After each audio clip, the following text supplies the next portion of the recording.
Chapter 587. However, there was a drastic change in the battle after 10 seconds. Seeing that the Flash was playing around with him, the man in the leather jacket came up with a little trick. He deliberately lowered his attack speed, making the Flash mistakenly think that he was running out of energy. Then, he suddenly exerted force, and an electric arc as thick as a bucket hit the Flash's chest. Was it similar to Electric Lady's ability? Thea just realized that something was wrong. The electric arc didn't disappear after the attack, but became a bridge connecting the two. At first, it was silver-white energy, but then the energy suddenly changed its nature. A large amount of golden energy rushed out of Barry's body and gathered on the other side with the help of suction. The power of speed. Thea was shocked, and Reverse Lightning almost stood up. The power of speed was accumulating more and more. Not only was Barry dumbfounded, but the man in the leather jacket who was absorbing his energy also panicked. He didn't know what this energy was, but he instinctively felt that it was more powerful and harder to control than the energy he absorbed from the city's power grid. Stop him. Reverse Lightning was anxious. Thea also knew that this was a serious matter, so she directly teleported out. Unfortunately, she was still one step too late. The ability of the man in the leather jacket had a fatal flaw. He could only absorb energy, but he didn't know how to stop. Usually, he would absorb energy until there was no energy left. He always thought that his body could store unlimited energy, but today's encounter with the power of speed taught him a good lesson. A large amount of the power of speed was accumulating in his body, but he was not the son of the power of speed. He couldn't mobilize this energy at all. Before Thea could think of a magic to interrupt, his whole body exploded from the inside out. F***CK. Faced with the impact of the turbulent energy, Thea could only retreat to the subspace temporarily. When she came out, she found that the man in the leather jacket was like being possessed by a monster. There was a big hole in his chest and abdomen, and he was lying in a pool of blood with a frightened face. Half of his heart was blown away, and he died. On the other side, Barry didn't have the ability to retreat to the subspace. Fortunately, he was the son of the power of speed. The energy was all absorbed from his body, so it didn't cause too much damage to him. A minor character who wouldn't live for more than 2 chapters and didn't even have a name killed the Vanguard General of the Justice League, the Flash. Who would believe that? Thea looked at the pitch-black surroundings and directly took the jacket man's body. His body was very valuable for research. This guy's ability was like the DC version of the star-sucking great magic. Although the hidden dangers were huge, if used well, it could be very effective. If he could create thousands of clones while maintaining his abilities, he would be able to suck Darkseid's blood dry. After decorating the scene, he sprinkled some pieces of clothing and blood on the ground, proving that this person had been blown to smithereens. It would be even better if Reverse Lightning suspected that this person had been sucked into the Godspeed Force space. When she sent Barry back to the laboratory, everyone hurriedly started the backup power supply. There was another round of chaos. The Firestorm duo also helped. After a series of blood tests, everyone was dumbfounded. Barry's lightning speed was sucked dry, and he became an ordinary person. Everyone was very depressed. Thea looked at Reverse Lightning from the corner of her eyes. She saw that he had taken off his glasses and was holding his forehead. He was exuding a lingering sense of lethargy. Yes, the threat of the 2 human-shaped nuclear bombs was still there, and the Flash, whom she had spent so much effort cultivating, was now useless. Reverse Lightning was already acting like a cripple. Thea wasn't too worried. Barry's protagonist aura wasn't any worse than Batman's. The son of the Godspeed Force would at most be depressed for a while, and his Godspeed Force mother would definitely give him his abilities again. At the very least, Thea knew that reenacting the scene when he was struck by lightning would allow him to regain his Godspeed Force. Other people would turn into charcoal after being struck by lightning, but he would regain his Godspeed Force after being struck by lightning. This world was just that illogical. However, Thea didn't tell them this method. Reverse Lightning was 10,000 times more impatient than she was. It was better to let him think of a way. Not long after, Barry woke up. Looking at everyone's ugly faces and the bruises on his body, he seemed to have thought of something. At this critical moment, The veteran had to step in. Reverse Lightning was actually very sad, but he still had to pretend that nothing had happened and comfort Barry instead. His life mentor gave the Flash a lot of chicken soup. Compared to him, Psyche's conversation skills were very poor. What did he mean by Barry is still Barry without abilities? What did he mean by you will always be our friend? These words were very depressing. How could having superpowers be the same as not having them? Thea saw that Reverse Lightning was about to beat Psyche up, so she quickly pulled him away. Everyone was silent, and only the rustling sound of Reverse Lightning looking at Barry's body data could be heard. Barry's matter was very urgent, but the matter of the two human-shaped nuclear bombs was even more urgent. The equipment that she had helped them develop was interrupted halfway by the power outage and the leather jacket cameo. Now, she couldn't stop work just because Barry had lost his speed. She had to continue. It was just that the originally enthusiastic atmosphere was a little cold, and the few of them were no longer as energetic as before. Thea could only helplessly liven up the atmosphere and use the opportunity of explaining the theory to distract their attention. This theory was also very interesting. It was a parting gift from the fat old man when they were on the Wave Rider. However, she had been getting stronger and stronger, so she hadn't found a use for it. Now, using its ability to absorb and recharge energy, it was like a switch that could help the Firestorm duo to merge and separate at any time and place. As soon as he heard that it was the result of nuclear physics research and not some magic or witchcraft, the fat old man's interest was immediately raised. He pestered Thea to ask about the operation. She explained it to him. When the old man heard that he understood most of it and could roughly understand a few parts, he immediately recovered some of his spirit. Thea was a little embarrassed. Using the old man's future research results to fool the current him was really a test of how thick his skin was. When the device was finally set up and the worries were solved, the two of them no longer hesitated. Even if they died, they would drag 6 million people down with them. Neither of them would do such an evil thing. The two of them clasped their hands together. With a muffled bang, the Firestorm with Ronnie as the main body and the fat old man as the auxiliary came into sight again. Thea put the device on their chests and adjusted it slightly. The two of them were very educated, so they quickly figured out the specific operation method of this thing. Professor, Ronnie, even if you are separated, you can't be too far away from each other. One of you is in Chicago, and the other is in Center City. If you don't have a place to go to my Alien Administrative Committee. It's in the desert area of Nevada. Even if something happens to you, it won't be a big loss. Thea meant to pull this guy to the administrative committee. It was really a little embarrassing to rely on the black man to conquer the world every day. As the chairman, Miss Thea couldn't always fight for her own image, so it was imperative to recruit someone who was especially good at fighting. Chapter 588. Firestorm's strength was not as good as the top few, but he was still one of the best. This guy could transform all inorganic materials, and could even create kryptonite with his bare hands. His body was strong, his intelligence was good, he could fly, and he could use energy attacks. He was a rare jack of all trades. What if we explode there? Firestorm was still a little hesitant. He even wanted to find a deserted place to die. There are aliens there, Thea said casually. The few of them immediately understood. Were aliens human? That was for sure. But if they had to choose between sacrificing 6 million aliens and 6 million Earthlings, they would not hesitate. Even Barry, who was a saint, did not say anything to refute. Professor, don't worry. With my technology, I won't do what you think. Besides, there are 2 alien races that are still using nuclear energy. You can go take a look. Maybe you can get some new inspiration. Without much consideration, the two of them decided to go to Nevada. Ronnie did not mention his marriage with Caitlin again. It was too awkward to find a wife when he had a telepathic connection with the fat old man. When one of them was excited, the other would also have a strong telepathic connection.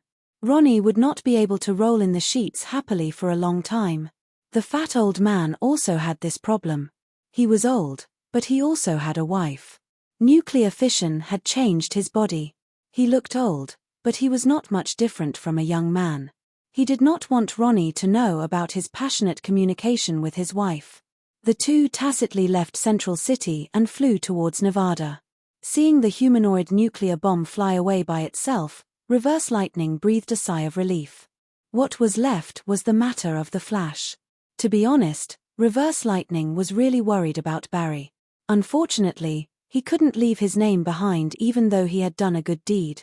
That feeling of frustration was indescribable. While Thea was dealing with Firestorm, he thought hard and finally came up with a solution that was not a solution. It was similar to Thea's idea. They just needed to recharge it. But Barry hesitated.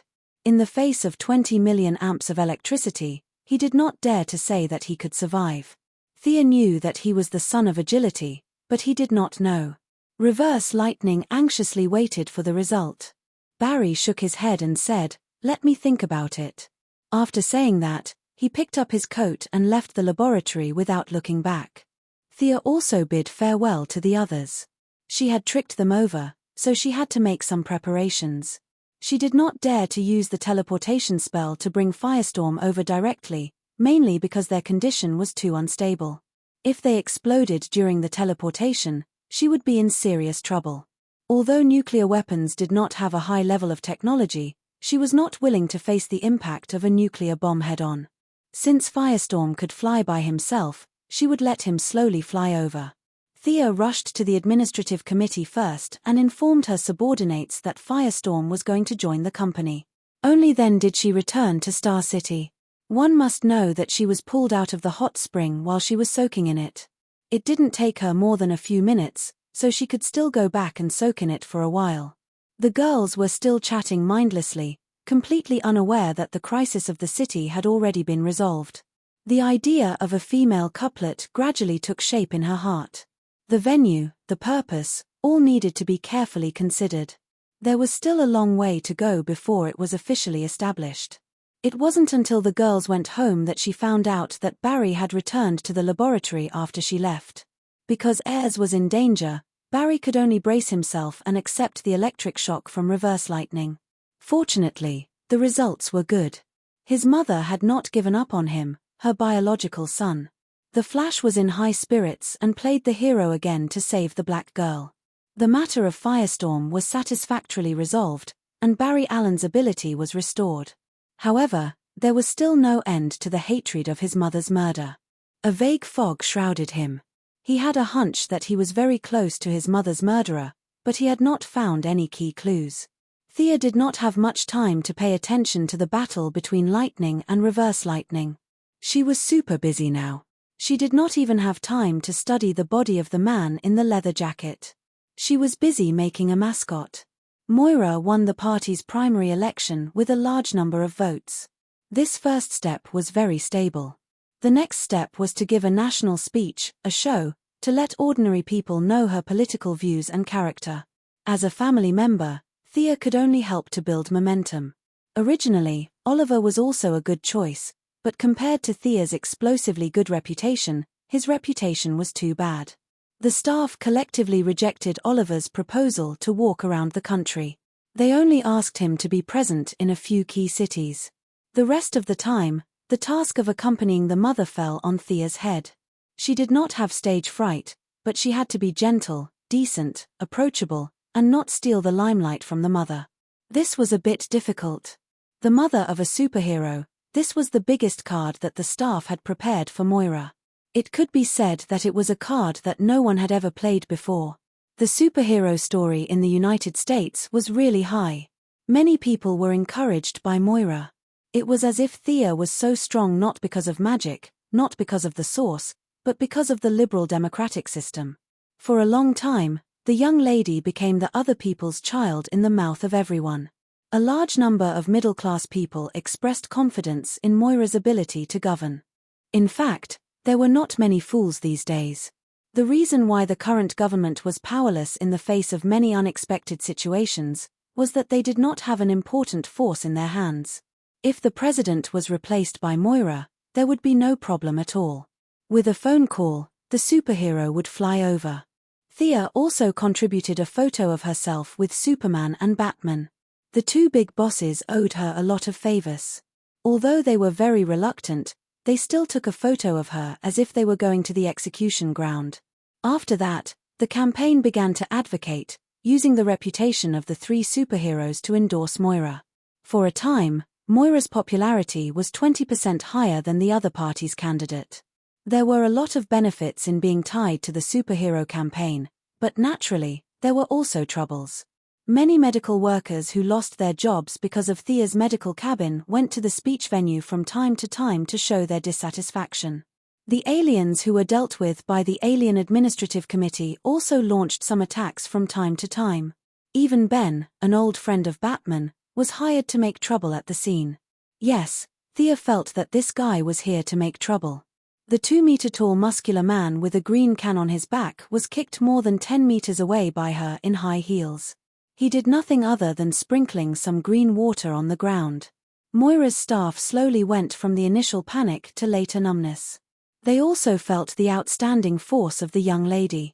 They had only seen it on TV before, which was far less exciting than the scene.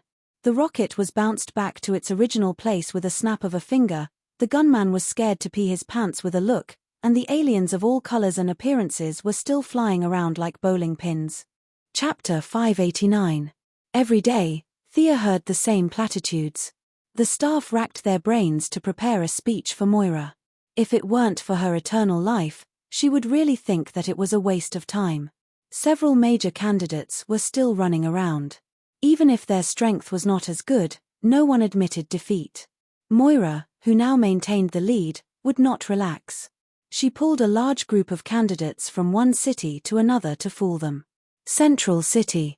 This was the third time Thea came here in the past 6 months. After learning about today's itinerary, Oliver also came to help. At this time, Moira was on the stage talking about the political strategy. Thea and the secretary were talking about the company's affairs in a low voice. Oliver was comforting his good brother Barry not far away. Thea listened a few times and really sympathized with this guy. Unlike the loving Oliver, Barry has nothing to say about love. He only loves Iris West. And just this morning, the love of his life moved out of home and lived with her boyfriend. This boyfriend was not him. When Barry mustered up the courage to confess to her like a defeated dog, Blackie decisively rejected him. Most of the time, she said something like, "We are friends, you are a good person." This blow to Barry was no less than the disappearance of the power of Godspeed. It was hard to catch Oliver. Thea felt that she was gloating a little, but it was not good. But she wanted to laugh when she saw Barry. Barry would not know that in a place where he could not see, there was actually a person who was suffering more than him. That was reverse lightning. Because Iris's taste in men was very strange, she chose a police officer named Eddie Swan in the sea of people. This handsome police officer was Reverse Lightning's 48th generation ancestor. He was his direct ancestor in the 21st century. His own direct ancestor and the Flash's wife were together. When the time came, would it still be his 47th generation ancestor? This was simply murdering Reverse Lightning at the source. Unfortunately, he couldn't use force against these two. Iris was too important. In the original timeline, she and Barry had a large number of speedsters. Reverse Lightning didn't dare to make a move. The Silver Superman was able to kill his own mother regardless of karma, but Reverse Lightning didn't have that ability. Every time he saw his ancestor and heirs having sex, he felt like his heart was about to stop. If they had a child, his chances of survival would be infinitely close to zero. Reverse Lightning felt like he was a bug trapped in a spider's web. No matter which direction he moved in, it was a dead end. Moreover, the more he moved, the tighter the web became. He was anxious and hysterical, but he could only keep all these in his heart. He could give Barry some ideas on how to use his Godspeed, but when it came to picking up girls, he couldn't help even if he wanted to. Especially when his own ancestor had already eaten Blackie inside out. He lamented his misfortune and was angry at his incompetence. This was his attitude towards Barry. Sia's supervision allowed her to see Reverse Lightning hiding in a small dark room by himself. He was running around in circles, trying to figure out a way to deal with the situation. Unfortunately, no matter how smart his brain was, no matter how rich his knowledge was, there was no solution to the love between a man and a woman. In fact, Thea didn't see how attractive Blackie was. It was a pity that Barry couldn't forget her. There were so many good girls out there. Why should he hang himself on airs? While she was blindly pondering, she heard a commotion in the distance. The bodyguard beside her also reported in a low voice, "Many citizens seem to be possessed. They are attacking the perimeter." Speaking of which, being able to become Thea's bodyguard was really a lucky person in the bodyguard world. This employer was 1,000 times better than the bodyguards. She didn't need their protection at all. Most of the time, she acted as a background check. Sometimes, she could even protect them when they were in danger. Coupled with her explosive good looks, she was pleasing to the eye and had a high degree of safety. The position of bodyguard of the chairman of Quinn Group was almost a position with benefits. Thea looked into the distance. It was indeed as the bodyguard described. 30 to 40 citizens were charging towards them as if they were possessed. Further away, there were 70 to 80 people beating each other up. It was a bit like the effect of magic. Thea observed carefully. There was no aura of magic elements. Instead, there was a faint smell of emotional energy. She automatically looked at Barry, who was not far away. He nodded slightly, left the crowd, and rushed over like a bolt of lightning. It was a bit like an unspoken rule that superheroes would attack criminals in their own jurisdictions. If there were no local heroes, then it was not a big deal for Thea to take care of them. If there were, then it was best to let the locals deal with them. For example, previously in Detroit, someone had planted an explosive device during a speech. It was defeated by the local superhero, Female Fox. The riot was quickly quelled. The scene was too chaotic. Thea didn't see who was behind it, but many citizens couldn't remember what they had done after they woke up.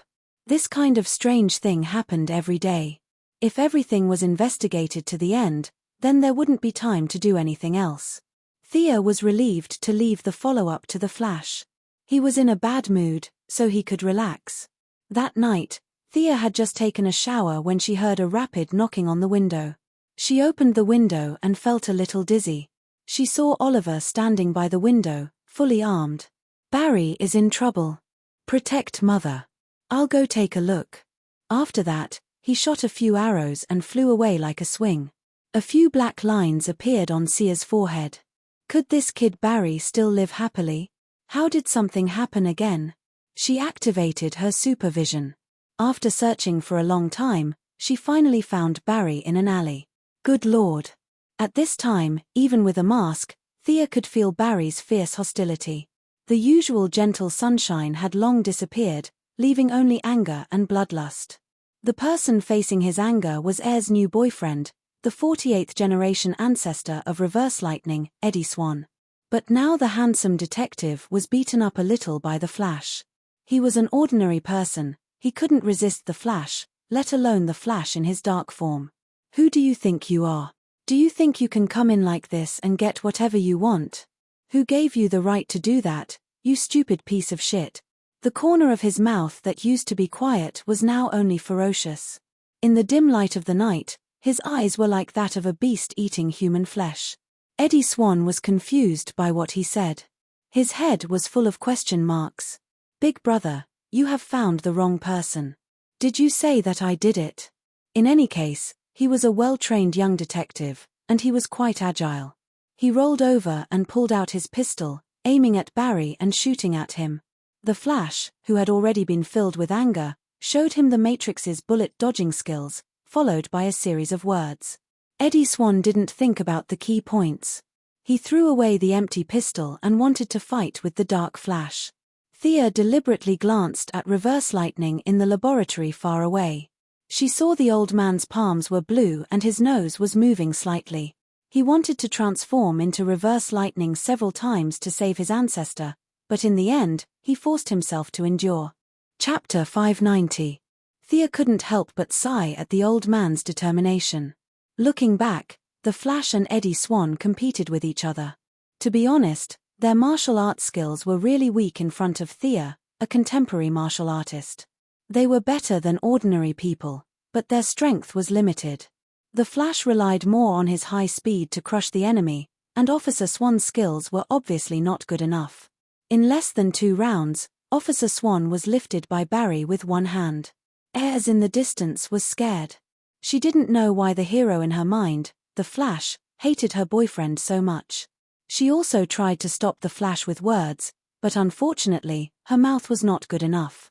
The more she cared about Officer Swan, the angrier the Flash became. He originally wanted to teach her a lesson, but now he completely dispelled it.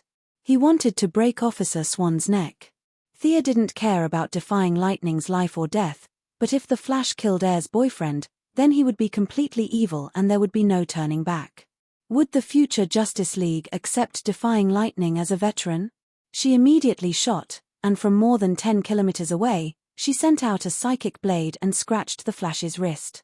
The Flash felt pain, and Officer Swan was naturally thrown to the ground. Just as Thea was about to save her, and defying Lightning was about to save his ancestor, Green Arrow finally arrived. Thea's spiderweb arrow worked again. This enhanced spiderweb was more sticky and dense. Even the Flash was directly caught and couldn't get out for a while. Run. Oliver didn't know what Barry had taken wrong medicine, but he had to save Ayres and Officer Swan. The man and woman felt a little inexplicable tonight, but their instinct to escape was still there. They helped each other to run away. Oliver began to talk again. Unfortunately, Barry was originally stimulated by the news that Ayres had moved out to live with him, and now he was disturbed by external forces. Under the joint efforts of several parties, his rationality had long been thrown out of the window. His whole body began to shake wildly, directly shattering the incredibly sticky spiderweb, and a pair of scarlet eyes looked at Green Arrow. If Green Arrow faced the Flash who had lost his mind before, it would have been a bit difficult. However, now that he had received more than half a year of training from Ninja Master, and his sister had provided him with a lot of equipment, he didn't think that he would lose. With a light tap on a switch on the bow, a series of clicking sounds could be heard. Armor as light as a cicada's wings with an amazing texture began to equip itself from the wrist to the arm, and finally to the torso, head, and thighs. The raw materials for this armor were obtained by Thea and Diana when they captured the Panther Lady.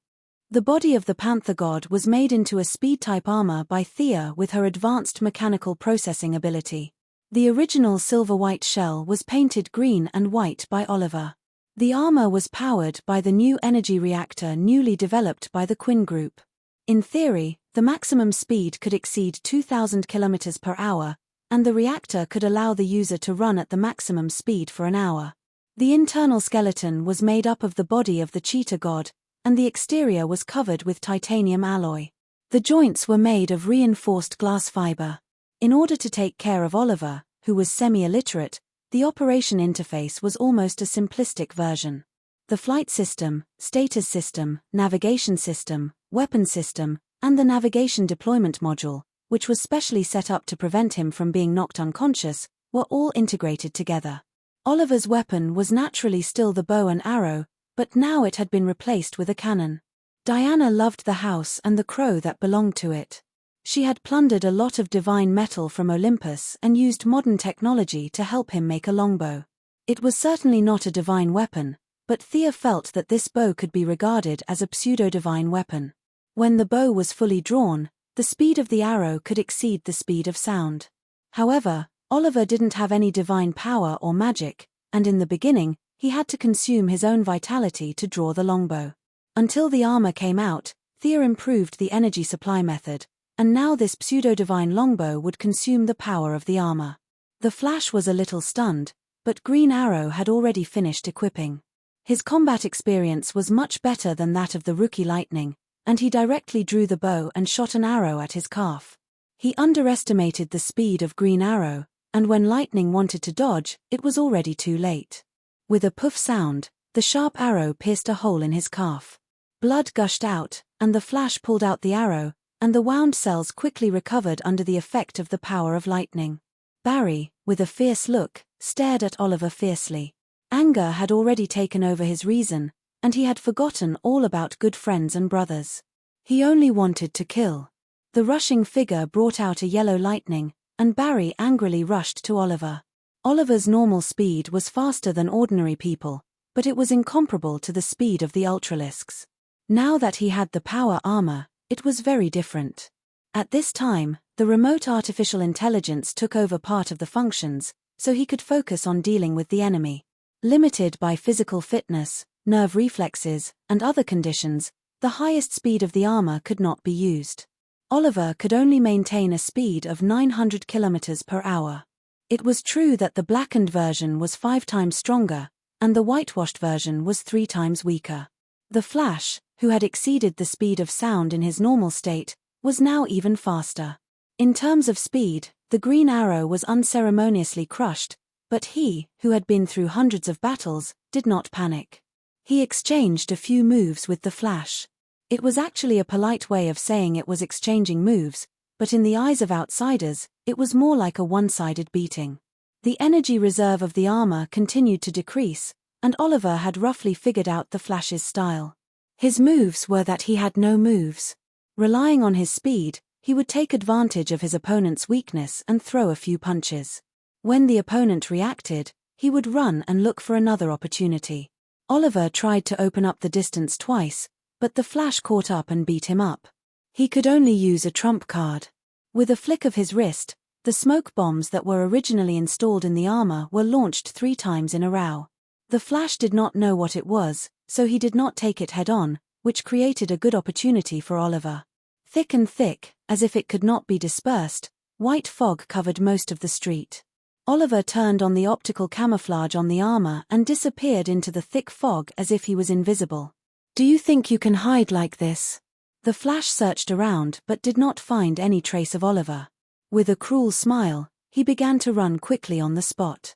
The air was stirred by his speed. Even if the smoke bombs were black technology from Batman, they were slowly dispersing. Oliver was very calm. He knew that Barry's recovery was amazing, and he also knew that his ability was mainly focused on his legs. His main aim was his legs. With his legs injured, no matter how capable he was, he would not be able to run. He quickly pulled the bow, and the bowstring made a crisp buzzing sound.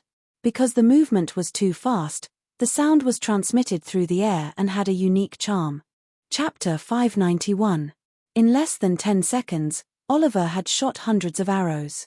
While shooting, he was also moving quickly to avoid being caught by the Flash. Hundreds of arrows were shot from different angles and heights. Every arrow was aimed at Barry.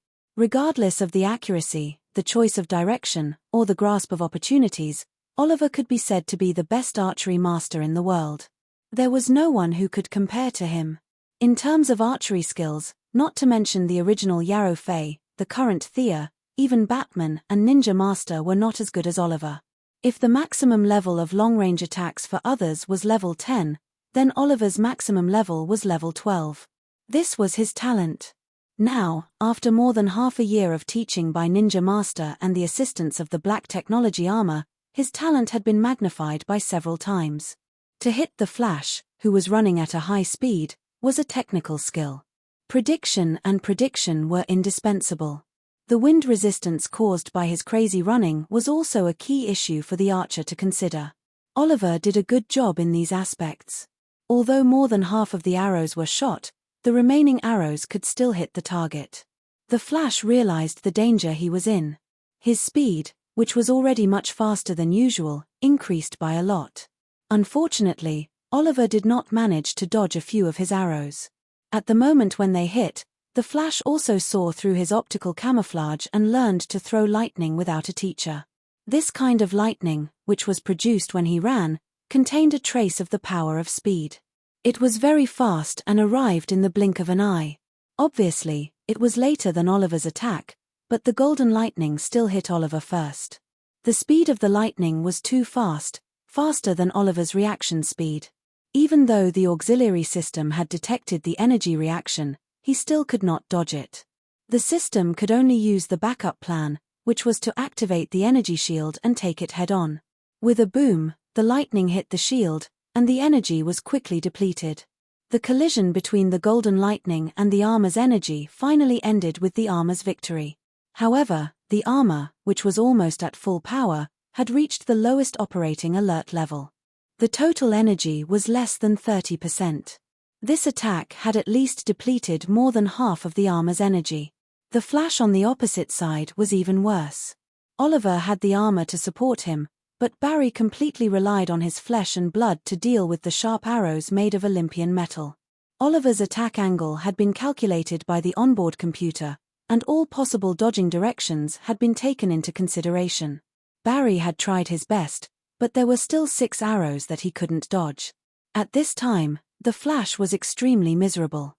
6 arrows were stuck in his body from different angles. He was trembling and half kneeling on the ground. Blood was flowing out of several wounds. To outsiders, he looked like he was going to die at any time. When Oliver aimed again, the Flash lost too much blood and finally couldn't hold on any longer. He fell to the ground. "Bastard!" Someone roared from afar. Seeing that Oliver was still in the posture of drawing his bow, that person no longer had any scruples. He raised his arm and fired 2 shots. The Glock 18 reminded him at the right time and circled the attacker, which was displayed on Oliver's interface. How advanced! Normally, when he was fighting those drug dealers in Star City, he couldn't see the characteristics of this armor. But now, after fighting with Barry, Oliver finally understood many of the functions of this armor. There was no need to dodge ordinary handgun bullets, and there was no need to activate the protective shield. The armor's own defense could be ignored, not to mention that he knew this middle-aged black man with an anxious face. Barry Allen's adoptive father, Central City Detective Joe West, was also the father of Ayers West. His daughter didn't know the true identity of the Flash, but he did. Now that he saw Oliver shooting Barry like he was a target, he didn't even care about the professional ethics of a police officer. He only wanted to avenge his adopted son. "Barry is fine. He seems to have been bewitched by something," Oliver whispered with a voice changer. Before Joe could say anything, a few people from the Advanced Technology Laboratory drove to the scene. Reverse Lightning, who pretended to be a cripple, saw that Barry was fine and let out a sigh of relief. This kid was too good at courting death. Everyone wanted to go back to save Barry. Oliver thought for a while and followed them. On one hand, it was out of concern for his friend. On the other hand, he was afraid that Barry would still be the same when he woke up.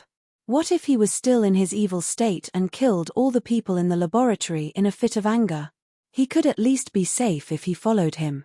Different from the original time, Oliver was surrounded by weak chickens. In order to protect his family, he didn't dare to expose his identity. Now, with Thea stirring up trouble, even the natives of the South Pacific Island almost knew the name of the Quinn family. It didn't make much sense for him to hide his identity. Moreover, these people were Barry's friends. Oliver felt that they could be trusted. Soon after he got into the car, he took off his armor. After knowing his true identity, it naturally caused a wave of surprise. However, with Thea as a target, Oliver's identity wasn't too surprising. Not long after returning to the laboratory, Barry finally woke up. However, he was still very weak. Although Oliver had avoided his fatal spots, 6 supersonic arrows were shot on his body. Even with the enhancement of the speed of the cells, it would still take a long time for him to recover. Not to mention that he had lost a lot of blood. Is this the armor designed by Dr. Quinn? It's an extraordinary result. Reverse Lightning looked at the armor that Oliver took off and praised. Oliver was a serious sister con. When he heard people praise his sister, he was happier than when they praised himself. He smiled and chatted with Reverse Lightning for a while before finally asking the main question. "What happened to Barry?" "This man is called Babulo." Psyker put the image on the big screen. On the screen was a middle-aged man. One was a picture of him as usual, and the other was a picture of him at the scene of a crime. His eyes were scarlet. His ability is very strange. Anyone who looks into his eyes will become abnormally angry. He had caused a few riots before, but it was all quelled by the Flash. We thought that Barry was immune to Babulo's ability. Who would have thought? We should capture him as soon as possible. This man is very dangerous. Oliver was ready to capture him. Psyker clicked on another video awkwardly. When you were fighting the Flash, he was captured by a group of unknown people. Oliver put down his bow and looked at the video again. There were more than 10 fully armed men in the video. They were all wearing special glasses. It should be some kind of light filtering device. Syker was afraid that Oliver didn't understand, so he explained. Unfortunately, no one paid attention to him. The unknown people were obviously well trained. They cooperated well. Some kicked the door, some covered, and some captured. The whole battle lasted less than 10 seconds. The middle-aged man named Brock was knocked to the ground. They ignored the bags of money that he had robbed and swiftly captured him. Chapter 592. The unknown person was extremely nimble. After taking the person away, he directly blew up the room, leaving no clues at the scene. Oliver watched the video twice but still found nothing. The other party revealed too little, so it was impossible to infer the truth from the known clues. Not long after, Barry Allen, who woke up, also used his professional skills as an evidence technology expert to investigate the scene, but the result was still no trace. The guns and explosives used by the other party were all from the black market. If they wanted to thoroughly investigate, they would need to share the information of the police all over the world. However, even a fool would know that this was impossible. Everyone in the laboratory took turns and used all kinds of technology. In the end, they could only give up without any results. The person who kidnapped Block was naturally Miss Thea. She watched Oliver and Barry fight like she was watching a play. She thought that Block's ability was good, so she directly ordered her subordinates in Central City to capture him. While Oliver and Barry were searching for clues, she left her incarnation to protect Moira and went somewhere in the underground of Central City. Death Knell, who was famous in the underground world, relied on her huge financial support and originally controlled many industries. After Thea obtained the divine position, the entire underground world seemed to be unguarded against her. The value of the underground world's existence was not to develop spiritual civilization. Its essence was trade, information trade, weapons trade, employment trade. This was the mainstream of the underground world. It could be said that every transaction was carried out under Thea's nose. Political leaders of various countries, the Crown Prince of the Middle East, African warlords, there were a lot of shady things going on in the underground world every day. If you don't take it, you will be punished.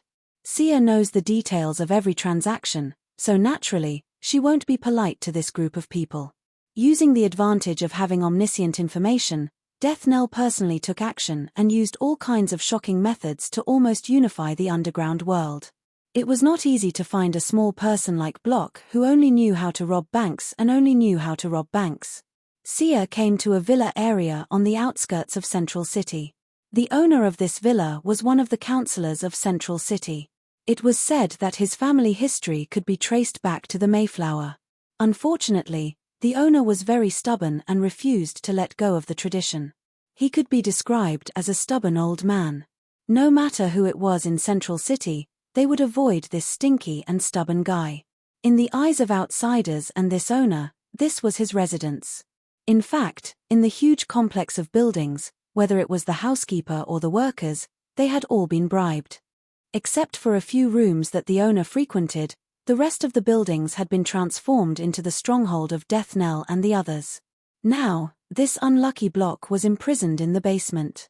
Thea sized up this middle-aged man and looked at the materials that her subordinates had prepared for her. Sure enough, Block was his fake name. This person's real name was Roy Bigelow. Roy G. Bigelow, abbreviated as RGB. Thea almost mistook it as another evil abbreviation. She did not continue to dwell on the name. This guy had committed many crimes and could barely be considered a second-rate villain. In the future, he would even have the nickname of Rainbow Bandit. If not for Thea's participation today, he would have continued to play with the Flash in the future. Now, it was not possible. She carefully sized up this guy with an evil name. The sedative was still in effect. The target's eyes were closed and his wrists were tied with chains as he hung on the beam in the basement. If other people were kidnapped, even if they were unconscious, their subconscious would still reveal some signals, such as an inadvertent frown or nervous trembling of their fingers. These signs did not appear on this middle-aged man. He was completely unconscious. He did not worry about his own situation. This did not mean that he had an iron will or a firm revolutionary belief. It was that this person did not have fear. His sensory function was completely filled with another emotion. Anger. In Thea's sight, his body was filled with a deep red emotional spectrum. Red was the color of anger. Amazing. Thea sighed inwardly. She did not know if this guy was too lucky or if she was too lucky. Mastering the 7 emotional spectrums had always been her goal. Currently, she had just obtained 2. Fear and pity. The red light of anger, the orange light of greed, the yellow light of fear, the green light of courage, the blue light of hope, the green light of compassion, and the purple light of love. Among the 7 spectrums, the green light of courage was the most peaceful and the easiest to control. With the green light as the center, the left side of the spectrum was all negative emotions, and the right side was all positive emotions. At least from a universal perspective. The further away from the green light, the more extreme the emotions were, whether it was the red light of anger or the purple light of love. Thea had been hesitant about whether to touch these 2 emotions. She did not like to go to extremes. Now, this small character gave her another opportunity to touch the emotional spectrum other than the light ring. Unlike the complete emotional spectrum on the light ring, there was always a limit to personal anger. If Thea faced anger alone, she would definitely be affected. But if she only faced a psychic, as a god facing a human, the probability of mental imbalance would be minimized. Come on, let me see your spiritual world. Thea's finger gently moved, and a somewhat mysterious rune was engraved on the middle-aged man's forehead. The iron chains in the basement were blown by the strong wind from the spiritual world. The middle-aged man's expression showed a thoughtful look. Like a slideshow, a picture was projected into the room. The childhood of dropping out of school, the youth of stealing cars, these life experiences were meaningless. Thea directly skipped the 30 years of the man's life and focused on the later years of his life. The middle-aged man's face was pale as she read his memory almost crudely. Thea kept going through his memory and slowly saw the man's life. This guy liked painting very much. But because of an accident, his head was hit and he became colorblind. Only dark pigments could be recognized by his brain. Among all the colors, he only liked red. In the midst of his dire straits, he had a fortuitous encounter. The aftermath of the particle explosion hit him, and the memory after that was very vague. He only vaguely remembered that before he fell, a can of red paint was spilled in his eyes. After that, the memory was even more chaotic. Thea could only look it up on the internet. This guy's emotional spectrum was too big for him after he woke up, and he talked nonsense. After several examinations, he was locked up as a mentally ill person. He was not released until recently when he regained his sanity. This guy was also careless. The first thing he did when he went out was to rob a bank. After that, he unscrupulously robbed a convenience store. He also blackened the Flash who came out to practice long-distance running. This was what he did in just one day. What a rich and colorful life. Thea finished reading all the experiences, and like watching a movie, she also watched the process of him getting his power. Chapter 593. Compared to Thea, who had mastered 2 types of emotional spectrum, this guy's anger was not worth mentioning at all.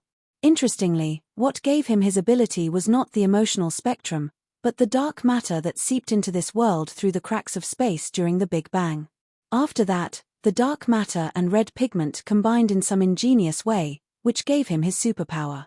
Thea tried to communicate with his anger, but the communication was not smooth. On one hand, Thea did not have such emotions, and on the other hand, this guy's emotions were too few. As an ordinary person who had not undergone any special training, his capacity for emotional energy was very limited. This guy called the Rainbow Bandit could control ordinary people for at most 5 minutes, and the effect was even worse against people with strong willpower. Being able to turn the Flash into a dark person was the peak of his ability. Of course, the premise was that the Flash was dumped by heirs and had a tendency to turn into a dark person. Compared to Thea, the middle-aged man's emotions were like a drop of water compared to the sea. Thea tried twice and ended in failure. She was afraid that if she used a little more force, she would suck away all his emotions. What should she do? Using an individual to carry the emotions of anger, the mind of an ordinary person was too small in front of this kind of willpower. Thea lowered her head and pondered for a long time before she came up with a solution that was not really a solution. Strengthen this guy's ability and increase the speed at which he could absorb emotions. After sealing off the middle-aged man's consciousness, Thea directly teleported back to her underground laboratory in the Metropolis. She ordered her subordinates to collect all kinds of red substances, pigments, blood, minerals, as long as it was related to red.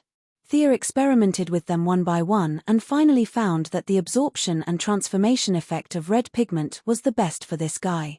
She ordered her subordinates to soak this guy in the pigment pool on time every day. Thea also considered the possibility of this guy's strength increasing and killing his way out. In theory, the magic seal could suppress his own will for 10 years. In order to prevent accidents, such as him suddenly giving birth to a new personality, Thea also set up a trigger alarm in the darkroom. As long as there was an accident here, she would know. The middle-aged man's anger was at the level of the Red Lantern Corps at most. This level of strength was no longer in her eyes. When she returned to Central City again, Oliver had not returned yet. After chatting with Moira for a while, Thea went back to her room to sleep. The entire campaign team stayed in Central City for 3 days. They visited the city council, the police station, and the school one by one. Other than the hospital, which still did not welcome the young lady, everything else was considered harmonious. The team did not stay for too long and went on to fight in major cities. Moira's reputation began to rise under the influence of several parties. This warm atmosphere ushered in a big explosion in Star City. Regardless of whether it was true or not, at least the citizens showed a look of gratitude. Moira excitedly shook hands with every supporter, and the campaign team felt proud. The young miss was also excited for her mother's honor. No one would believe that these citizens were all spontaneously thanking her from the bottom of their hearts. However, Thea didn't mobilize so many people. Star City's largest central square and 2 nearby streets were completely jammed. A conservative estimate was that out of the tens of millions of citizens, at least 1 million had come to the scene. Excluding those who had received benefits, there were still 700,000 to 800,000 people left. This meant that Moira had been in power in Star City for 8 years and had gained the recognition of the citizens. Thea was very proud of her mother. Star City was Moira's base, and the remaining candidates did not have the courage to give speeches here. Moira, on the other hand, had a good time in her own territory and received a lot of praise before continuing her journey. 10 days later, in Gotham. Moira's journey was already more than half done. Several major polling organizations were optimistic that she would be elected. If there was no explosive news, her chances of being elected were very high. In the face of the future owner of the White House, many of Gotham's business and political elites had to give face. For example, Batman appeared in the election under the alias of Bruce Wayne. He had always maintained a limited cooperation with the US government and the military, and even the Heaven's Eye Society. Now that Moira was about to enter the White House, he had an unspeakable awkwardness. In the past presidents, he had always used intimidation as his main tactic. He would pull the power switch for the president at the drop of a hat, stand at the window, and pretend to be mysterious. Otherwise, he would put important information in a bat dart and throw it on the president's desk or chair. This was not the case now.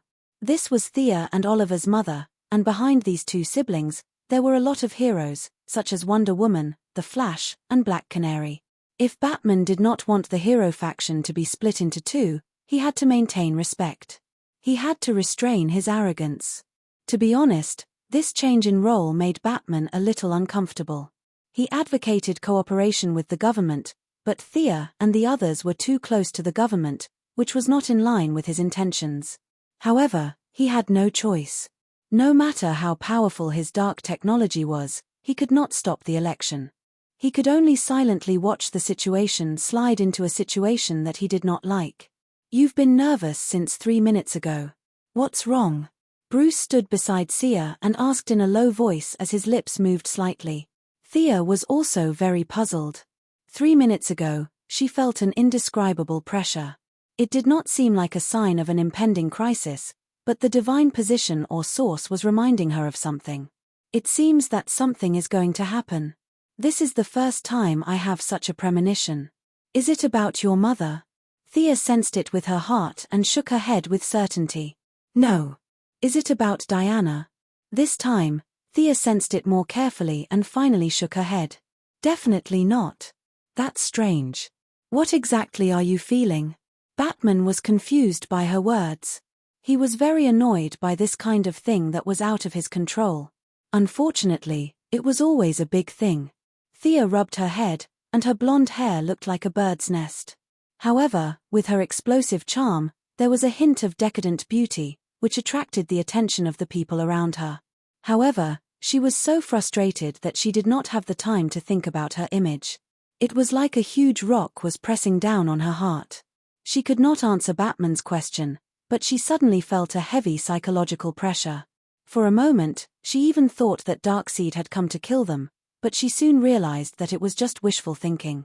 The sonic tunnel was not activated, and no matter how powerful Uncle Da was, he would not be able to come here. What was going on?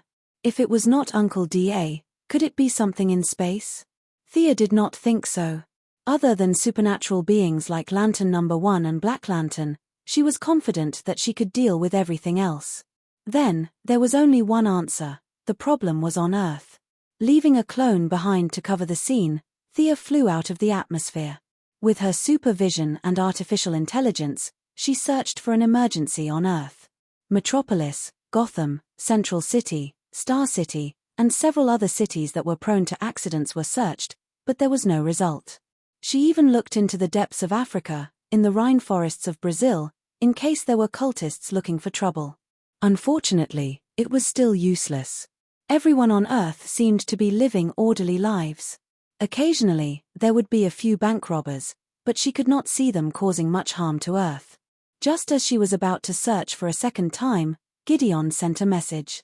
Someone saw a tsunami forming at the South Pier of the Central City waterfront. Central City again?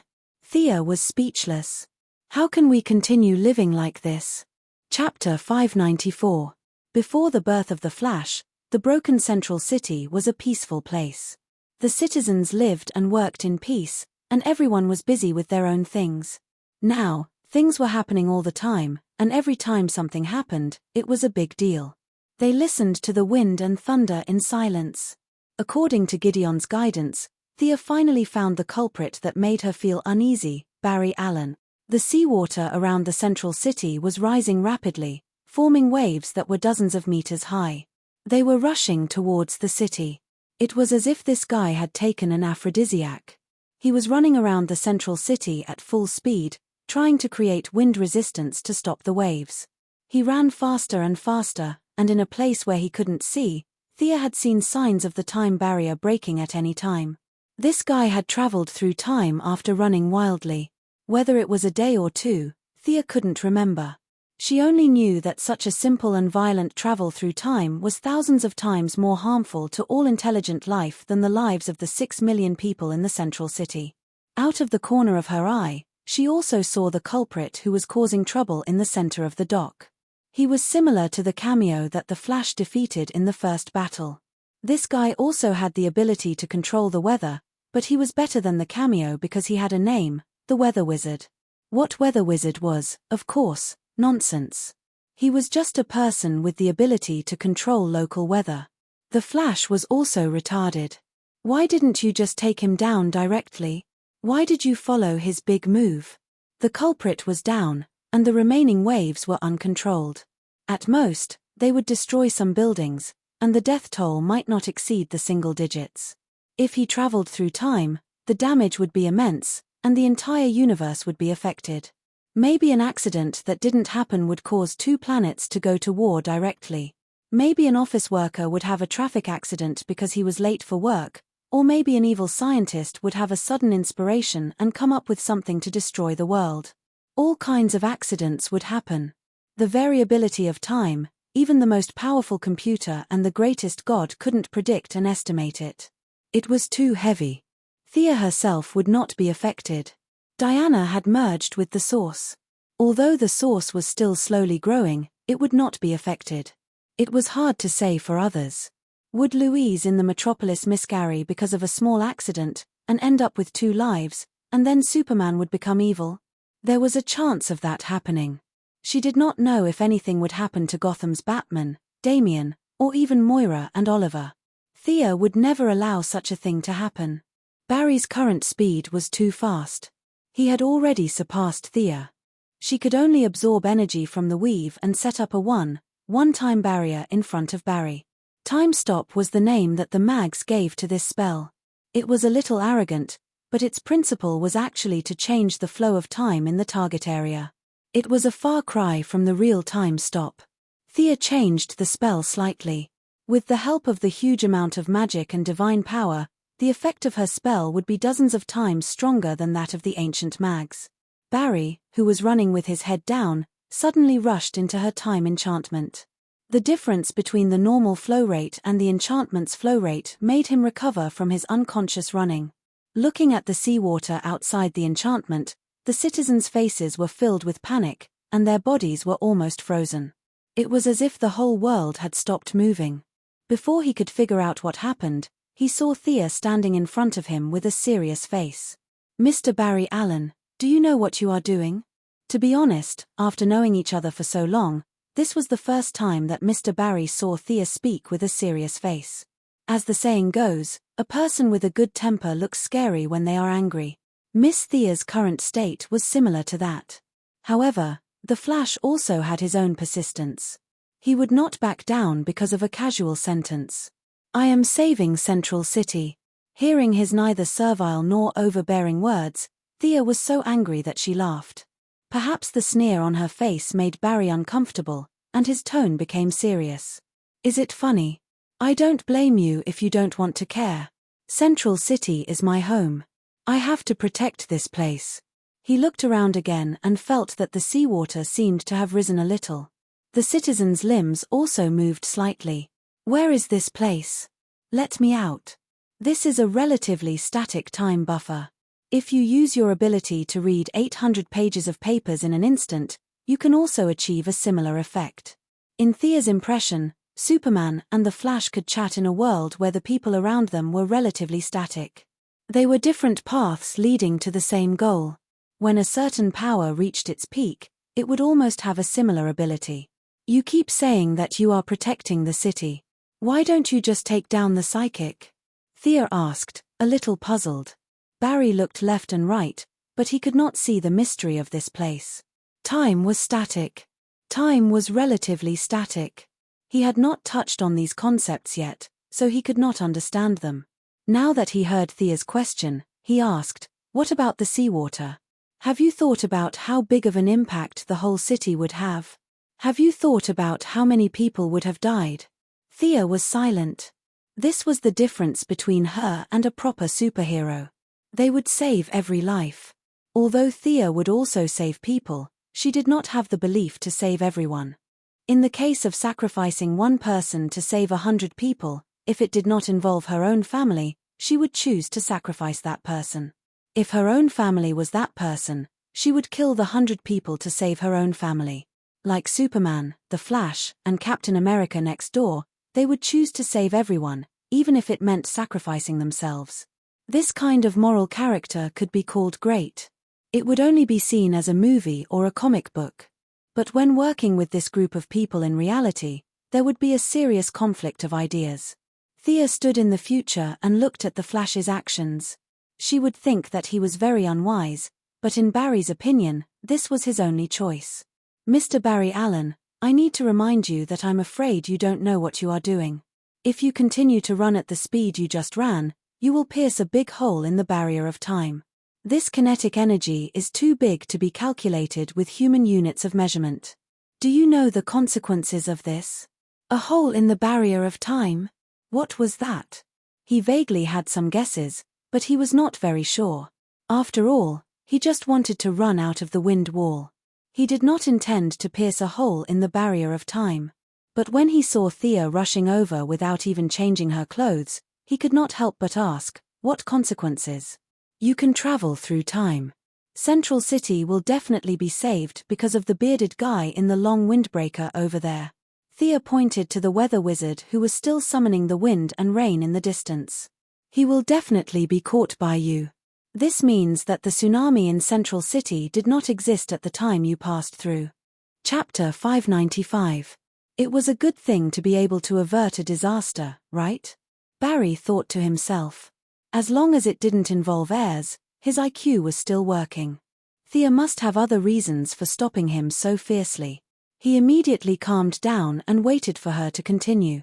But what is the price, Barry? Can you bear the consequences of this? As long as I can save people, I will not regret it, Barry said firmly. He thought that the price would be something like damage to his body. Thea didn't know whether to laugh or cry. You don't know anything and you don't regret it. I haven't finished yet, right? You might as well change your name to Barry Boohooey. Thea stretched out a finger and pointed at the almost stagnant world outside. You will change everything in front of you and everything in the universe. Can you bear this price? Looking at Barry's confused face, Thea knew that he didn't understand. She continued to give examples. Every one of us, forget it. I will put aside the intelligent life in the universe and focus on Earth. Mr. Barry, 7 billion people make choices every minute and every second. If you reset the timeline, whether it is a day, a year, or even a minute, they will have countless new choices. When they stand at the crossroads of life again, this choice can be very good, or it can be worse than today's outcome. Can you bear this price? Barry wanted to open his mouth and say that he could, but he really couldn't. He had no right to make choices for others. In order to deepen his understanding of the situation, Thea waved her hand and produced another image. In the image, Blackie and Barry were hugging and kissing. Thea pretended to have a sudden realization. Oh, you finally took down heirs 10 seconds ago. It seems that you have finally seen your true colors in the face of life and death. Congratulations. Have you thought about it? If you reset the timeline, heirs will still return to Officer Eddie. Can you bear this price? Heirs loves me. I am very sure of this. Barry couldn't interfere in other people's lives, but he felt quite confident in his own affairs. People have subconscious minds. I admit that Miss Iris loves you very much. Of course, you love her too. But the love between the two of you 10 seconds ago was a moment of crisis. If this crisis hadn't happened, a lot of moral values, human factors, environmental pressure, and work atmosphere would have affected her final judgment. Based on my judgment of Iris, she will continue to cohabit with Officer Eddie and ignore her own subconscious reminders. Mr. Barry, this is just a small example. You may have the spirit of sacrifice, but what about the others? What about the 7 billion humans on Earth? If they had to make countless choices, would it be better or worse than today? Have you thought about this? Thea felt that this was a rare opportunity. She had to make things clear to him. Otherwise, it would be terrible if another Flashpoint incident happened. She had only heard of Dr. Manhattan using the Flashpoint to steal 10 years of time, but she had never seen it. In Thea's opinion, she couldn't care less about the affairs of those powerful people. She had to kill the ones in front of her. If she threaded the timeline like a sieve, she wouldn't be able to live. In order to strengthen Barry's confidence, she made another promise. I will deal with this tsunami. You can catch the culprit. Is that okay? Seeing this, Sia immediately put away the time enchantment and watched him rush towards the weather wizard like a wisp of smoke. Facing the waves that were dozens of meters high, Thea was not afraid. This thing looked scary, but its actual energy was not high. The battle between Superman and Zod, the battle between the three girls and Doomsday, at that time, the damage caused by a casual punch or kick was greater than this turbulent wave.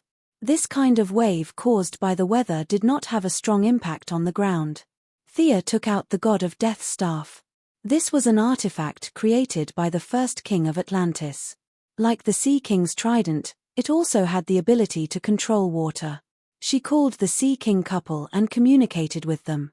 Both sides exerted their strength at the same time. The waves that were originally covering the sky were completely suppressed, and the water surface was as flat as a mirror. As for the tornado caused by the weather wizard, in the eyes of a real mage, it was like Li Kuei had met Li Gui. Thea easily extinguished it. After solving the disaster, she had the time to look at Barry. She didn't pay much attention before, but now she saw that Barry's speed was even faster. Previously, all of his speed was sucked away by the man in the leather jacket, and he had to cultivate again. Then, he became evil again. Now, Barry seemed to have leveled up twice. At this time, his top speed had reached 5,000 kilometers per hour, surpassing Thea and Diana. In her opinion, he should be about the same as Supergirl, but not as good as Superman and the Martian Manhunter. She had been busy for 7 or 8 years, and now her single attribute was surpassed by someone else in 2 months. Thea was still a little depressed. Fortunately, speed was not her forte, and the feeling of unhappiness faded quickly. Barry's movements became faster and faster. The weather wizard, who had been standing in the middle of the dock, was tied up like a dumpling before he could see what was going on. Seeing that Thea had stopped the disaster, Barry happily saved his adoptive father, his future father-in-law, Joe West. Thinking that heirs could finally be with him, he felt full of energy. As for Officer Eddie Swan, he could only say sorry. Just when Barry felt that he was going to reach the peak of his life, the call in his headset made him fall into the abyss. The truth was revealed. Dr. Wells was reverse lightning. He had wanted to kill Psyker, who had found out the truth, but his tracks were exposed and he was stopped by Caitlin in time. Reverse lightning did not know that Caitlin was so powerful. The frost killer with full firepower, or rather, full of ice power, saved Psyker in the nick of time. Caitlin could not catch up with reverse lightning's speed, but she only defended and did not attack. Using a large area of effect attack, reverse lightning used himself as the starting point and constantly absorbed the heat around him. No matter which angle he attacked from, he could not avoid this 360-degree attack without any blind spots. As long as he was within a certain range of Caitlin, the heat in his body would begin to disappear rapidly. It was like a mouse trying to pull a turtle. Caitlin tried to throw lightning twice, but unfortunately, after becoming Thea's follower, she would also receive some combat training from Death Knell and Fura from time to time. She could not compare to the experienced mercenaries, but she was definitely not a rookie who would go weak at the sight of battle. The initial speed of the lightning was very fast, but unfortunately, lightning also had heat, and it would be affected by Caitlin's absorption of heat. The loss of heat naturally decreased the speed. Under the premise that she was prepared, it was not too difficult to dodge. Caitlin, I have underestimated you. Reverse lightning took off his mask, revealing the elegant and wise face of Dr. Wells. Caitlin, who had been with Thea for a long time, had excellent acting skills. Doctor, why did you kill Psyker, and what are you wearing? Are you the one who killed Barry's mother? Why did you do that? Chapter 596. Psyker looked at his mentor in confusion. Caitlin already knew the truth, but he didn't. Just 2 minutes ago, he had treated Dr. Wells as a teacher, as a father. Now that this father wanted to kill him, he felt cold, heartache, and all sorts of emotions. At this time, he also looked at reverse lightning anxiously, waiting for him to give them an answer. Why would I do that? Good question. You are both my best students, Caitlin, Psyker. Psyker, you know, I look at you like I'm looking at my son. Reverse lightning looked around with some emotion. Although Caitlin was frozen like an ice house, he could still see the structure of the buildings. This is my home. You and Barry are like my family. The time I spent with you was the happiest time of my life. Then why did you do that? Why? Psyker roared with blood at the corner of his mouth. He couldn't understand why the respected Dr. Wells would kill Barry's mother. The two of them had nothing to do with each other. Reverse lightning's skinny face had a slight change. It was very subtle. If you didn't look closely, you would think it was an illusion. He was about to say something when he suddenly noticed something. He put on a cynical smile again. Barry is back. He should be able to answer your questions. I look forward to our next meeting. After he finished, he turned into a red lightning and left. As soon as he left, Barry turned into a yellow lightning and rushed back to the lab. Seeing that the two of them were fine, he didn't bother to explain and chased after them. The two lightning bolts started an intense chase in Central City. Barry leveled up twice and reverse lightning also benefited from it. His speed was faster and more agile. Unlike Barry, his experience was unparalleled. He was also very familiar with the terrain. This chase was like a simulation in his mind countless times. Thea didn't participate in this race. Barry was still very young, so it wasn't a bad thing to accept some setbacks. Besides, Thea really couldn't catch up. Of course, she found many excuses for herself. She said that the grass was too soft and too hard, the weather was too cold and too hot, she didn't have her own sportswear and so on. After giving Saika a simple treatment, Lin Sanju realized that this silly boy had suffered quite a serious injury this time. The physical damage was still manageable, but the psychological damage could only be healed by himself. She asked about what had happened, and Saika told her everything with a blank expression. The situation wasn't complicated at all. Reverse Lightning was truly frightened by the mess of adepts in Central City. He wasn't afraid of them, but he was afraid that one day, Barry wouldn't be able to hold on and die. If that happened, it would be too late for regrets. However, Barry was the kind of person who would die if he didn't help others. Reverse Lightning, who was so worried, could only pressure him in another way. Intentionally exposing his tracks, Reverse Lightning personally went into action. The two of them chased each other around Central City, and the result was undoubtedly Barry's complete defeat. Knowing that he had many shortcomings, Barry sought help from Dr. Whale's sock puppet account. He cried and shouted, "Coach, I want to play basketball." Reverse Lightning naturally did as he wished. Barry reduced his crime-fighting activities and focused on long-distance running with the coach. At the same time, in order to remove his sock puppet account from the list of suspects, Reverse Lightning set up another ruse. At that time, the effect was quite good. Barry clenched his teeth and calmed down for a few days, but loopholes were unavoidable. Finally, Saika found them today. 1,000 miles of dike was destroyed by an ant's nest. A single mistake caused his entire plan to collapse. Thea sighed when she heard this. Putting aside the fact that Reverse Lightning killed Barry's mother, he really treated Barry and Saika very well. It wasn't an exaggeration to say that he taught him everything he knew. Now, the three of them had turned against each other. The cutting-edge technology laboratory could no longer be restored to its former glory. It was a pity. Not long after, Barry ran back with his face covered in dirt. Even a blind person would know that he had lost his target. It was a wall. I saw him go straight through the wall. When I went around to look for him, he was already gone. The rookie Flash was very depressed. He thought that his speed was great, but he was taught a lesson by Reverse Lightning. He didn't know how to go through walls. When he gradually calmed down, the few of them began to exchange information. Saika knew that Reverse Lightning was a transmigrator, and Barry knew why he was exposed. For a moment, the two of them were silent. That means he came from the future. He trained you to go back to the original time and space. And Barry, you had the chance to transmigrate tonight, but Thea stopped you. Saika sorted out the relationship and finally felt that the fog in front of him wasn't as dense as before. Then why did he kill my mother? Reverse Lightning's various abnormalities were explained, but Barry still couldn't figure out why he killed his mother. Saika was also puzzled by this question. Thea didn't participate in the discussion. Her vision was getting more and more profound. Sometimes, she couldn't help but think. Was Barry's mother really such a person? Could she be the incarnation of the seraphic speed space?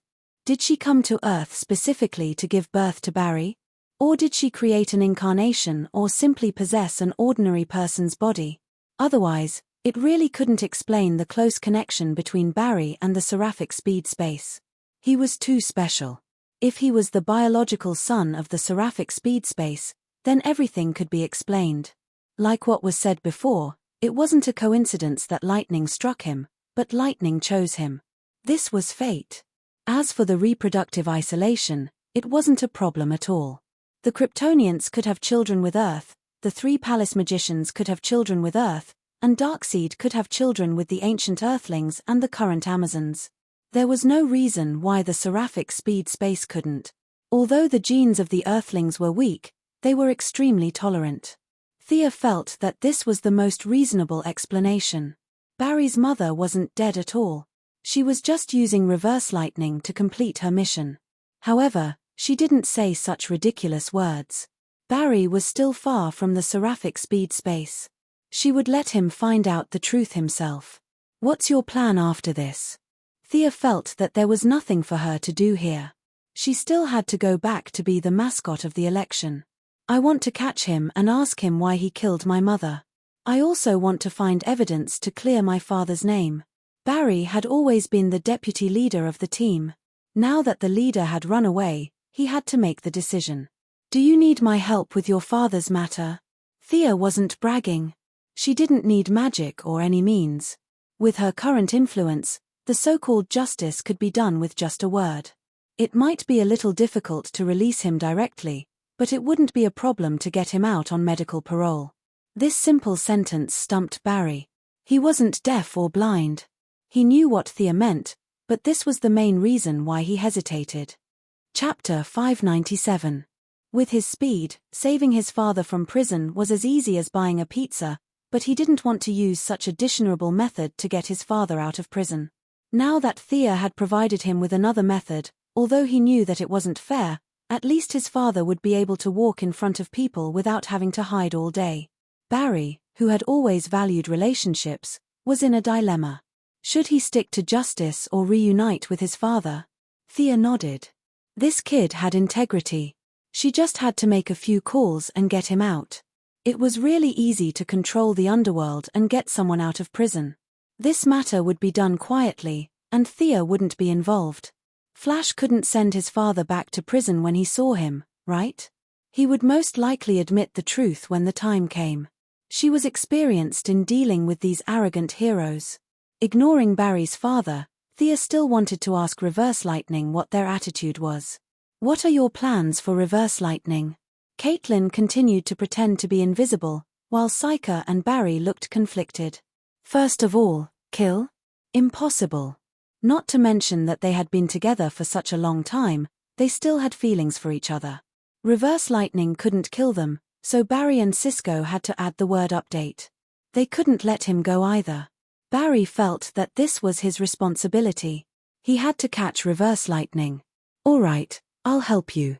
Thea took out the Croydon compass and threw it to Barry. The Croydon compass. This is a magic tool. As long as you think of someone, the compass will automatically find the direction. It's safe and pollution-free. Ordinary people can use it. Thea explained how to use it. The two boys with high scientific knowledge seemed to have found a new toy. Cisco circled around Barry while Barry used the compass to correct the direction. The result was exactly the same. What's the theory behind this? Is it the effect of the magnet? Cisco, who was originally depressed, was attracted by the theory behind the compass. He became more energetic. Thea could only smile bitterly. Who the hell knew what was going on? This bunch of science-oriented people would try to use science to explain everything they encountered. The fat old man from Firestorm was like that, and so were Psycha and Barry here. Although she had lent them the compass, Thea was still not optimistic about Barry's ability to find Reverse Lightning. This was mainly because Reverse Lightning knew him too well. He had been silently observing a person for 15 years. Perhaps Reverse Lightning knew how much Barry talked in his sleep and how many times he went to the toilet. The information was completely unequal. Chasing after him under this premise would only result in nothing. In fact, the best way to deal with Reverse Lightning was to let Madame Chengdu divine his location. After that, a few heroes would go together and find this person. Then, a large number of speed-limiting spells would be thrown out. With a wave of skills from the heroes, Reverse Lightning would definitely die. However, judging from Barry's intention, he still wanted to investigate it himself. Thea didn't really want to see Chengdu now, mainly because their relationship was too awkward. In the past, it was just a simple relationship between an old senior and a new junior. Since old Ma and Chengdu rolled together, they had become a friendly senior and junior relationship. Illegitimate daughter and stepmother. The two who were originally unrelated had this strange connection because of old Ma's involvement. How could such a chaotic situation be described with the word awkward? After saying goodbye to the three, Thea returned to Gotham and continued to act as Moira's election backdrop. Midway, She instructed her subordinates to use a roundabout relationship to release Barry's father. For the next few days, Barry was in a state of excitement. The breakthrough with heirs was not abandoned because of the timeline reset. His biological father was also rescued. At this time, Barry only felt that his life was full of happiness. Of course, the process was not smooth. Officer Eddie Swan, whose wife was stolen, was burning with jealousy and chased after Barry Allen. Knowing that he was in the wrong, he did not fight back and was solidly beaten up. Feeling all kinds of strange gazes around him, Officer Eddie Swan left the Central City Police Station and disappeared from everyone's sight. Lady Blackie finally confirmed her true love. She stuck to Barry every day. If it wasn't for the pursuit of Reverse Lightning, Barry felt that he would have forgotten his surname. He should have left the Central City. A few days later, Barry said to Thea on the phone. Thea could only maintain a limited amount of attention. To be honest, Reverse Lightning was not a traditional bad person. He had definitely killed people, whether it was Barry's mother or the original Dr. Wells.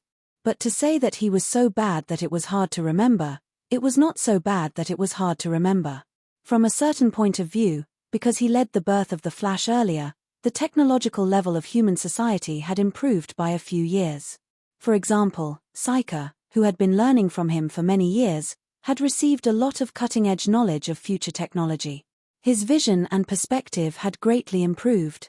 In short, Reverse Lightning was definitely at fault, but his achievements should not be ignored. Thea's attitude towards him was to let him be. There were countless people on Earth who were worse than him.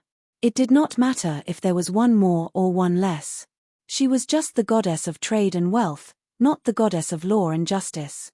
She would leave Barry to worry about Reverse Lightning. Moira's trip to the country won a lot of praise. Some of the media sincerely praised her, while some received benefits. There were some who praised her, and some who criticized her. Thea deliberately allowed some of the media to smear her family. Under the current democratic system, let alone Moira, even if Jehovah were to be the president, there would be people who would scold and praise him. This was the main theme, which was very American. Under this system, it was impossible for people to praise him and shout "Long live the Emperor." A few bold media outlets attacked Thea and other superheroes, while the timid ones began to use Oliver's gossip to hype things up. The writers of the media began to work hard. Like writing a novel, they wrote about Oliver's life experience before the shipwreck. 10,000 words a day, they wrote continuously for more than half a month. In Oliver's legend, the number of his female protagonists had exceeded the 30 mark. Every day, there were young girls who contacted the newspaper websites to introduce their stories with Oliver. Some of them were unscrupulous in order to become famous, while some were true. At least, Thea's investigation showed that among the 30 women, at least 22 had slept with Oliver. Many women described their experiences with Oliver vividly. They described the length, the depth, the position, the things they liked to say, and so on. This information was published by many unscrupulous media outlets. As a direct result, Shadow applied for annual leave to return to Purgatory Island to accompany her father. Even a gentle woman like her couldn't stand Oliver's past misdeeds. One could only imagine how much information the media had dug up. Chapter 598. Oliver, who had already turned over a new leaf, naturally could not watch his wife go back to her parents' home without doing anything. At the same time, he could also avoid the crazy media. He also prepared to go to Purgatory Island to avoid the limelight. The gossip was getting more and more widespread. Soon, someone dug up the story of Laurel Lance and Sarah Lance fighting for a man. If they were separated from each other and did not see each other, it would be easy. However, they saw each other every day, which was very awkward. Seeing that Oliver was going back to Purgatory Island to fish, Laurel and Tommy also planned to take a break for a few days. Old Ma had left all the overseas assets and real estate except for the Merlin Group to Tommy. This guy was also a hidden rich man. There were even a few small islands under his name. The two of them found a small island and prepared to go on vacation. At the same time, they could also avoid the troubles in America. The few of them had an awkward meeting and immediately decided that the Green Arrow team would stop work for a month. Before he left, Oliver handed the safety of Star City over to his sister. Moira's side had come to an end for the time being. The rest did not need Thea's help. She also took it as a vacation and prepared to stay in Star City for a few days. The young lady, who had returned to the novice village, was very comfortable. The 4 main generals of the Green Arrow team had gone on a journey together. The remaining Sarah Lance and Shadow El Gull had come out to take refuge because of Talia's tyranny. They were more like external aides, not team members. Then, the only one left was Roy Harper, who was now codenamed Arsenal. Facing the young lady now, Roy, the lover of Thea 1.0, was still very nervous. Thea simply gave them a collective vacation. With her personally overseeing things, nothing would happen in Star City. This period of time was a rare buffer period. The leather jacket man and the angry middle-aged man that she had harvested a while ago directly entered her new research range. Of the two, one could absorb Barry's energy and even all kinds of energy, while the other had anger in the emotional spectrum. The clone immediately failed. The angry middle-aged man could be cloned, but the emotional spectrum couldn't. The middle-aged man's clone didn't have any emotional power at all. No matter how scientific methods were used to recreate the scene of that day, or using spirit force to trigger the angry emotions, none of them succeeded. Thea had no choice but to slowly absorb the anger from the middle-aged man's body. Unlike fear and pity, she did not need to use her mind to experience anger. She was already a god, and with her own divine power, she could forcibly control anger. Of course, the downside was equally huge. His anger towards Thea was like a rootless tree. If he used it, it would be gone. If he used it again, he would have to find a middle-aged man to absorb it. Every now and then, she would take a breath and watch the anger in her spiritual world grow from the size of a strand of hair to the size of a finger. This process would be very slow, but it would accumulate. When she could control the anger as much as a lamp ring, she would have completely mastered the emotion of anger. The research of the man in the leather jacket had reached a stalemate. There was nothing wrong with this guy's clone. It was just that the upper limit of his absorption was fixed. This was determined by genes. Unless Thea resurrected the man in the leather jacket and raised him by 2 levels, the clone would always be at his level when he was alive. Whether this ability was strong or not, Thea would say it was very strong. It was just that the man in the leather jacket was congenitally deficient. Thea had tried many ways, but she couldn't increase the limit of the clone at all. The idea of creating an army of hundreds and thousands of clones floated in Thea's mind, but she immediately rejected it. 1 or 2 clones could remove their brain functions at the embryonic stage, but it couldn't be done if there were too many of them. Moral factors needed to be considered, and those invisible causes and effects also needed to be paid attention to. Mortals were afraid of fruit and bodhisattvas were afraid of causes. The more Thea knew now, the more careful she would be when doing things. She directly sealed the body of the man in the leather jacket. Thea was about to leave the laboratory when she saw the secretary come in. Facing the many unknown bloodstains in the laboratory, Miss Maisie wasn't surprised at all. It was just that she had seen the same scene too often by Luther's side. Although the new boss's orientation was a bit of a criticism, the previous boss's orientation was also very problematic. In the dead of the night, the secretary couldn't help but wonder if these geniuses were all sick. "What's the matter, Miss Maisie?"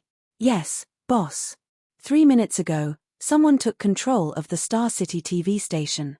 It's now live broadcasting." The secretary then handed Thea a tablet. She summoned a ball of water to wash her hands. After drinking some water, she took the tablet and looked at it.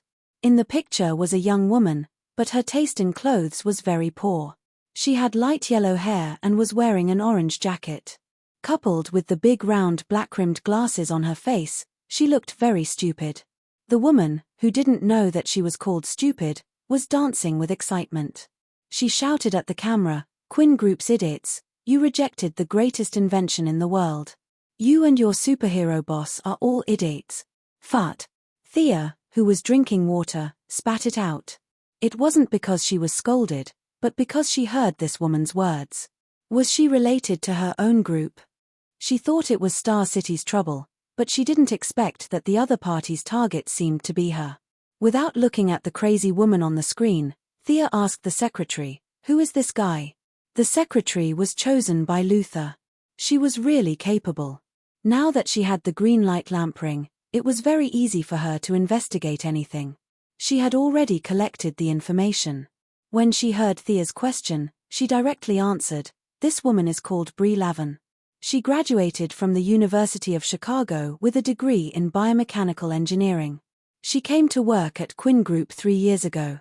She was a very smart and creative roboticist. She had once developed micro-robotic bees for agricultural use, but her pace was getting faster and faster. Before she was about to weaponize bees, Dr. Hoffman thought that her research was very dangerous and fired her." The secretary said with a calm face. Thea frowned slightly. She had a little impression of this woman. She seemed to be a very good scientist. But how could she be her employee? Shouldn't she be from Central City? She remembered that the Flash was almost stung to death by her mechanical bee. Thea was too lazy to think about it. It was not a big deal. Just deal with it. She teleported to the TV station with the secretary. The police and the guards of Quinn Group had already arrived at the scene, but the studio was firmly controlled by her bees. No one could use heavy weapons, so the situation was a bit of a stalemate for a while. Everyone was already used to her popping out of nowhere. "Dr. Quinn, what do you think about this?" the TV station owner said to her with a bitter face. "Mr. Pearl, please rest assured that I will deal with it. I will be responsible for all the losses of the TV station. You can send the list of losses to my secretary later." Chapter 599. After saying that, Sia sent the TV station owner to the side. Facing the dense swarm of bees, she was also a little scared. This was not to say that bees were scary, but it was instinctive to stay away from them.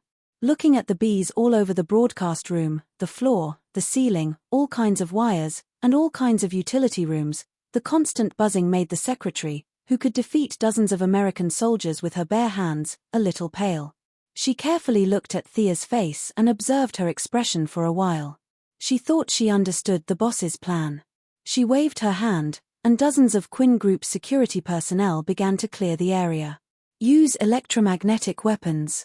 Thea glanced at the bees and ordered happily. The security personnel did not know that these bees were actually mechanical creatures. Although they were puzzled, they still changed their weapons. A person who looked like a captain threw an electromagnetic pulse bomb at the swarm of bees. An invisible wave swept across, and the bees fell to the ground. Thea suppressed her disgust and ordered everyone to attack. The following battle was boring. Without the bees, the woman was just an ordinary person.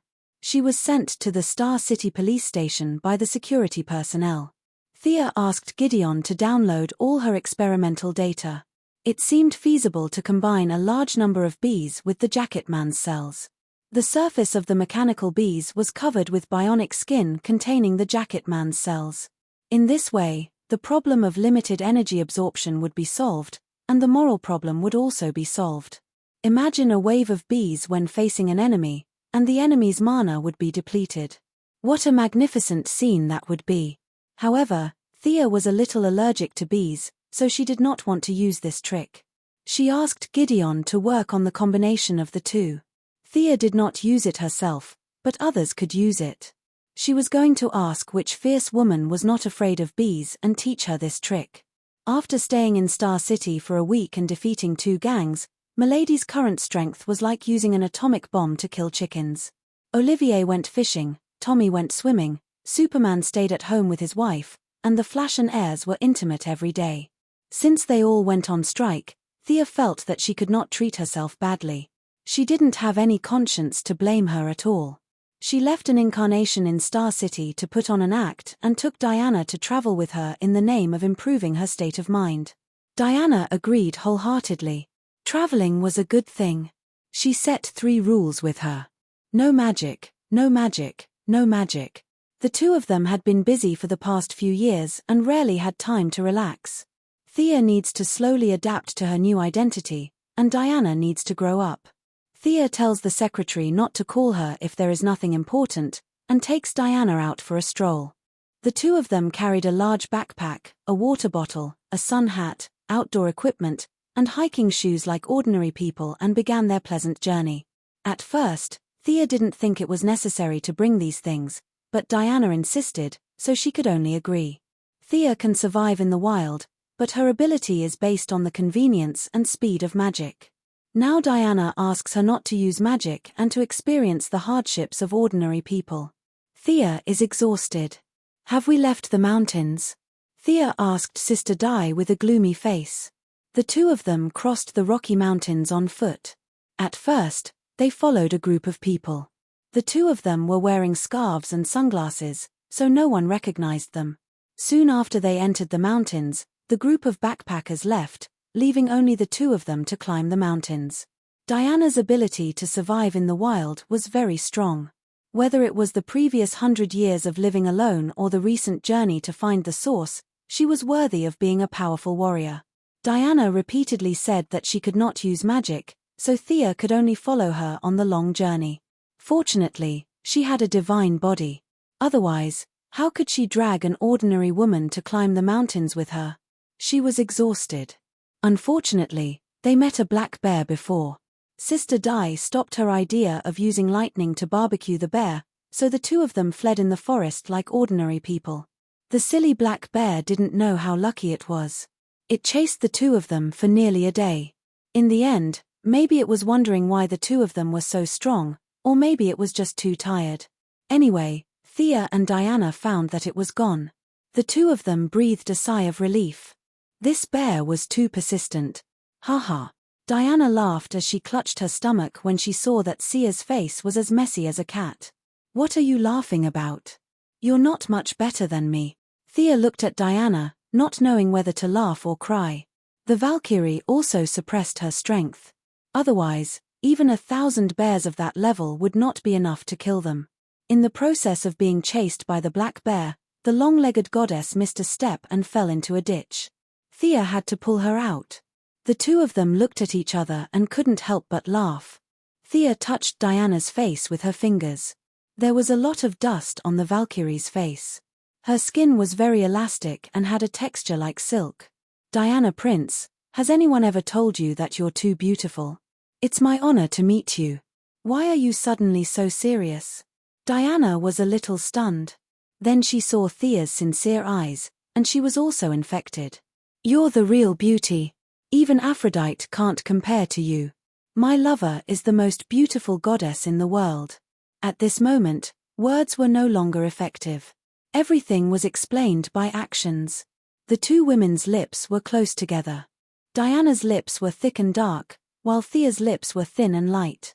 Their lips and teeth were touching, and their tongues were gently stirring. Thea didn't expect Diana to be so passionate. She was a little unprepared and couldn't help but swallow lightly. Diana caught her slight movement and her tongue suddenly opened her mouth, wantonly enjoying the tip of the goddess of wealth's tongue. Woo! Thea was annoyed. This Diana's personality was too strong. She always wanted to take the initiative. She wanted to tell her that she wasn't someone to be trifled with. While Diana was in a daze, she directly opened up a second battlefield. Her hand was originally behind her head, but now it went down and brushed against her slender neck. Her hot breath blew on the tip of her nose and the side of her face. At the same time, Thea's eyes were also electrifying. Her watery eyes disintegrated Diana's consciousness of resistance. Thea took advantage of the victory and pressed her lips together. She grabbed Diana's hands and put them behind her back. Just as Diana felt that something was wrong, Thea freed up a hand and pressed her down. The two women's indescribable bodies were tightly pressed together. The goddess of wealth was above, and the guardian goddess was below. When their eyes met, Thea sucked her trembling lower lip, then her upper lip, and finally the tip of her tongue went in between her lips. It was a short, deep, and thorough kiss. Chapter 600. The two girls couldn't compare, but they knew each other very well. Thea looked weak, but she had a strong heart that ordinary people didn't know. Diana was the opposite. Under her valiant appearance, she lacked love. In the exchange of body, spirit, and divinity, their attachment to each other was getting deeper and deeper. Diana was glad to have such a lover to accompany her forever. Thea also liked the Valkyrie to fill her inner world. The road ahead was too difficult, and it was too difficult to walk alone. Just like Batman's analysis on the note he gave to the Heaven's Eye Society, their weakness was each other. In the dead of night, there were roars of wild beasts in the forest, but neither of them took it seriously. Diana was in a good mood and didn't care about the promise that they couldn't use magic. Thea moved mountains and seas, pushed down a dense forest, and built a wooden house. The two of them chatted in the hot pool. "You seem to have become bigger here. Also softer. Is it because of the divine position?" Diana touched Thea's neck with a playful look. The young lady didn't know whether to laugh or cry, but she had to admit that Diana's observation was very meticulous. She noticed such a small difference, but she couldn't tell why. She could only attribute it to the self-development of her charm. "It's perfect." Diana, who had the essence of Greek aesthetics, couldn't resist this kind of beauty at all. She played with her like a toy for a long time. Diana's figure was also very good, but she was more inclined to be a warrior. Some parts of her body were not as beautiful as Thea's. "How dare you tease me?" Thea also didn't want to be outdone. Her hands began to touch her long legs, and all the way up. This time, the battle was more intense than before.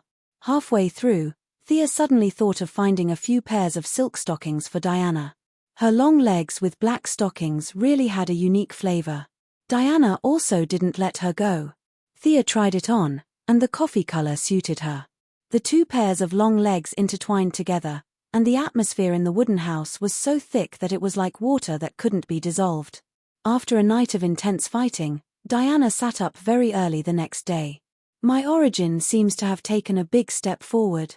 Valkyrie pulled up Thea, who was still pretending to be asleep. There was such a thing. This was the only thought left in Thea's mind. She used her heart to feel her own body. Her changes were not as obvious as Diana's. She only vaguely felt that she was more in tune with the universe. Of course, this was not caused by a night of lovemaking, but by some kind of change in the state of mind. The two of them immediately packed up and continued their journey. From the United States all the way south, through Mexico, into South America. As an American country, the difference between here and the north was like heaven and earth. Thea felt that the trade here was chaotic and disorderly. The distribution of wealth was even more unreasonable. Money was only in the hands of a few people. Naturally, the ordinary people did not need to trade. She even saw bartering in a certain area, which made her very unhappy. Diana didn't like this place either. Who was she supposed to protect? Protect the rich and powerful, or protect the equally cunning civilians? The two's journey lasted for more than half a month. Diana received a message from Hippolyte, asking her to return to Mount Olympus. Fearing that she would have an accident, Thea decided to go with her. The two women were teleported to Mount Olympus. At this time, it had been 9 months since Thea left last time. The originally solemn and majestic mountain peak was shrouded in a murderous aura. Many Amazons were busy preparing. The time of the prophecy has come. The eldest son of Zeus is about to kill his brothers and sisters and ascend to his father's throne. Hera pointed to the people who were preparing for the battle and explained to the two women. Now she could no longer see through Thea's depth. Her attitude naturally changed again. She went from being optimistic to being an equal, even if she was a god king. This was the difference in strength. You should try to avoid fighting as much as possible, especially in the battle of gods. The priesthood of the old gods will affect your origin. Thea told Diana. The eldest son was praised as a god in the prophecy. She was afraid that Diana would rush up regardless of everything. Although the gods were unwilling, in the face of the summons of the god king, except for the rebellious Apollo and Hermes who had defected to Hades, several other gods who were still breathing also arrived one by one. A bunch of weaklings. Thea was not optimistic about the combat power of the gods of wine, fire, agriculture, and strife. They were good at eating, drinking, and playing, but fighting? They had to stand aside. The old acquaintance, Ars, was getting older and older. He stood there trembling. Many Amazons didn't understand why this bad guy in the past seemed like he could be blown away by a breath. Thea knew very well that although the weakening of the god of war had nothing to do with her directly, the indirect impact was too great. There was no war between humans. It was ironic that several big countries were forced into the fast lane by her interstellar plan. They were all desperately building mecha and motherships. A few gunpowder barrels, the Middle East, Afghanistan, and so on. Without a few big countries secretly playing games, why would they fight among themselves? All the wars subsided a month after the mothership was launched. The big countries had no energy to play games. They were all digging deep into their potential to occupy a leadership position in the future. The end of the war naturally affected ours. 100 years ago, he pretended to be a cripple in front of Thea, Diana, and Steve. Now, he didn't need to pretend. He was already crippled. He was a candle in the wind. In the next few days, the gods waited for the enemy to attack in Olympus. The fighting power of the god of wine was not worth mentioning, but the wine he brewed was simply the best in the world. Thea and he chatted well. She brought a lot of good wine and was going to let Moira, Oliver, and the others taste it. The god of fire had been helping the gods to build weapons. Thea discussed with him twice, and he agreed to build a weapon for Diana. The god slayer that he had obtained from Paradise Island, Sia had jokingly called it the sword that ours must die. This sword had already completed its historical mission. Ours did not need anyone else to do anything as he was about to die. Now, it was just the right time to take it out and reforge it with Diana's Vulcan's sword.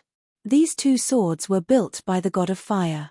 Now that the two swords were back in his hands, he couldn't help but sigh. After asking Diana about her fighting habits, the two swords were returned to the furnace to be forged. 3 days later, a pair of blue swords was handed to Diana. 2 swords, this was her fighting style in the future.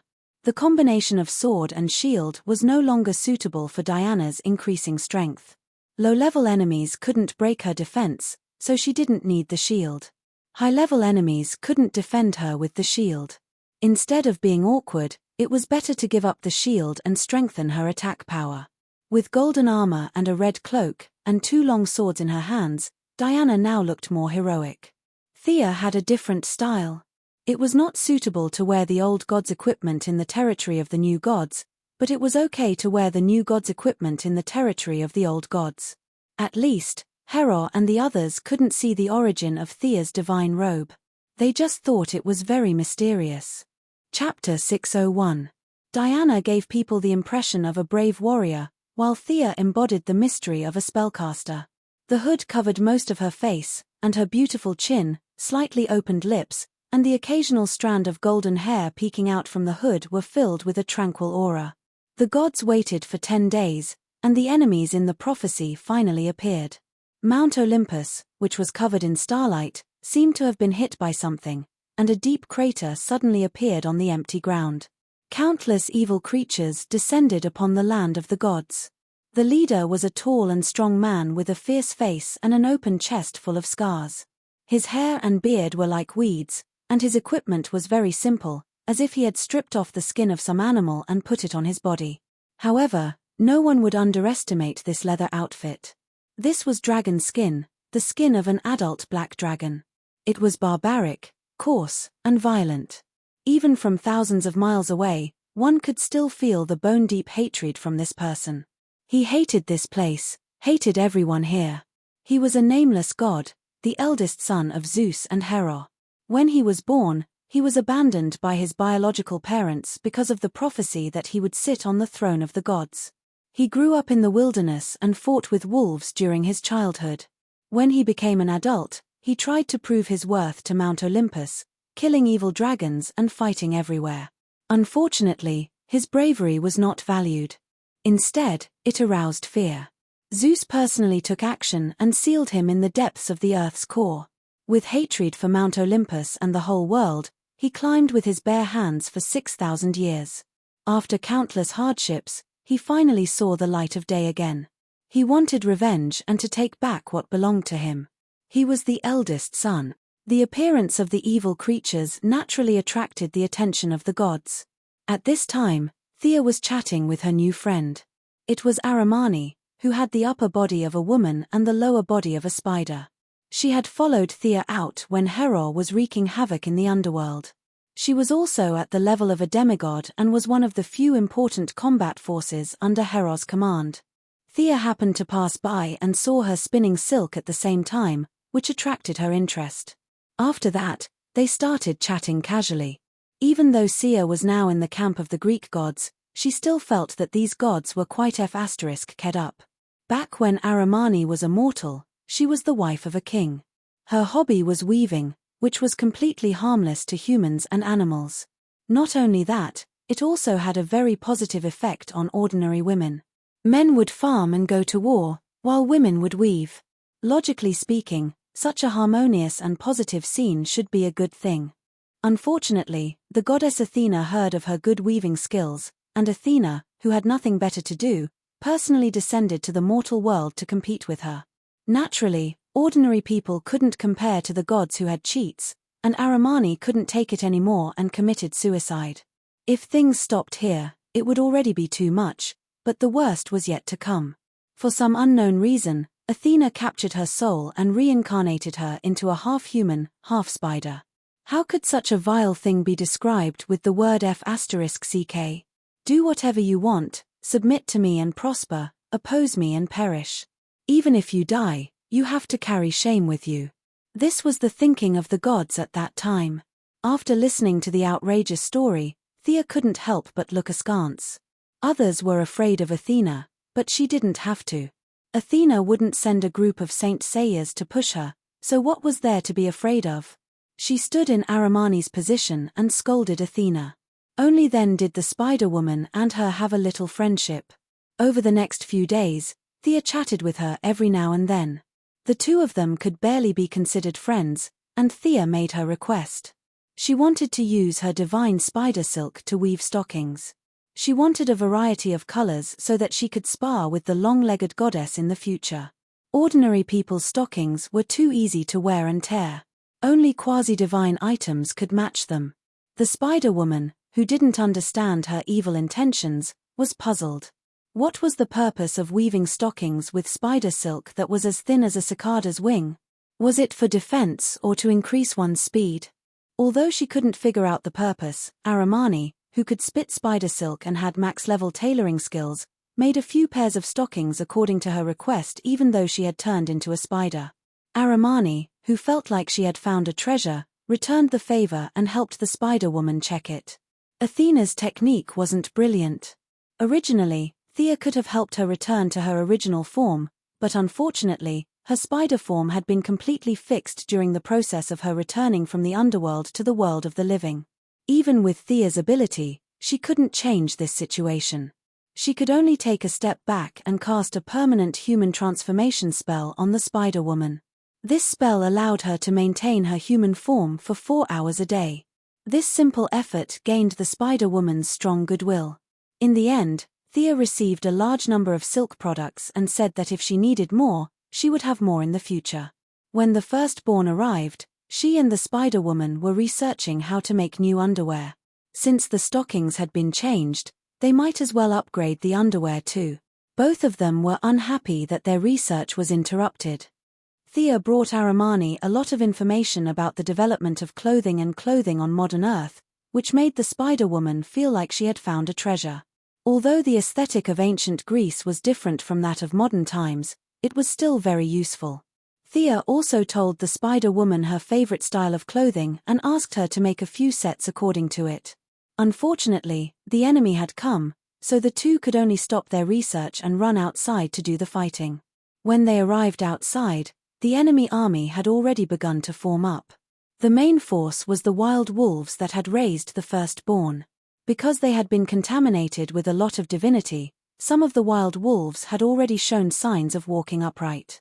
Most of the rest were ghost wolves. These animals had already reached the end of their lives, but because of the influence of the firstborn's divinity, they were still lingering on the border of life and death. Now, they had all been recruited by the firstborn to fight. In addition, there were many ghost creatures in different shapes and sizes.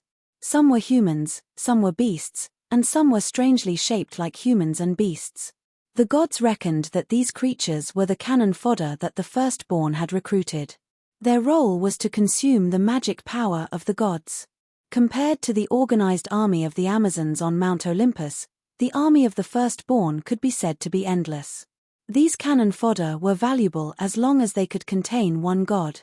The evil army began to march toward Mount Olympus in silence, as if dark clouds were pressing down on the city. "What do you think?" Diana whispered to Thea. She was referring to the firstborn. It was similar to how the Heavenly Father dealt with Darkseid. In a battle of this level, the battle between small soldiers would not affect the overall situation at all.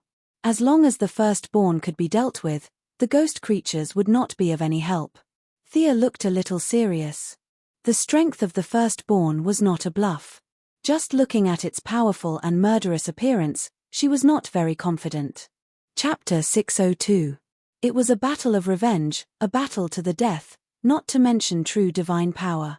Thea could not compare with the other party in terms of momentum. The other party had suppressed his anger for thousands of years, and it was said that it took him 6,000 years to climb back to the ground from the core of the earth. A minute ago, Hera was still discussing the issue of stockings and underwear, and the other party came at her. Unless there was a crushing difference in strength, it would be strange if she could defeat him. It was not the same style at all.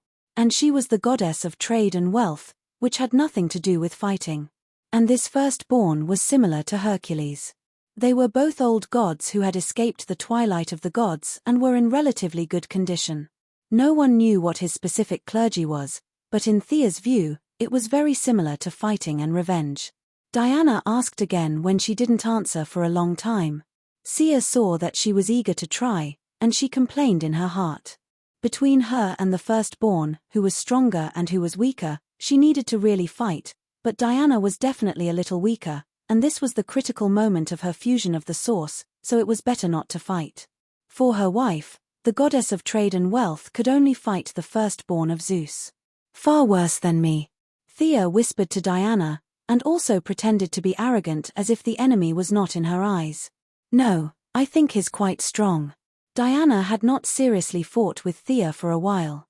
She really did not know the true strength of Thea after she became a god. Seeing her firmly guarantee, she slowly relaxed. The huge ghost army seemed to be moving slowly, but in fact, it was moving quickly towards Mount Olympus, and an invisible pressure began to envelop everyone's heads. Antiope, who replaced Hippolyte, was commanding the Amazons to set up a line of defense. Bundles of magic arrows, many enchanted swords, shields, and armors were sent to each warrior. The Amazons were the most elite warriors of this era, and Hera was not stingy with them. She opened the treasury of Mount Olympus and took out many precious equipment from ancient times. Unlike Hippolyte, Antiope was a pure warrior. She knew that the Amazons did not have the advantage in numbers, so she directly set up 3 lines of defense on the periphery and prepared a group of cavalry for mobility. The advantage of the firstborn's army was their numbers. There were endless ghosts and beasts, and the ratio of their numbers to the Amazons was almost 100 to 1. It was his idea to use quantity to fight quality. That was why he dared to come to Mount Olympus with his massive army and his own martial arts prowess. The advantage of the Greek gods was that they had a large number of gods. Even the most useless gods were more powerful than the monsters and beasts. They could defeat a large number of them with a wave of their hands. The only weakness was that they were forcibly conscripted by Hera. They could fight a favorable battle, but it was impossible to expect them to risk their lives against the firstborn. The depressing atmosphere lasted for an hour. All the gods came to the mountain peak to watch. A few of them were exchanging glances. The prophecy had clearly stated that the eldest son of Zeus would kill his brother and eventually ascend to the throne. The gods on the mountain were all in line with the prophecy. Each of them had their own plans. The firstborn came with thousands of years of hatred. No one could ignore its powerful power. They did not want to be the first to stand out. Zeus, Hera, according to the prophecy, I want to take back everything that is mine. The firstborn, who was 3 meters tall and was wearing a dragonskin cloak, strode out and roared at Mount Olympus. Following his words, the spirits and beasts also roared at the sky. The hatred contained in their roars made the gods take a step back involuntarily. Hera looked a little sad. She was not in a good mood to fight with her own son. But seeing that both sides were waiting for her reply, she reluctantly stood up. "Child, I am your mother. I don't want to do this. It was Zeus' idea to abandon you." Seeing his mother, the firstborn was still a little silent. Hera continued, "The prophecy is a farce. I am willing to correct this mistake. We are still a family. Child, are you willing to give me this opportunity?" Before the firstborn could reply, a woman came out from behind his majestic figure. "Brother, don't listen to Hera's lies. She is afraid that you will take away her position as the king of gods." What a joke. A female king of gods. What a stupid woman. The woman looked gentle and beautiful. There was a hint of mockery at the corner of her mouth. She wore a silk robe and walked barefoot on the ground. Her voice was very soft, but every god, every female warrior, and many monsters on the battlefield heard it clearly. It was as if someone was whispering in their ear. An invisible energy soothed the firstborn's heartstrings. His eyes were filled with hatred again. Who is this? Thea joined the battle purely as a family member of Diana. She did not know the woman beside the firstborn. To be honest, when the two first fell in love, she spent a period of time studying Greek mythology to increase their common language. But later, she found that there were too many nonsensical stories in it. So, she chose to abandon the book. She basically knew the famous ones, but she had to apologize to the less famous ones. Princess of Troy, daughter of Zeus. Cassandra, the old acquaintance Ars, was standing beside the two women. When he heard Thea's question, he answered casually. Looking at the old man who was out of breath, Thea was afraid that he would die at her feet. She smiled bitterly to show that she heard it. This guy has the power of speech, but he is only a demigod. The goddess of strife, Eris, stood on the other side of the two women. When humans stopped the war, she also suffered a lot. Her smooth skin showed signs of dehydration. She provoked everyone to fight. Eris's power also came from words. Cassandra's speech and her priesthood had something in common. That was why she was unhappy. Queen Hera, if you don't want blood to flow like a river in Mount Olympus, please get out of the way. Today is the moment when the prophecy comes true. Your firstborn will eventually ascend the throne of the King of Gods. Cassandra continued to show off her speech. The power of demigods came entirely from their own bodies. At their peak, they were definitely not as good as the gods. Unfortunately, times had changed. The gods were burdened by their own priesthoods, and now they were not as good as her. She was far from that point, but the influence of the speech was stirring up everyone's hearts. Except for a few gods and people like Hippolyte who had magic equipment to resist the mind, the firstborn would win, and Hera would lose. Everyone could not help but have this thought. The morale of the Amazons was visibly low. Hera directly took out the scepter of the King of Gods and pointed it to the sky. A bolt of lightning flashed across the sky, and the huge thunder suppressed the speech. However, in Thea's eyes, it was like using a cannon to kill a mosquito. The scepter could not be used all the time, and the mouth was on the other side's face. She could still continue to speak. Hera had been the queen for too long. Her combat experience was too poor. Before the war, she had exposed one of her trump cards. Perhaps she wanted to show her majesty, but it was really not wise. Chapter 603. Lightning flashed across the sky, and for a moment, an unparalleled force swept across the surroundings. It was as if the heavenly might had turned into divine thunder, and the scene fell into a strange silence. However, lightning was not a cloud, and it could not stay there forever. It came and went quickly, and in less than 10 seconds, it disappeared into nothingness. Other than making Hera look awe-inspiring, it wasn't of any use at all. Thea could see the sarcasm in the corner of Cassandra's mouth. This guy's spirit of speech was really effective at bewitching ordinary people. If she was allowed to spout nonsense, other than a few strong-willed Amazons, the rest would not be able to withstand it. Your Majesty, I have a subordinate who should be able to deal with the spirit of speech, Thea whispered to Hera. Hera looked at the brilliance in her eyes and knew what she meant. Without any nonsense, she made the decision and raised a finger, indicating that Cassandra could choose anything from Zeus's treasury. Hera, who had a lot of assets, did not care about the treasury at all. After all, the treasures belonged to Zeus, and the throne of the god was hers. Thea gave her a look that said, "Don't worry about me." She directly teleported back to Earth. Her subordinates on Earth were not suitable to deal with this kind of ability that involved the rules, so she directly called Ching En-yu and the Green Lantern Corps. After revising the Corps mission, the number of people in the Corps had increased from the original 100 to more than 300. Thea did not summon all of them, and only asked Ching En-yu to bring 100 people to help.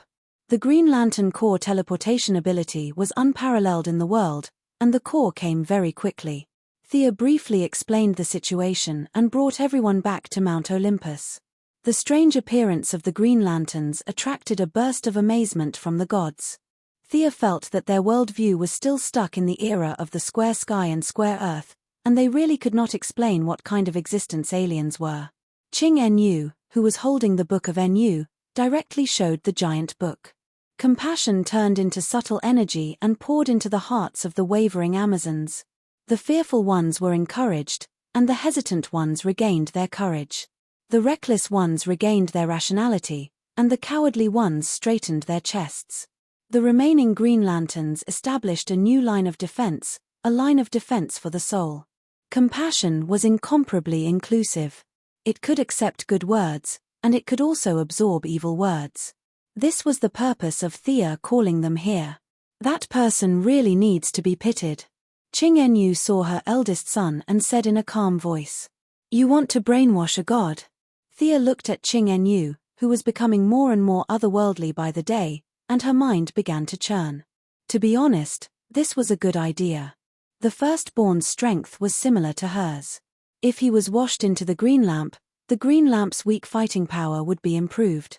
In addition, it would allow the eldest son to let go of his hatred and reunite with Hera and her son. It could be said to be a great thing. But the premise is that you have to subdue him first. How about shooting light waves to brainwash him?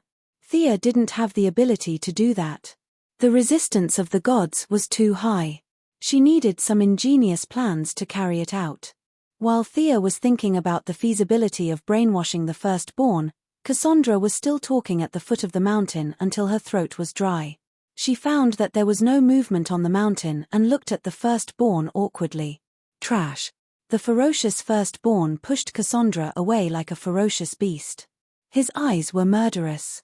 When he saw Hera's figure, he suppressed the last bit of rationality in his heart, took out a dragon-tooth javelin from behind, and threw it at Hera. Diana grabbed her shield and wanted to block it, but Thea caught her. She secretly raised 3 fingers at Hera and raised her reward to 3 treasures. Seeing that Hera nodded happily, Thea took out the soft whip at her waist. This was the divine weapon of the god of Mars, Helamir. She had changed its appearance and reappeared in the divine world. With a crisp crack, Thea shook the whip and exerted force on her wrist. The soft whip stretched tens of thousands of meters and blocked the dragon-tooth javelin in the air. The fiery red whip was deflected by a small angle. The tip of the whip was like a giant red snake that wrapped around the black javelin. The dragon-tooth javelin lost its momentum and was directly thrown away. For a moment, Thea became the focus of the gods. The few gods on the Greek side did not know why she was interfering. This was the battle of the gods of Olympus. She was not one of them, right? The firstborn was also puzzled. Who was this guy in a golden robe with a hood that obscured his face? You are. Which god? The firstborn was very frank. He asked directly. Thea wanted to say that she was just passing by, but she could not say that. If she did not resist, Diana would have to do it. She could only bite the bullet. She did not answer the other party's question. It was really difficult to answer. The firstborn was here for revenge and also to see the throne of the god king. Whether from a legal or moral point of view, his reasons were legitimate. Thea stepped up, but she could not mention anything about the Greek gods. In order to avoid being unjustified, she had to think of a reason. She thought for a while and said, "I heard that you are the firstborn of Zeus. I want to challenge you." The firstborn was a little confused at first, but he quickly reacted. What was this guy doing here? Challenging him? He smiled with a ferocious face. Well, Let me see what you can do first. After that, he pulled out a sword from the void. The blade was 10 meters long. Compared to the firstborn's height of 3 meters, it looked a little funny when he waved it around. The blade was edgeless and gray, more like a stone pillar. It was only because of the murderous intent that one would think that it was a murderous weapon. The main material of this sword was the spine of the black dragon that I killed years ago. It has been hammered in the earth's core for 6,000 years. Today, it will drink the blood of the gods. The firstborn was still putting pressure on Thea. Thea sneered. What an outdated guy. Was the black dragon that powerful? The mags and warriors had killed many dragons. If these giant reptiles had not escaped into the dimensional space, the dragons would have been listed as a level 1 protected animal. In a world that you do not know. Thea raised her soft whip. This is the weapon of a god. Wasn't he just bragging about his achievements? Who was afraid of him? What's so great about killing a dragon? I killed a god. The firstborn did not want to waste any more time with her. He stood up and rushed towards her with the 10-meter-long sword in his hand. Bravado. 2 gods fighting on the mountain would inevitably hurt the innocent. Thea set the battlefield to be in the air.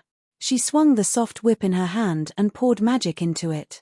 A silver-white flame ignited on the tip of the whip. Silver fire. This was the technique that Thea learned from Romia's living fire. Unlike the firstborn who extracted it from a huge amount of spiritual power, Thea could only use pure magic to imitate it. The uniqueness of the living fire disappeared and was replaced by the flexibility of magic power. The firstborn was caught off guard and the whip wrapped around his ankle.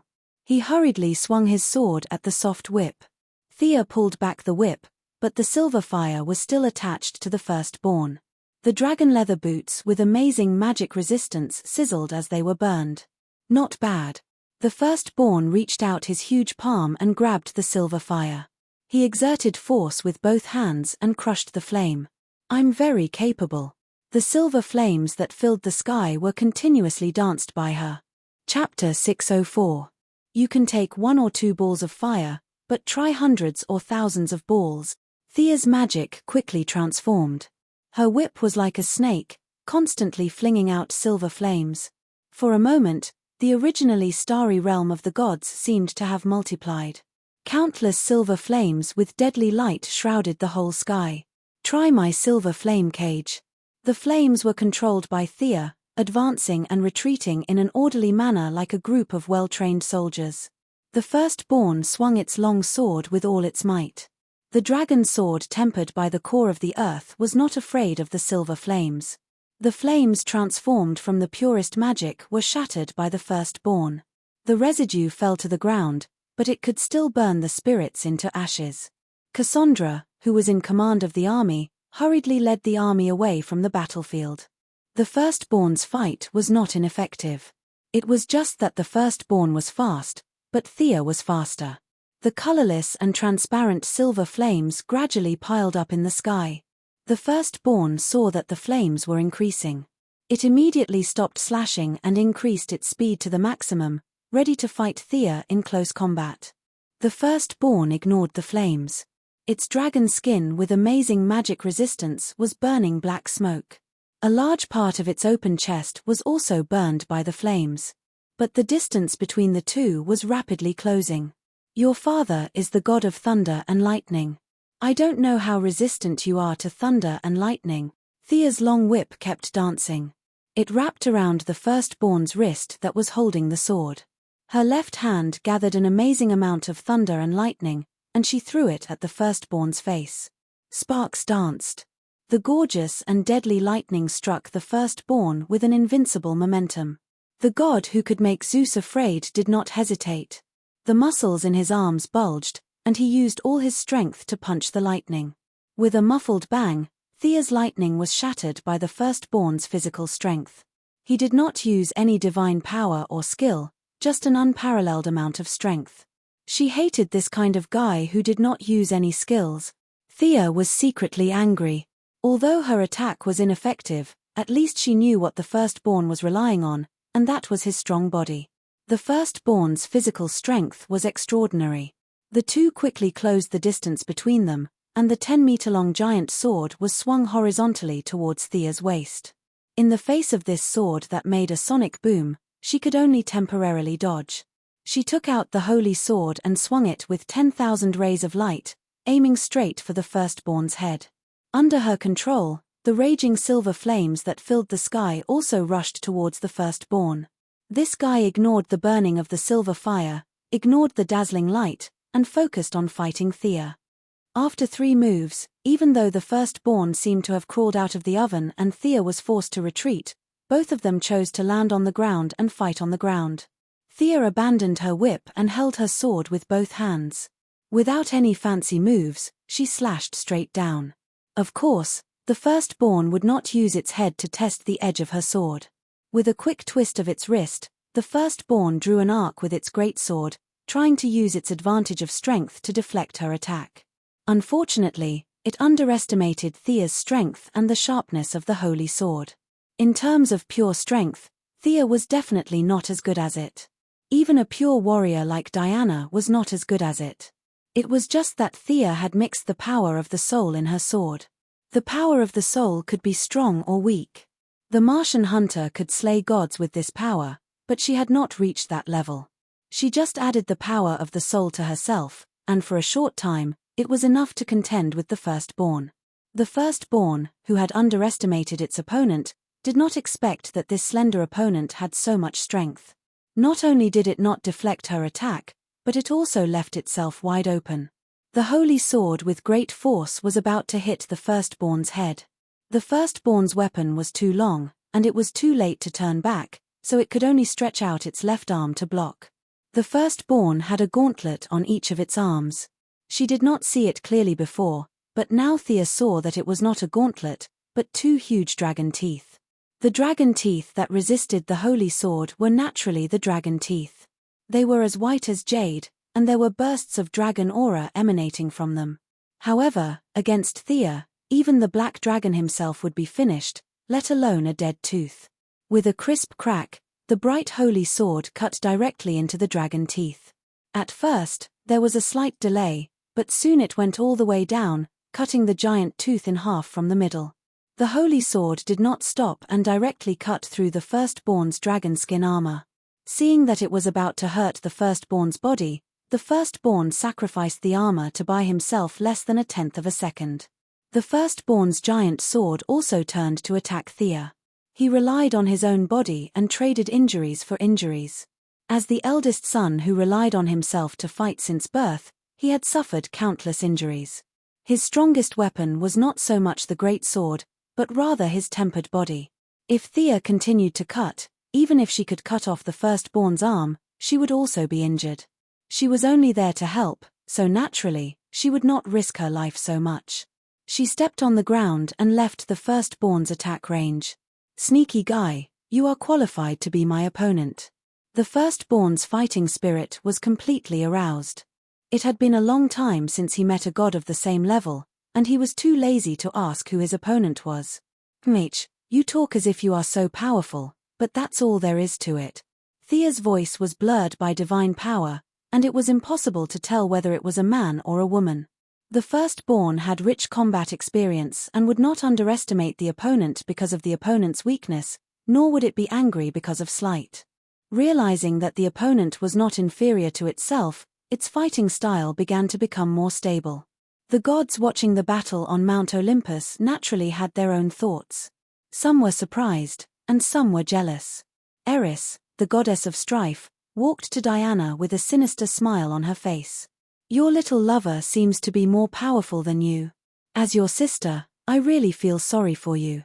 You have such a good aptitude, but now you have been surpassed. How does it feel? Diana was watching Thea's battle attentively, ready to save her if there was an emergency. To hell with the rules of the battle of gods. At first, she did not understand what Eris meant, but after a while, she realized that she was trying to drive a wedge between them. She sneered. Go away, Eris, you bitch who only knows how to show off your tongue. After that, she no longer looked at her. Diana's love was simple and single-minded. Once she confirmed her lover, she would repay him with everything she had. In the world of the League of Injustice, she had done countless bad things with Superman, and the starting point was her love for Superman. Her love was higher than her own values, and even a little blind. Thea had always known this, but she had never meant to correct it. If Thea became evil, Batman and the Martian Manhunter would immediately become her enemy, and Oliver would also stop her. Only Diana would always be by her side. Even if she had to fight with her friends, turn against her people, or even become the enemy of the whole world, she would go on without regrets for the love in her heart. So Eris's self-righteous provocation was laughable and boring in the eyes of the Valkyrie. She did not even bother to explain. The greater the achievement of her lover, the happier she would be. Jealous? How could it be? Chapter 605. Is she using some kind of secret technique to increase her combat power? Hero's question was more normal. She had to be concerned. She did not have the combat power to fight against the Firstborn.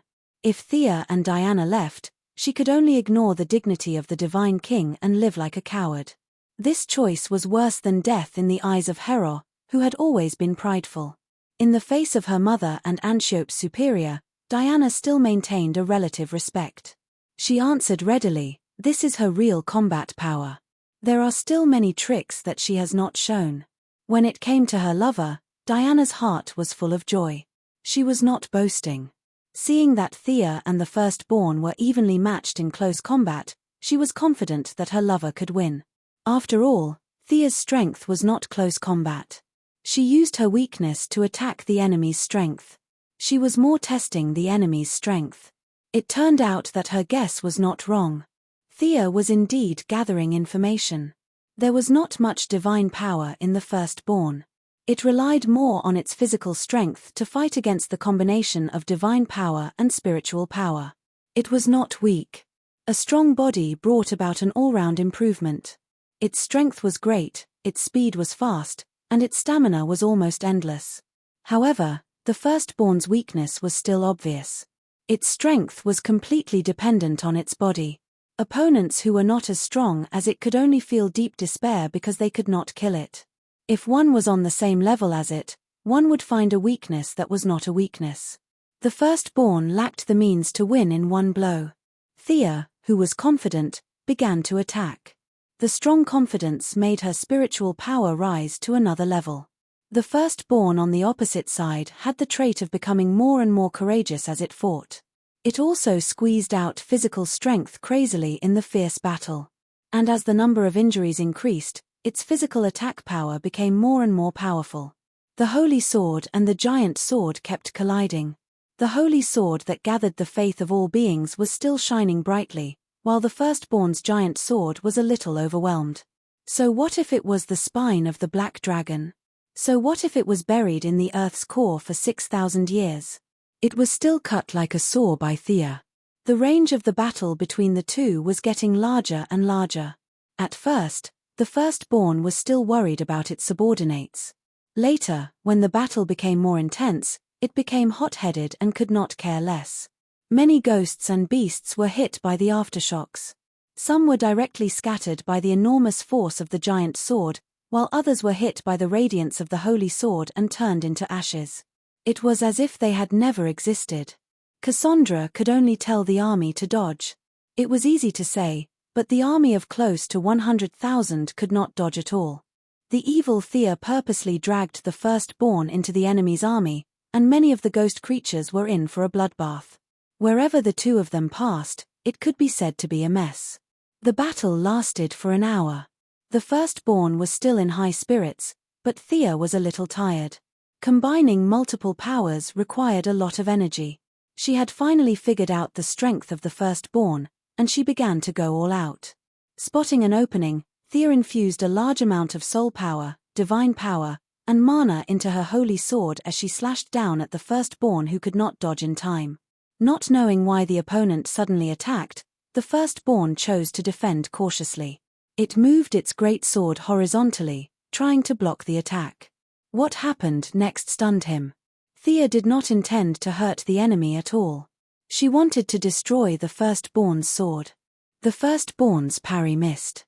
Without the support of his power, The great sword could only rely on its own material to block the oncoming holy sword. With a crisp clang, 1/3 of the great sword was cut off by the holy sword. She wants to destroy my weapon?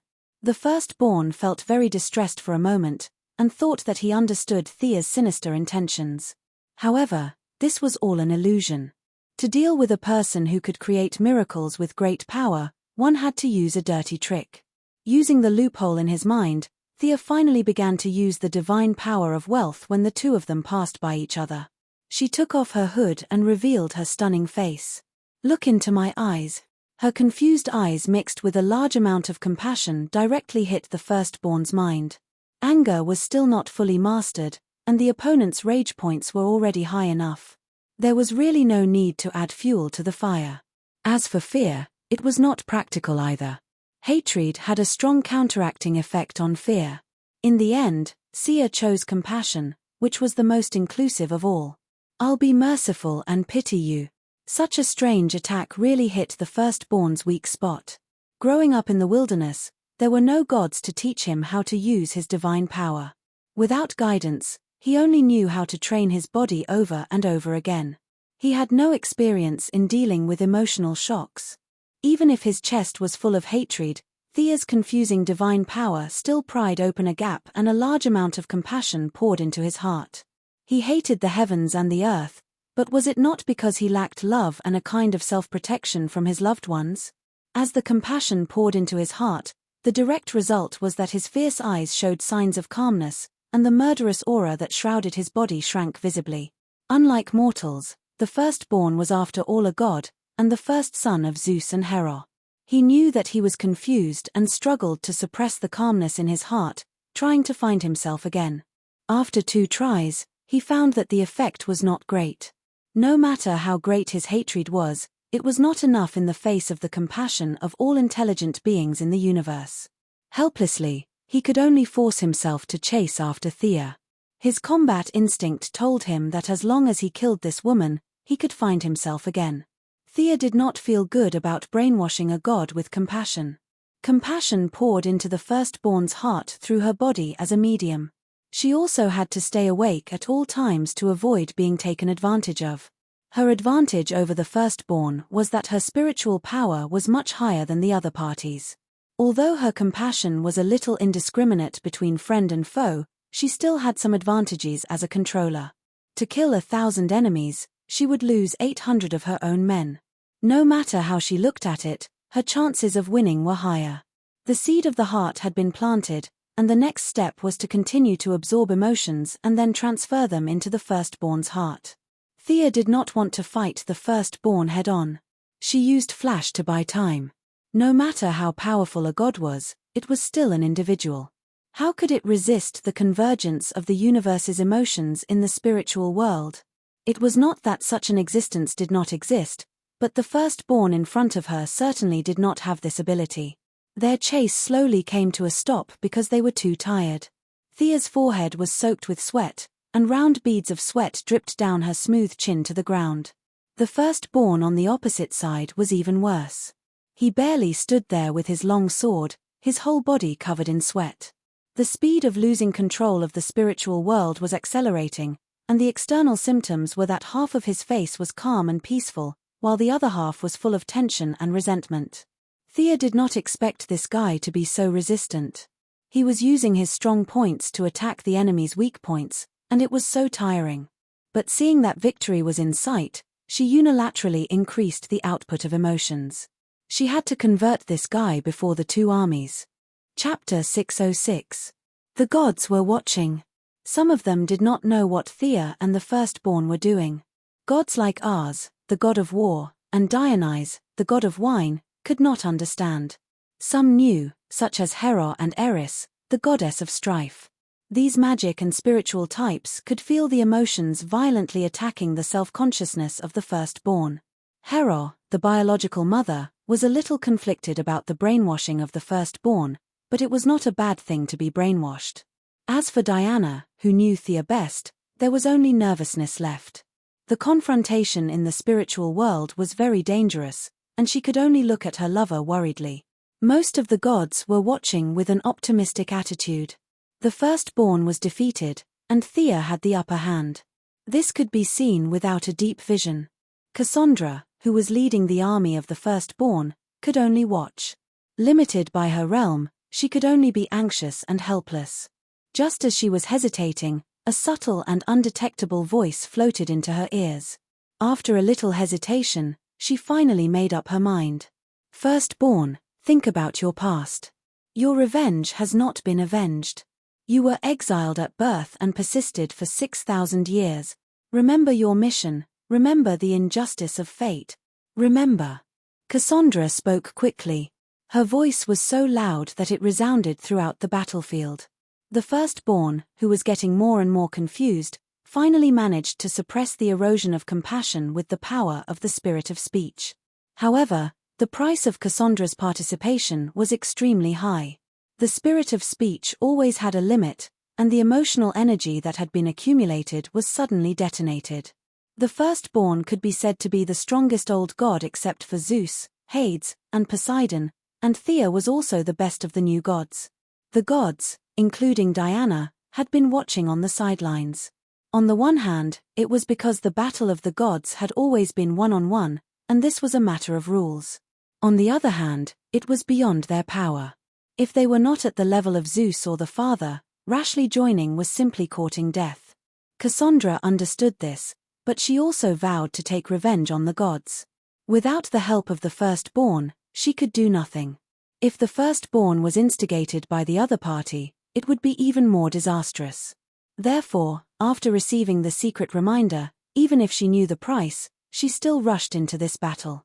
The firstborn's strong resistance and Thea's crazy infusion were all withstood by her. She was just an ordinary demigod. How could she withstand the combined attack of two true gods? Puff! With a loud explosion, a large amount of blood spurted out. Unlike ordinary people who vomited blood from their mouths, Cassandra vomited blood from her throat.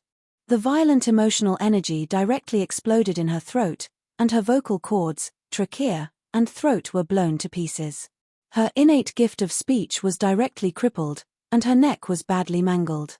She fell to the ground, and it was unknown whether she was dead or alive.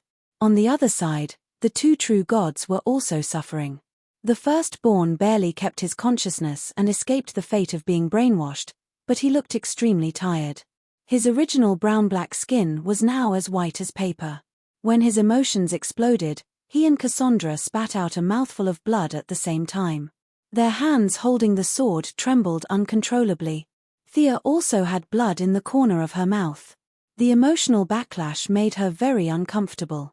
But her spiritual resistance was much higher than the firstborn's, and she had been the one on the attack, so she suffered less damage.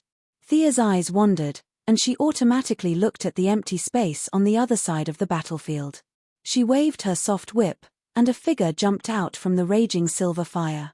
He was dressed in rags, holding a cane, and a pair of bird's claws where his feet should be. Thea was very unhappy that her conversion had failed. She looked at the person with a gloomy face and said, "Hermes, you insidious villain." Hermes, who had lost his hypocritical face, looked indifferent. He looked coldly at Cassandra and the firstborn, and the corner of his mouth drew a contemptuous arc. His eyes could not help but look at Thea. "Your strength is so strong that you can suppress the firstborn of Zeus. You are really extraordinary. But how much strength do you have left now?" Hermes said as he gently stroked his cane and pulled out a very thin blade. Thea wiped the blood from the corner of her mouth and said, "This firstborn did consume a lot of my divine power, but I still have companions. What do you have?" Following her words, Diana also came to her side. The Valkyrie looked coldly at Hermes, the guy who had deceived her. "Tell us where Zola and her child are, and we can spare your life." Diana stood in front of Thea with two swords in her hands and asked sternly. Hermes let out a burst of silent ridicule, filled with disdain and contempt. Thea was disgusted by his attitude. She resisted the discomfort and set up a time-stop enchantment. She wanted to join hands with Diana to take down this annoying bug. But the accident still happened. Hermes turned into a stream of light and ran out of her enchantment in an instant. In Thea's view, this speed was not inferior to Barry's. Hermes was not so fast in the past. There was the twilight of the gods, and then there was the rise of the god of speed. Hermes, who had speed as his priesthood, should be lying in the nursing home with ours. How could he suddenly burst into such high speed? Surprised. I was faster than this when I was at my peak. This is only half of my speed. As if he had expected their doubts, Hermes smiled grimly and pointed at the gods on the mountain peak. Since we are brothers and sisters, let me remind you that His Majesty Hades' army is about to flatten Mount Olympus. Think carefully about your position. After that, he took out a black whistle from his arms. An obscure sound wave shrouded the army of the firstborn. All the spirits seemed to have received some kind of signal, and one by one, they rushed to the Amazon camp. Hermes teleported away with the firstborn under Thea and Diana's angry eyes. As for Cassandra, who was lying in a pool of blood, he did not even look at her. The army of nearly 100,000 spirits did not distinguish between friend and foe. The werewolves of the firstborn and the Amazons were all within their attack range. The battlefield was in chaos. The gods were shocked by the news of Hades' impending arrival. Antiope, who was facing the attack, fought hard, but still had some of his subordinates injured. "I'm fine. You go and help." Thea certainly could not stop Diana. This kind of low-intensity battle would not affect her. Fighting side by side with her people may further understand the meaning of protection. As for herself, she was sore all over and did not have much combat power at the moment. After teleporting back to the top of the mountain, the gods also felt that it was beneath their dignity to be frightened by a sentence. They all began to clean up the army of spirits. The green lamps helped Thea to calm her spiritual world and shared the burden of compassion. With the help of the gods, the Amazons' defense line quickly stabilized. Javelins, crossbows, and many other weapons that were infused with magical light entered the battle. The ghost creatures fell like wheat being harvested, turning into a cloud of smelly black ash. Chapter 607. Diana did not take the initiative to attack, but continued to support everywhere. Even if there were a few injured female warriors, she would send them to the rear in time. With the help of Ching Enu's Book of Enu, they would quickly recover. The battle lasted for a whole day, and a large number of ghostly creatures were finally wiped out by the gods. The werewolves, who were loyal to the firstborn, fled the battlefield soon after the battle. One of the key figures of the war, Cassandra, was captured by the Amazons who were inspecting the battlefield. The Princess of Troy was still alive, but her injuries were too serious and she was still in a coma. The broken part of the firstborn's greatsword was also picked up by Diana. Even if it was only 1/3 of the sword, it was still nearly 3 meters long. The spine of the black dragon had been forged in the core of the earth, and Diana, who was also proficient in forging, felt that it would be a good material no matter what weapon it was made of.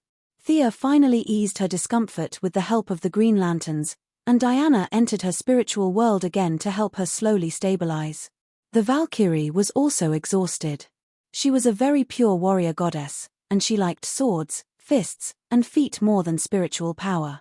Fortunately, her level was high, and her shortcomings were not obvious. She also knew how to use spiritual power. After 3 full days, the 2 goddesses, mainly Thea, finally recovered. Occasionally, she would have a headache, but it did not affect the overall situation. Her spiritual power was less than half of her peak, and she could not brainwash the firstborn in a short time. Plus, the other party was prepared and would not be fooled again. Thea was quite regretful that she had lost this good opportunity. The firstborn was very powerful, and it would be a super fierce fighter in the Green Lantern Corps. Yes, she worked so hard to brainwash firstborn, but not for Hera. Thea did not intend to return him in the first place. An appropriate ceasefire would have been enough. You didn't take your own son with you, and now that he has reached the maximum level, you want to repair the relationship. How could there be such a good thing? Unfortunately, all her plans fell through. An insignificant character ruined her plan, and Thea was very upset. When she heard that Cassandra was captured, she took Diana to have a look. Miserable, really miserable. Cassandra, who was facing an emotional explosion, was lying on the bed alone. There was no one around to take care of her. Fortunately, she was also the daughter of Zeus, so no one abused her. However, her beautiful face was twitching because of the pain. There was a big bloody hole in her neck, which still showed her reckless behavior. Thea stretched out her hand and released a ball of magic to examine her. After a while, she snorted coldly. This troublemaker could be said to be completely crippled.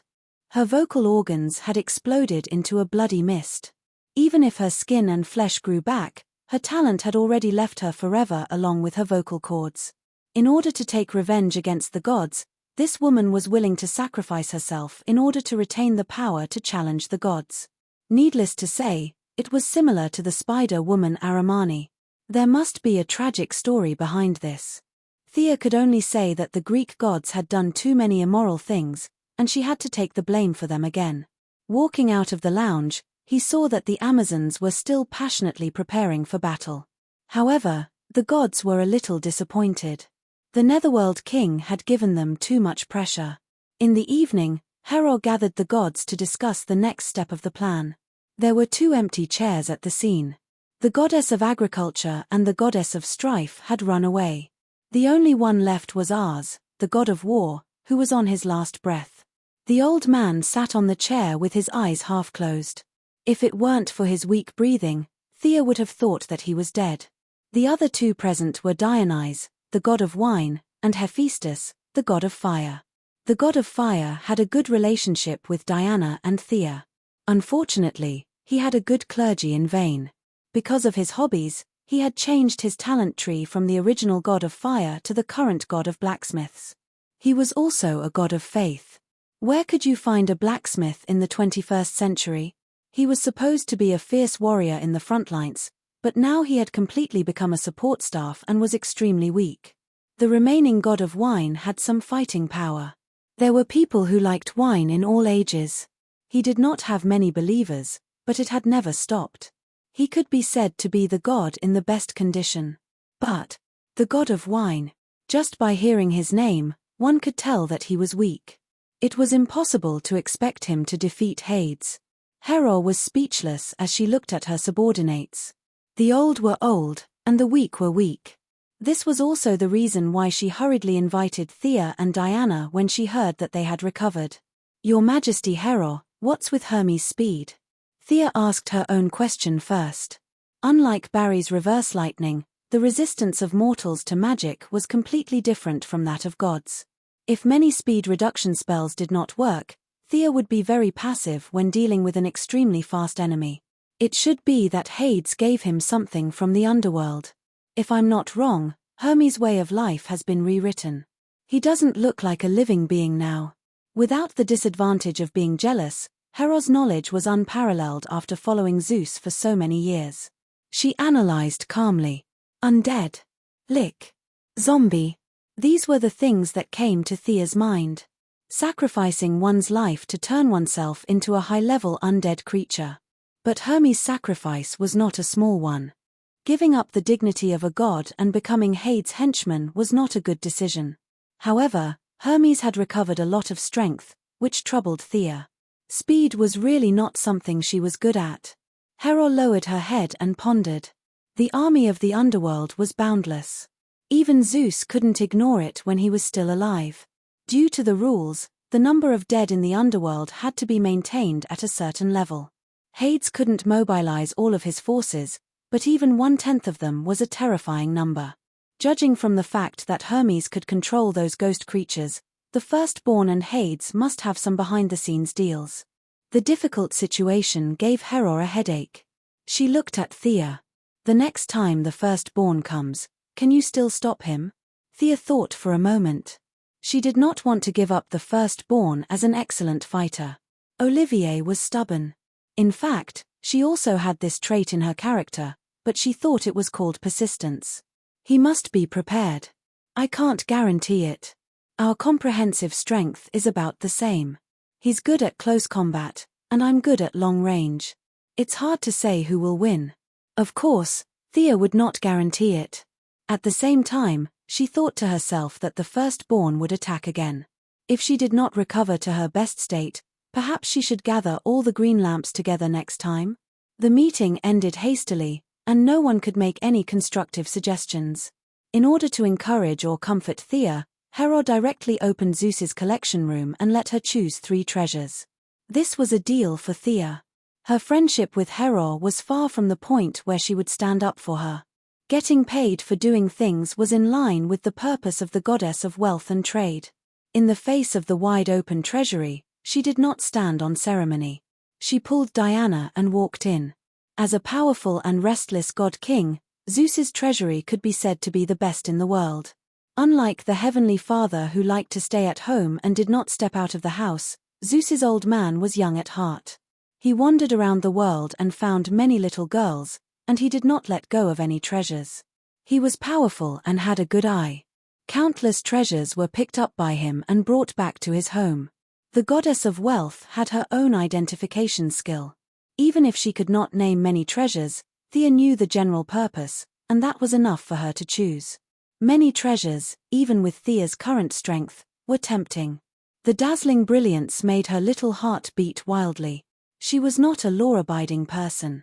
She could not help but think, how nice it would be if these treasures were hers. Chapter 608. However, she also knew that this was just wishful thinking.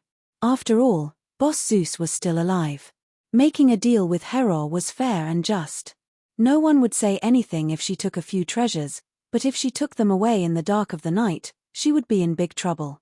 The trouble with happiness was that there were too many choices. Back on Paradise Island, Thea was happy for a few nights with a fake godslayer. At that time, she thought that there were very few treasures in the world and that it was not easy to find them. Until today, Thea realized that it was not that there were few treasures in the world, but that Zeus had taken all the treasures back home in advance. Taking advantage of the fact that he had created his account early, this boss had probably ransacked the entire place, which was why the outside world was so clean. Even a piece of divine artifact could be used as a treasure, while the treasures in his own home were piled up like a mountain. Boss Zeus had fully demonstrated what it meant to walk the path of others and leave them with no way out. What should she choose? Thea stroked her chin and pondered.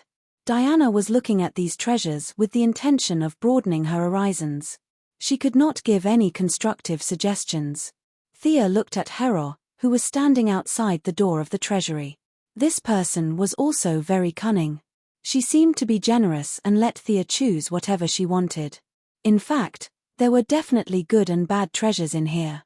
If she picked a good one, she would have profited. If she picked a bad one, she could only blame it on her bad luck.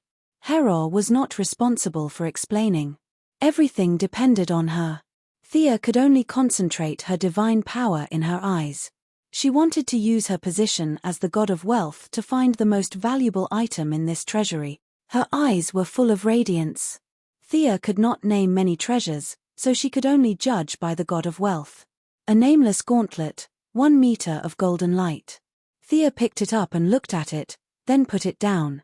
She turned her head and saw a black iron arrow, 1 meter of golden light. This is the hidden arrow that killed Achilles. Diana explained. Thea weighed the arrow in her hand. She did not like this kind of weapon that hurt people secretly, so she put the iron arrow back to its original position and continued to search. As she walked, she found a good item. It was a shiny golden cup. The Eye of Wealth determined that this cup was very valuable. Leto used the sunlight of the Aegean Sea to forge the Holy Grail for her son, Apollo. It shines like the sun even in the dark night. Legend has it that it can even eliminate negative emotions and all kinds of darkness. Diana looked at it for a long time this time and compared it with her memory. Thea felt that this thing was not bad, mainly because of its ability to eliminate negative emotions.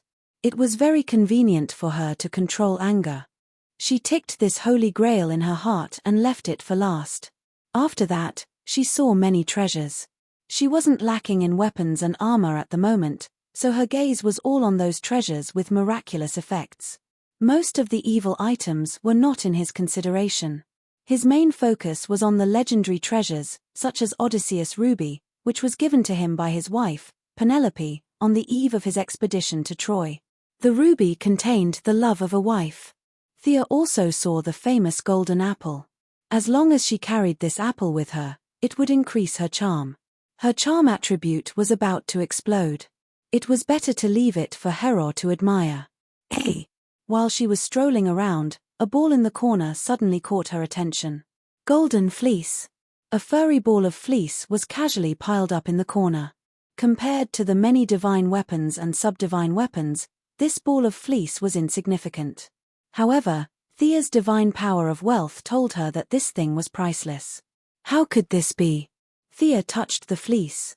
Other than being a little soft, there didn't seem to be anything unusual. What was she going to do with this thing? Was she going to make a scarf? Thea's thoughts diverged as she pondered about its use. She shook her head and smiled secretly. She stood up and was about to continue looking at other things. However, just as she took a step, a strong premonition in her heart told her that she would miss something if she left. The premonition came without reason. She turned back. That's right, this ball of fleece was the most dazzling thing in the entire treasure room.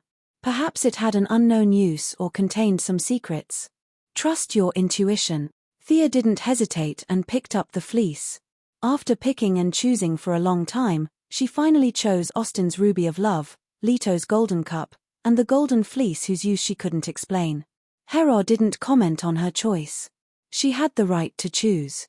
Whether she earned or lost, it had nothing to do with her. The ruby of love could provide her with enough love and emotions, but the process of absorbing them would come after anger. The golden cup would automatically take effect when placed next to her. It could eliminate all kinds of negative emotions. For her, who dealt with all kinds of emotions every day, it was a rare divine weapon. Thea carried the golden fleece back to her room. She and Diana closed the door to study it.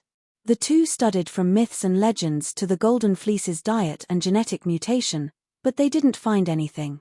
Did I make the wrong choice? Thea was a little unconfident. What could this thing be used for? Could it be used to make long johns for the long-legged goddess? Just as she was letting her thoughts run wild, she noticed something out of the corner of her eye. Among the golden fleece, a small thread caught her attention. Although it was also yellow, the fleece was golden. What caught her attention was a pale yellow thread. The moment Thea saw the thread, she seemed to see quicksand passing through her fingertips. Time flew by quickly, the sun, the moon, and the stars were constantly changing. An indescribable feeling of vicissitudes flowed in her heart. What is this? This is fleece, you must be kidding me. Thea only felt that it was ridiculous. Although it was just a glance, the power of the thread was something that even she couldn't resist. Among the people she had seen in her life, perhaps only the Heavenly Father could resist it. If this was the golden fleece, then wouldn't the original male sheep be heaven-defying? She called Diana to take a look. A magical scene appeared. Diana looked in the direction of her finger for a long time, but didn't see any strange thread. Thea was confused. Am I the only one who can see it? Thea's little heart was beating fast. She asked Diana to keep a lookout for her and carefully studied it. It was too reckless to touch it directly. She separated a trace of her spiritual power and tried to communicate with the thread. At least she had to know what it was. As soon as the spiritual power touched it, it was shattered before any information could be transmitted. Thea thought that it was an offensive weapon. She carefully guarded for a long time, only to find that the thread was still hidden in the pile of fleece. There was no further movement at all. The eldest young miss was a little confused. There was no doubt that this thread was very magical. Sia calmed down and thought of several worst-case scenarios. In order to prevent accidents from happening, she prepared several instantaneous spells in advance and firmly locked onto her own coordinates. Unless it was an existence far more powerful than her, it was impossible to teleport her away. Only then did she try to touch the silk thread for the second time. Chapter 609. The second test also ended in failure. The golden thread stubbornly cut off the connection between the two sides and did not say anything. Diana could not help with this kind of mysterious thing. She carefully thought about various myths and legends, but could not remember anything special about this sheep. This thread should not be from the golden fleece. It's more like it was mixed in and was accidentally brought out by you. Diana carefully analyzed for her and could only come to this conclusion. Thea could also think of this. How could the golden sheep be so powerful just as a background? If even a hair of the golden sheep was so powerful, Hera would not have to worry about the firstborn and Hades. If the enemy came again, she could just close the door and let the sheep go. Then Thea began to persevere with the golden thread. On the fourth try, she increased the output of her spiritual power and finally saw something. It turned out that she was completely wrong before. The thread was not attacking her, but there was too much information and it directly exploded her spiritual power. Thea's spiritual power was not the same as strength and speed. It had always been her strength.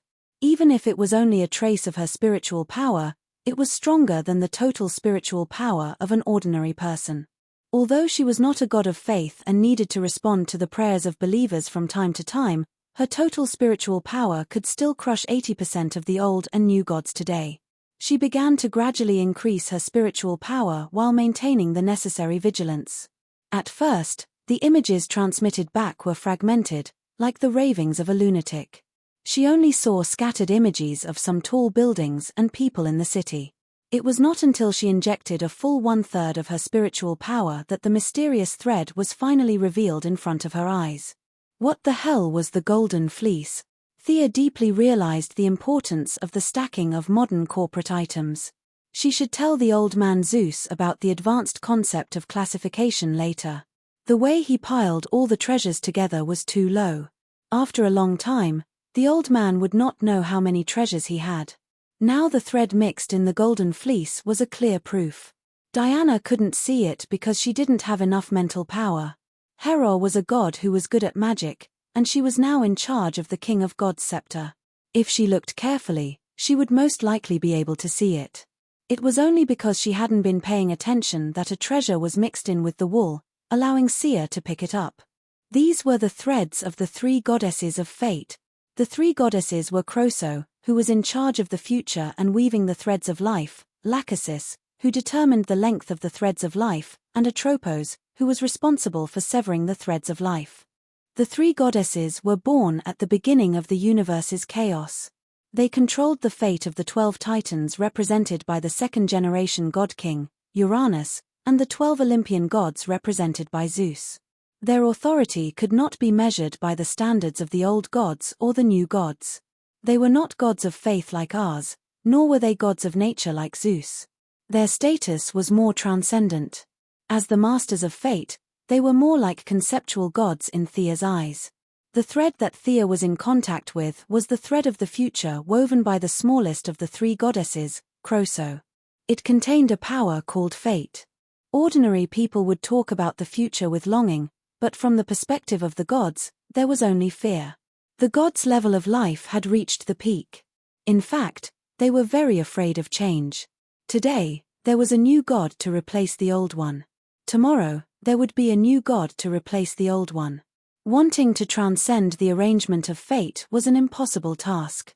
Just look at Reverse Lightning, who had racked his brains, and it was clear that no matter how hard he tried, he was still unable to escape the shackles of fate.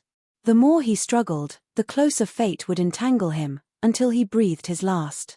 Ever since the day she found out about her fate, Thea had been preparing for it, not only for her family, but also for herself.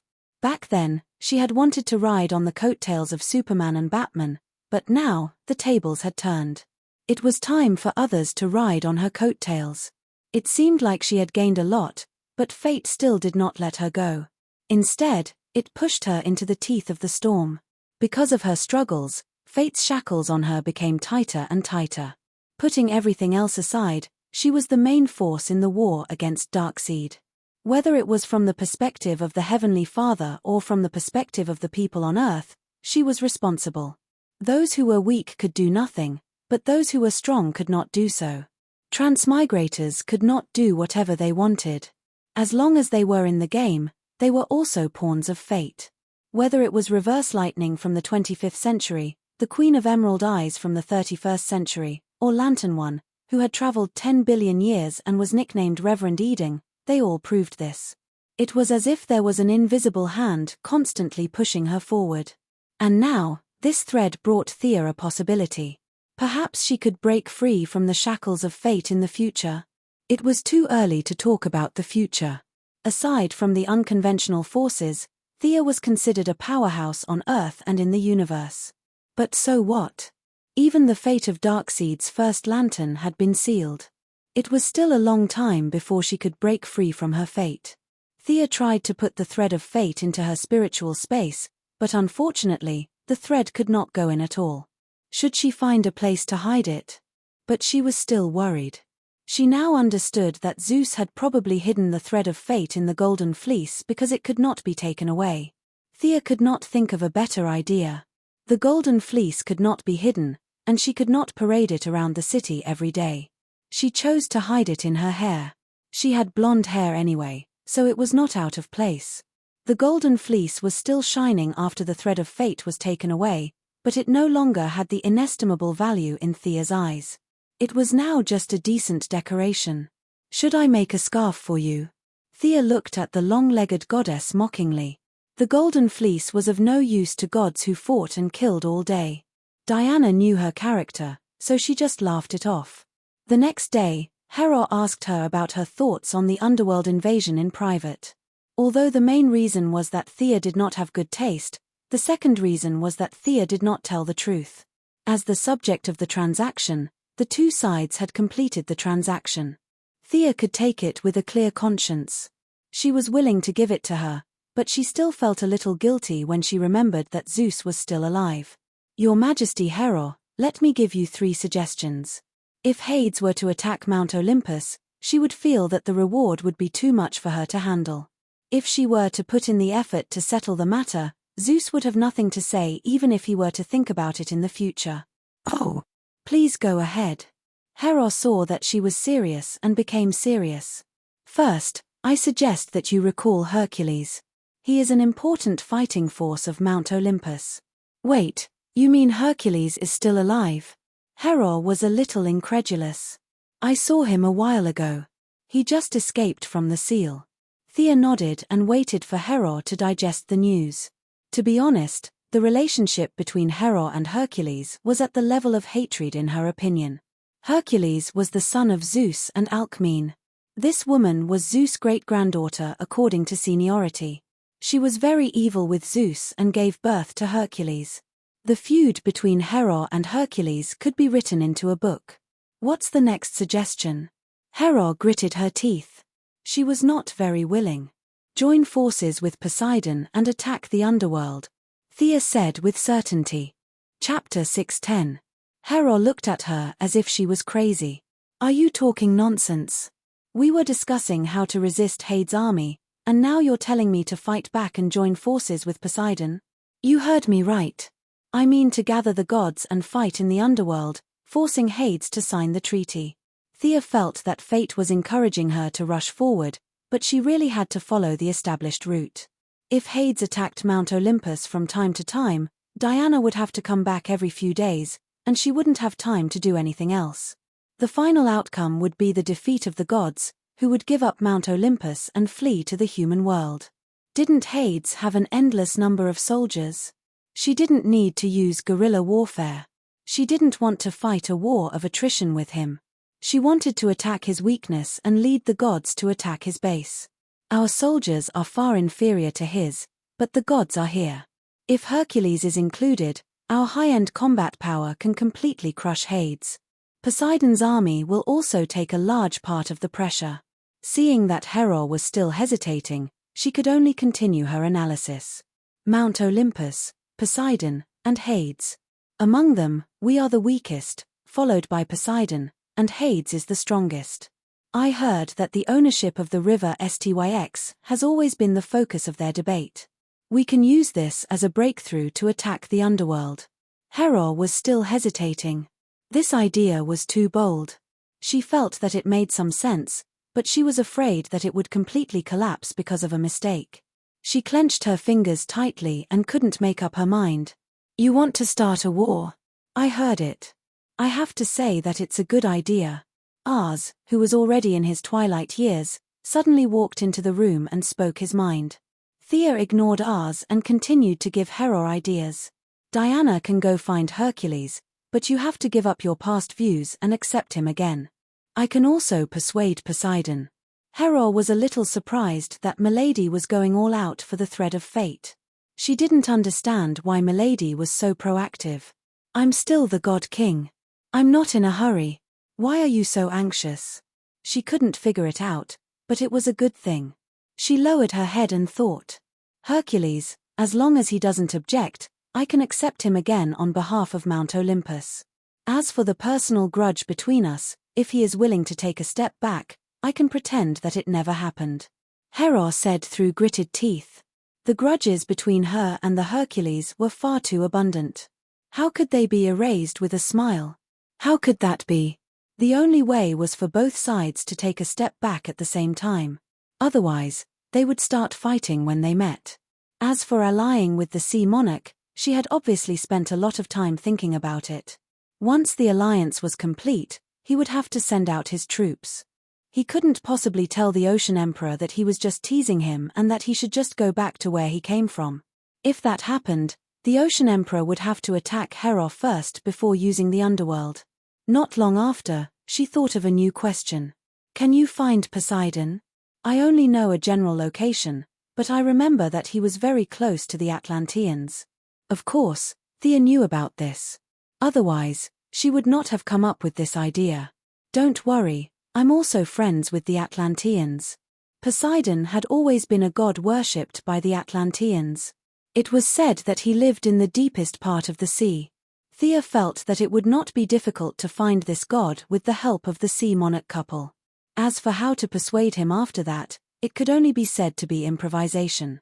There was a 70% chance that she would use her fist. The nature of this world was that there was no need to show off. Whoever had the bigger fist would have the right to speak. The strength of the Sea Monarch was far inferior to Zeus. In Thea's opinion, he was most likely at the same level as the firstborn. Against an enemy of this level, she did not think that she would lose if she went all out. She even wanted to take a look at the Sea Monarch's treasury. What if there was a treasure like the thread of fate? "Since you are so proactive." "All right, I agree." Hera thought about it and finally made up her mind. Thea was really speechless. Hera was good at scheming, but when it came to serious matters, she was hesitant. Hera's personality flaw was too big. Also, you must conscript Apollo to join the battle. Also, order the two gods who escaped to come back. If they don't come back, they will be expelled. Thea was still a little afraid of Apollo. How could he just stand aside and watch? Forcing him to join the battle? The sun god naturally had some characteristics of light. Anyone could surrender to Hades, but not him, unless he wanted to become a dead sun. Hera was actually very dissatisfied with Apollo. He was the only god who did not come, but Hera did not have many ways to keep him in check. "I'll call Kara Danvers. You can take her to threaten Apollo." Thea also knew that Hera was not the god king. If Zeus was still the god king, no one would dare to provoke him. How dare you not come when the god king summons you? Do you still want to live? In the end, what determined everything was still strength. Thea's plan was to gather all the gods to fight Hades and completely defeat him. Of course, if she could also plunder his treasury, Thea would not mind. Accepting Hercules, allying with Poseidon, and forcing Apollo. If all three of her suggestions could be realized, it would not be difficult to force Hades to sign the oath. After all, what determined the world was still the high-end power. Thea even wanted to use the Flash to deal with Hermes, but it was not the time to mention it. After making up her mind, Hera made a prompt decision and went to Earth with Thea's incarnation to find Supergirl. The Martian hunter was now focused on teaching his niece, so he did not have time to pay attention to Supergirl. Apollo had hidden himself very well. However, under the authority of the Divine King, even if he was a fake Divine King, he had nowhere to hide. He had used this tactic several times. It did not matter whether it was old or not, as long as it was effective. Hera's trip was not dangerous. She only had one goal, which was to beat Apollo to the ground until he was convinced. Diana went to find Hercules, which was also not dangerous. At most, she could persuade Hercules to give up his grudge with Hera, but it would take a lot of talking. Thea's task was the most important. She had to persuade Poseidon to join the battle. Without his army as cannon fodder, the gods would be in trouble. However, the premise of persuading him was to find the location. Heros' authority did not have jurisdiction over Pluto and Poseidon. This was the agreement between the three brothers. They did not belong to Mount Olympus. Hera only knew the approximate location, so Thea had to find it herself. Time was tight and the task was important. They split up. Thea left Mount Olympus and went to find the Neptune couple. She remembered that there were records of Atlantis, and they might even have some contact. Poseidon, the Neptune, who was spending time with Malar, was surprised by Thea's visit. He was especially surprised by the name she mentioned. Wasn't that a character from Myths and Legends? Chapter 6:11. You don't know? Thea was dumbfounded. Was there a problem with her plan from the beginning? You don't know? Mia asked at the same time. She looked at her husband in shock as well. What do I know? The Sea King, Arthur Curry, was dumbfounded by their questions. He was making oatmeal and quickly turned off the gas.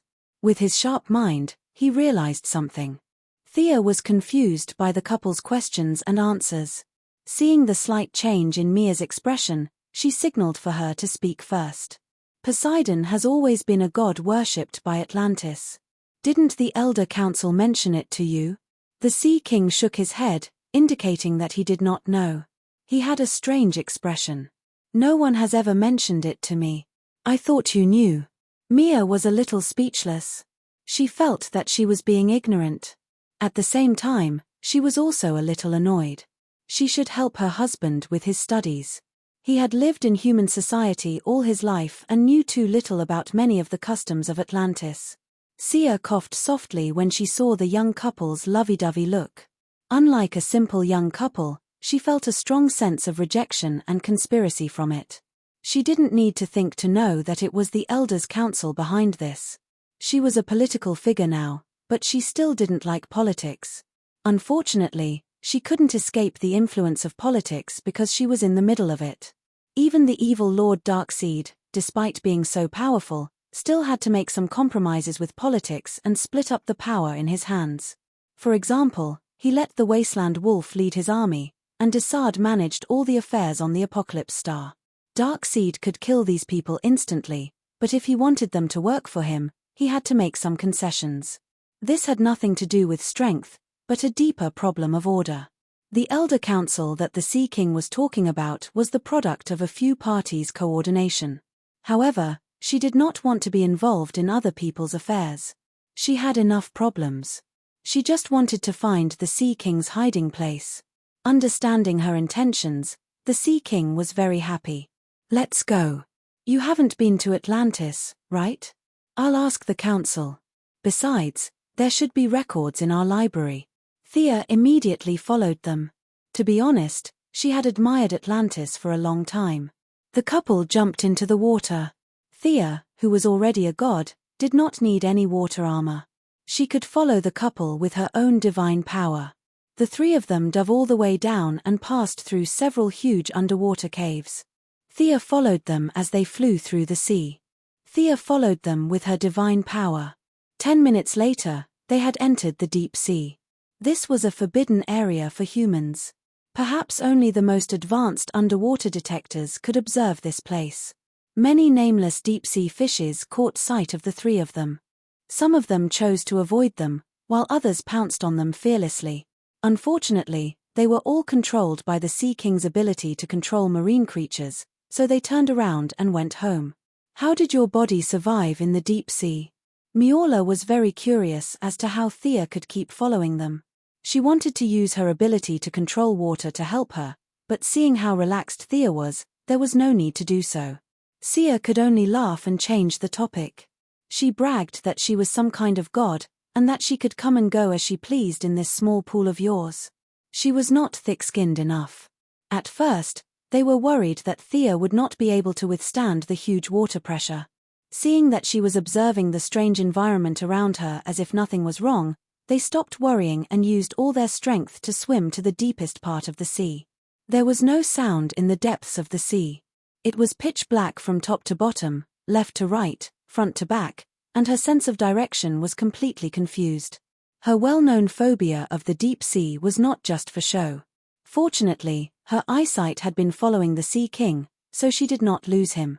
After passing through a few trenches that had yet to be explored by human beings, the three of them entered a cave that was invisible to the naked eye at the northwest corner of the trench. They found themselves in a rugged and winding tunnel. Between the walls of the tunnel, there were some aquatic plants that were emitting fluorescent light. The tunnel was several hundred miles long.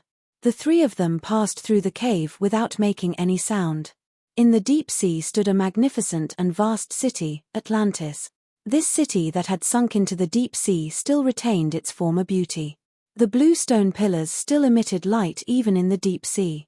Many tall and artistic buildings dotted the city like stars in the sky. The layout of the city was like two concentric circles, divided into the inner ring and the outer ring. With just a rough look, Thea could see the power structure here. The nobles lived in the inner ring of the city center, while the commoners lived in the outer ring. This was not only convenient for the expansion of the city, but also to use the lives of the commoners to buy time for the nobles to escape when the enemy attacked. Yes, Thea did not have a good impression of this group of people. Because when she was looking around, an old man with a few guards was arguing with the Sea King. And from the way the old man pointed at Thea from time to time, she knew that he was not saying anything good. Language barrier. Atlantis naturally could not speak English. Some of the words were similar to Greek, but the specific meaning was not easy to distinguish. Thea cast a small spell, language proficiency. This spell allowed her to understand the language of all intelligent creatures. As for the dragon language and demon language, it was not within the range of the spell. This person from the surface must be questioned by the Parliament. Arthur, let me remind you, even if your mother let you ascend the throne, you still have to obey the orders of the Parliament. The old man pointed his finger at the Sea King's nose fiercely. She is my friend. Stay away from her. This is for your own good. The Sea King and Sia had dealt with each other a few times, so he had a good understanding of her character. She was a docile donkey. It was fine if you didn't provoke her, but if you did, you would have to prepare for your funeral. Her mother is one of the leaders of the people on the surface. I warn you, Councillor Coate, if you do not want to cause a dispute, ask your guards to return to their posts. The Sea King spent 3 days a week at the bottom of the sea and the remaining 4 days on land. He was also a person who had social activities. The huge commotion caused by Moira's election was known by all the Aborigines of the South Pacific Ocean. Naturally, the couple saw the news, especially when they knew this person's daughter. The old man named Coate was stunned. To deal with such political figures, he had to use political means. When he heard that Thea had a background, he hesitated. Thea pretended not to understand their conversation and asked Malar in English, "Is this guy your enemy? He looks disgusting. Do you need me to make him disappear?" In fact, she was hoping that Malar would nod her head. Then, she could use the Eye of Obliteration to make him disappear. It was too complicated to deal with gods, but it was effective against an ordinary person. Malar was shocked and hurriedly pulled her back. She gently waved her hand and pointed at the Sea King with her chin, indicating that her husband could solve this problem. Chapter 6:12. After learning about the special relationship between Thea and Diana, Malar became much friendlier towards the two girls. In her simple and honest view, as long as they did not steal her husband's woman, they were all good women. The old man's eyes flickered as he weighed the pros and cons. In the end, he gave up and a possible face-slapping scenario disappeared without a trace. Thea sneered. The Sea King couple probably did not know that the underwater world and the land were not as isolated as they thought. She, who had recently taken control of the underground world, knew that there was always a secret channel between the two sides. The only thing that could make both sides sit down and talk about benefits. The seabed was rich in pearls and items from sunken ships. These things could be sold at sky-high prices on the surface. Similarly, the surface world had a wide variety of medicines and chemical products, which were very popular among the underwater nobles. It was true that the seabed was vast. Unfortunately, there were many things that could not be found underwater, so they could only seek help from the land. Both sides took what they needed. Thea even knew that her medical cabin had been smuggled here, which showed how frequent the interactions between the two sides were. No one knew when this secret channel was built. The people in charge of this channel had changed countless times. Some people worked for their entire lives and still did not know that the people they were dealing with were the legendary Atlanteans. After chasing away the annoying flies, the Sea King couple led Thea to the city center. As you can see, their attitude towards me is definitely not friendly. Let's ask my mother directly. She definitely knows the whereabouts of Poseidon. Your mother? Thea was a little surprised. Of course, it was not because the Sea King had a mother. Other than those who jumped out from the cracks of rocks, most people had a mother. This was normal. Thea was curious why his mother was still alive. Feeling that the development of things here was a little different from what she remembered, Thea decided to listen more and see less. The three of them entered the city through the main gate. Along the way, the civilians looked at Thea with surprise. She naturally did not wear a hood when visiting other people's cities. At first, she thought that the civilians were admiring her appearance. Then, she realized that something was wrong. The admiration was still there. More of the civilians were shocked that a person from the surface could appear here so openly. How can they tell that I'm a mainlander? Is there such a big difference between me and you? Thea did not understand. She felt that she was no different from the Sea King and the others. Could it be that there were only so many people in Atlantis, and everyone knew each other? Haha. The Sea King laughed heartily. To you, it's an extremely small area. We have gills, but you don't. The Sea King pointed at his own neck as he spoke. Thea took a closer look and realized that there were indeed tiny air holes on both sides of his neck. However, the Sea King's hair was exuberant, so they were well hidden. If one didn't look carefully, they wouldn't be able to tell. After this brief interlude, Thea calmly accepted everyone's gazes and followed them into the inner circle of the noble district as if nothing had happened. My mother passed the trident and the throne to me. She has now retreated behind the scenes. She is very kind and wise. She must know the answer to your question. Along the way, the Sea King would occasionally introduce the current situation of the city. When he talked about his mother, his words were filled with pride. It was another old woman. This was the only thought that appeared in Thea's mind. There were many more old women in this world than expected, and they were all political figures. Her own Moira, Diana's biological mother Hippolyte, the Sea King's mother, Luther's mother. In the Sea King's impression of his mother, she was kind and considerate. Without looking, Thea knew that it was all an act because her own mother was the same. The three of them did not go to the palace. Instead, they went to a small courtyard not far from the palace. According to the Sea King, after he inherited the throne, his mother was still close to guide him. When they stepped into the courtyard, a person rushed out in a hurry. The person had black hair and a black vest. His gaze swept across the Sea King and the others, pausing for a moment on Thea's face for some reason. After that, he left without looking back. That bastard Emu doesn't respect Arthur at all, Malar said indignantly. The Sea King did not have much prejudice against this half-brother of his. In fact, he even fantasized about being respectful to his younger brother. When the three of them walked into the house, they were all stunned by the scene in front of them. A mature woman was lying in a pool of blood. There was a sharp blade in her back that pierced through her chest. Mother! The Sea King roared. Malar was stunned and hurriedly went to check the wound. Thea rolled her eyes speechlessly. In an instant, she thought of many things. Conspiracy, conspiracy, and conspiracy. Unlike the two naive children of the Sea King, she thought deeper and further. However, all the explanations could only be verified after the fact.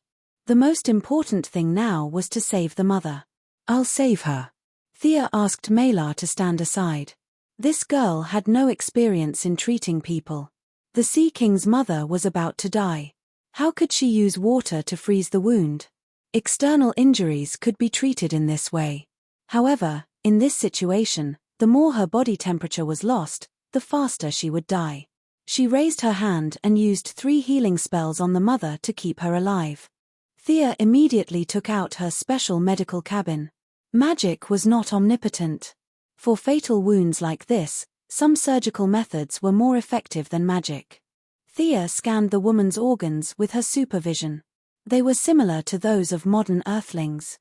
However, she did not dare to be careless. Coincidentally, there were many books in the study of the Sea King's mother. She found a medical book and started reading.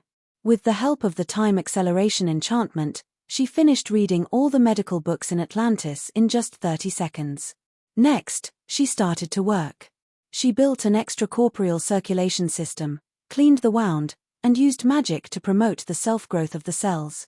There's a poison in your mother's body that's resisting my magic. I need some time to study this poison.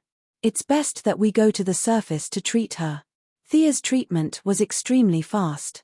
Sometimes, she felt that she was about to become the god of medicine. We have all kinds of equipment in Atlantis. Why don't we treat her here? The Sea King was a little puzzled. He was relatively naive and did not smell the thick smell of conspiracy in the air. Thea smiled bitterly. If I'm not wrong, Atlantis will soon not belong to you, but to them. Huh. The couple did not understand such a strange sentence. Fortunately, someone revealed the answer for him. He, who had been paying attention to his mother, finally realized something. There was a hubbub of voices outside the courtyard. Many voices were inadvertently heard. That person from the surface killed the queen. We must avenge the queen. Arthur is also an accomplice. They were all bewitched by the people from the surface. Let Sir Amu lead us to avenge the people from the surface. The sudden turn of the situation stunned the Sea King couple. They did not know how things turned out this way. The old man who blocked the way before did not seem to be afraid of my political identity. Instead, he used it. They want to start a war. Thea was speechless as she revealed the answer. Chapter 6:13. Seeing that the Sea King and his wife were still in a daze, she continued her analysis. I don't know if the real mastermind is your good brother, but to be able to come up with such a plan in such a short time, this person is very good at planning. First, she got rid of your greatest support, your mother, and then framed me. This was a very ingenious plan. Not only did she deprive you of your throne, but she also used my identity to turn the ordinary people's love for the queen into hatred for the people on the surface. Do you understand now? Thea finished and looked outside again. The ice wall made by Malar would not be able to hold them off for long. Moreover, the enemy had already assembled the advance troops. It could be said that this plan was not made in a day or two. I don't believe that Amu would do such a thing. He must have been bewitched. It's all those elders doing. The Sea King didn't believe that his relatively honest younger brother would do such a thing. Thea could only remain silent. She did not want to get involved in other people's family matters. Originally, she only wanted to ask for the address of the Sea King and then retreat. Now that the situation was escalating, these people actually wanted to launch a land attack. Were they too free? Wealth from war was indeed good, but the current Earth had to preserve every bit of vitality in order to face future enemies. Not only the people on land, but the Atlanteans at the bottom of the sea were also part of the Earth. Every sacrifice would be a great loss. Unfortunately, she was compassionate for the sake of the big picture, but some people treated her as a pushover. It's that woman. Kill her and avenge the queen, someone in the crowd said. Judging from the voice, it was the counselor who blocked the way. Many of the civilians were bewitched. The mastermind knew these people's personalities very well. He chose those who were usually very impulsive. Seeing that they were holding all kinds of spears and sticks, Thea put on her hood again. She was afraid that her sneer would be seen. At the same time, she accumulated magic in her body. Even if she did not kill them, she should teach them an unforgettable lesson. Stop, all of you stop. Sea King Arthur waved his trident in front of her. In the past, the crowd would show a certain degree of respect when facing the trident, but today the queen was lying in a pool of blood, which made them burn with anger. Arthur, remember that you are our king, not some surface person. Hand over the woman behind you, and we will still respect you. The Elder Council will judge her fairly. A bunch of people were talking at once. Malar had been comforting Thea, afraid that she would go on a killing spree and cause a bloodbath. Listen to my explanation. Thea is not the murderer. She entered the courtyard with us. The real murderer is. He hesitated at the end. The crowd was in an uproar. It could be seen that the Sea King still had a certain amount of prestige, so they tried to give him a chance to explain himself. It's OM. We saw OM hurrying out of the room. The Sea King painfully told the truth. He thought that the crowd would calm down, but he had underestimated Amu's reputation in Atlantis. He had also overestimated the credibility of his words. He lied. OM is not that kind of person. Arthur, you traitor of Atlantis, how dare you frame your brother who has always respected you? The crowd finally exploded. Compared to Arthur, who had only been here for a few years, they trusted OM, who grew up in Atlantis, more. One grew up on the surface, and the other grew up beside them. Who would they trust? Subjectively, they believed and agreed with OM, which naturally caused them to be disgusted with Arthur. Perhaps OM was the most suitable king of Atlantis. This thought instantly appeared in everyone's mind. Thea was speechless when she saw this scene. The other party had accurately grasped Arthur's mentality and made him cut off all ties with his people. As long as he protected Thea, he would automatically give up the throne. If he did not protect her, a war against the surface would break out at any time. The situation took a turn for the worse. The angry civilians no longer had any concerns. They grabbed their weapons and rushed towards the three of them. The Sea King kept shouting, telling them to stop and listen to him. Unfortunately, these people thought that they had found the truth. The chaotic roars drowned out his explanation. What should they do? A serious problem appeared in the minds of the three of them. Thea did not have any scruples. She wanted to use her strength to defeat these ignorant civilians and then reveal the real culprit. With her supervision, she saw a large number of soldiers walking out of the barracks and starting to gather. Their target was this small courtyard. Atlantis lacked a lot of medicine. This was not because of their lack of technology, but because they lacked some necessary materials. Their technology was very advanced, and they were all equipped with energy weapons. Thea did not know how big their army was, but as far as she could see, there were tens of thousands of soldiers with advanced weapons marching towards this place. Unfortunately, she looked at the unconscious former queen. If she was not poisoned and unconscious, she could easily suppress the rebellion with her prestige. Now, she could only choose to avoid it. Arthur, the enemy's army is very close. Let's save your mother first. Thea stopped the Sea King, who was still arguing with the civilians. If they did not leave now, when would they? Tens of thousands of people against her, it would be very difficult if they could not kill her. If the Atlanteans had some advanced technology, it would be awkward. The Sea King and his wife knew that she had the ability to teleport. After thinking about it, they could only choose to retreat. The real intention of the mastermind was to force them to leave. The army gathering was more like a signal. The Sea King needed time to save his mother, and they also needed time to reorganize their army and go to the surface. As long as the flames of war were ignited, racial hatred would form. Even if the queen appeared again, it would not be so easy to resolve. Both sides were racing against time. Now, it was up to Thea to save the queen and return to Atlantis first, or their army to the surface first. Mira controlled the seawater to disperse the civilians. Thea brought them directly back to the Metropolis. She had a large number of instruments in her laboratory that could detect toxins.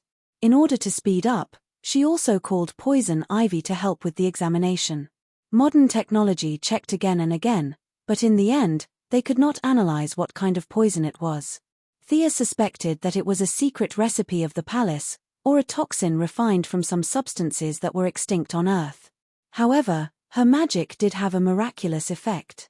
She used a large amount of magic to wash away the toxins. In addition, Poison Ivy also created a plant medicine that neutralized part of the toxins. After an hour of hard work, the queen finally woke up slowly. She looked around for a long time. She did not recognize the environment in front of her. Unlike ordinary Atlanteans, she had lived on the surface before, and it was during that time that she met the Sea King's father. The oxygen content in the air told her that this was the surface. But how did she come here? Chapter 6:14. Thea left some space for the mother and son to talk. She walked out of the room and browsed through the information that Gideon had collected. While they were treating the injured, the other party was not slow either. The large number of troops could not be gathered in a short period of time. However, they were ruthless enough to send out a small team of about 100 people to attack the surface. These people were kamikazes. Their purpose was to sacrifice their lives and start a war between the two sides. When they first saw their battleships coming out of the sea, many citizens took pictures, thinking that it was a game show. It was only when the Atlantean soldiers walked out of the battleships and prepared to shoot at the crowd that they realized the danger they were in. Fortunately, or rather, unluckily for these people, they chose Gotham as their first stop. The simple-minded citizens of Gotham City had never seen plasma weapons before. However, when they saw these people in strange outfits and assumed shooting positions, they all chose to evade out of reflex. As a member of the Gotham family, even the normal citizens had a bonus to their dodge. For example, Master Bat could dodge bullets with a light jump and dodge Omega Ray with a heavy jump. This was an external sign that their dodge attributes were stacked to the max. The kamikazes fired for a long time, but they were dumbfounded to find that no one was killed. Only a few were injured. Were the people on the surface so fierce? A shadow appeared in the hearts of the kamikazes. Of course, they were not tired of living and wanted to die. Instead, they had noble morals. At least from their point of view, they were very noble. When the small team set off, the Elder Council advocated that they would take down America in 3 days and conquer the world in a month, returning Earth to the embrace of Atlantis. Looking at it now, this goal seemed to be a little difficult. Before they could walk out of the ominous situation, a large cloud was flying towards them. This could be called a nightmare for them for a long time in the future. As a person who only slept for an hour a day, Batman saw an unfamiliar force enter his city and open fire without saying anything. He immediately rushed to the scene in the Batfighter. He met up with Batgirl and Third Robin, and the three of them beat up more than 100 people. They did not die, but severe injuries were unavoidable. Thea was secretly glad when she saw this. Batman's principle of not killing was sometimes troublesome, but sometimes it was useful. Arthur, a small team from Atlantis, landed 10 minutes ago and was wiped out. She hurriedly told the Sea King's family the good news. The Sea King was a little dumbfounded. On the one hand, he was surprised by the opponent's speed. On the other hand, he shared the same thoughts as the more than 100 of his injured clansmen. Were the people on the ground really that fierce? No one died. You probably know that it was Batman who stopped them. Thea thought to herself. Not only did she stop their evil deeds, but these people would probably have to spend the rest of their lives in wheelchairs, if there were wheelchairs at the bottom of the sea. I have to make a trip to Batman's side. His troops will continue to emerge. Humans must be prepared. Thea was speechless. Coordinating the cooperation between superheroes and the government was undoubtedly her mission. It would take time to resist the enemy's army, time for the Sea King's mother to recover, and time for them to return to Atlantis and set things right. Many troops were already on their way to the surface.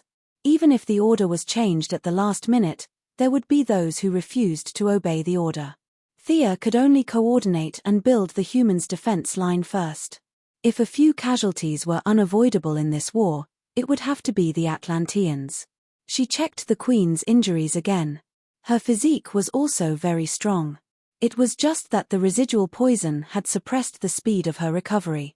Optimistically, it would take more than half a day for her to recover to the point where she could seize power. This was not a game. Even if her HP was full, she would not be able to recover. There was an upper limit to healing skills. The growth of cells could not be too fast. This was determined by objective laws. The Sea King couple also had mobile phones. Thea told them to keep in touch while she teleported to Gotham. She had lost count of how many times she had been to the Batcave, but she still did not like the dark environment here. What made her even more curious was that no matter when she came to the Batcave, Master Bat would always be dressed the same way. Who was he showing off to when he was at home with a hood? Look at him wearing Kevlar all day long. It would take him a lot of effort to go to the toilet. Batman was used to Miss Thea coming and going as she pleased. He was studying the energy weapons of the Atlanteans. He glanced at Thea from the corner of his eyes. Is the enemy this time related to you? Thea cried out that she had been wronged. She explained everything from the beginning to the end. Just by looking at Batman's eyes, she knew that her explanation was feeble. The Atlanteans. Batman had also investigated the Sea King. He even had a set of Black Manta Ray tights. He was not completely ignorant of this underwater country. Anyway, this is what happened. These guys. Thea looked at the men of sacrifice who were knocked out by Batman with a strong anesthetic. These guys will have to be returned later. Don't go overboard. Thea's words were to leave the rest to fate. Batman would not give up on the research materials at hand. With his personality, he would definitely test the Atlanteans' various numerical values. How much heat they could withstand, how much pressure they could withstand, how long they could survive in a vacuum environment, and lastly, their magnetic field and resonance frequency. After leaving the Batcave, they went to the Kansas farm. Superman was at home accompanying his wife who was about to give birth. After hearing Thea's description of the current situation, Superman immediately said that there was no problem. He would not hurt the Earthlings and could not kill the Atlanteans. He had no pressure in doing this. After that, Thea greeted the various superheroes and leaders of various countries. 3 motherships, 10 giant mechs, and 80 small mechs were all ready for battle. The vanguard of the Atlanteans had already set off from the deep sea. 2 submarines cruising in the Atlantic Ocean were attacked by them. Fortunately, Superman arrived in time and saved the submarines. The dark clouds of war shrouded the entire world without the knowledge of ordinary citizens. Rio de Janeiro, the coast of Florida, Caracas. We have seen the enemy landing. The frontline troops have all assembled. The mech troops are ready. A lot of intelligence gathered at the Pentagon. General Swanwick had a bitter face as he deployed the defense. He was originally a black man, but now his face was even darker. Mr. President was too lazy to do anything to save his reputation. When he heard that the Atlanteans were invading, he did not ask about the details at all. He hid in the basement without saying anything and pushed everything to the Department of Defense. In a private call to the minister, Mr. President very happily delegated power, and said that even if he was defeated, if he wanted to sign the surrender agreement, he could sign his name. He didn't care about the pillar of shame in history at all. There was only one condition, and that was to not disturb him. It was just an empty reputation. He had long put it aside. Chapter 6:15. Mr. President had given up on himself and was unfazed. General Swanwick could not do the same. He felt that he could still be saved as the Minister of Defense. If this was a normal era, his military power could crush the US military of all eras. Unfortunately, the current era was not normal. When Thea learned that he was leading the army, she even took the time to help spread the past of Atlantis. These words sounded like sleep talk to him. Atlanteans? You must be kidding me. However, the images captured by the satellite told him that Thea was telling the truth. This made the African minister, who had always had a firm view of the world, feel helpless. Please rest assured, Mr. Minister. The superheroes will help to resist. I don't ask the frontline soldiers to not kill anyone.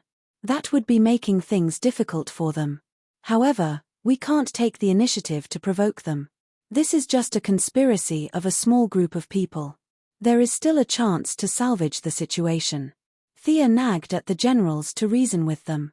If they were obedient, it would be fine. If they were disobedient, they would use their divine power to confuse them.